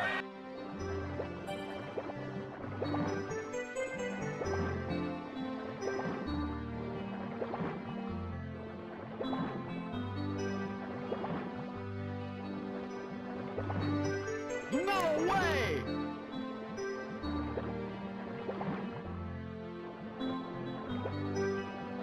Grabs the rebound!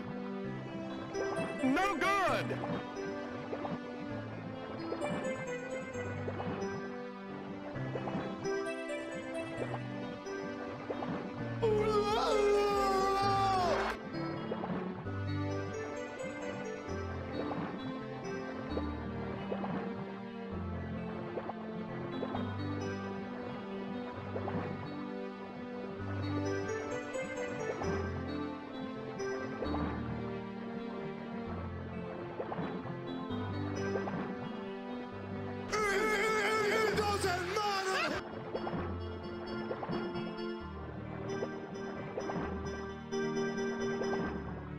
You are a stinky piece of garbage!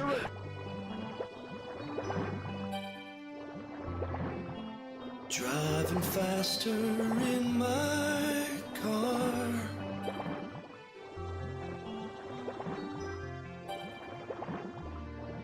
Smoke a cigarette and lie some more. Too much tripping and my soul's worn thin.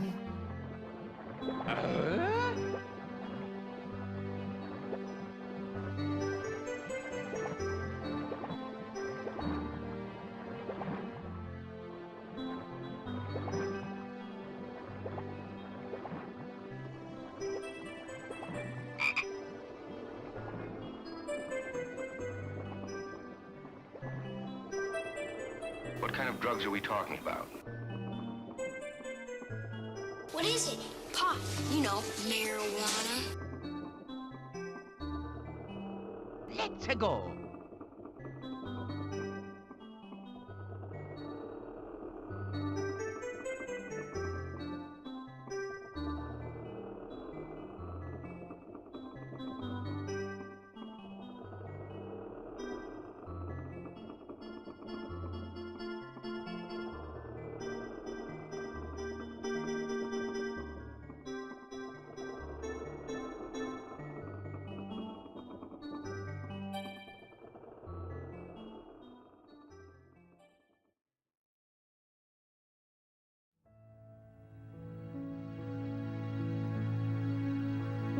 We on Earth have just awakened to the great oceans of space and time from which we have emerged. We are the legacy of 15 billion years of cosmic evolution. We have a choice. We can enhance life and come to know the universe that made us, or we can squander our 15 billion year heritage in meaningless self-destruction. What happens in the first second of the next cosmic year depends on what we do here and now with our intelligence and our knowledge of the cosmos. See you next time.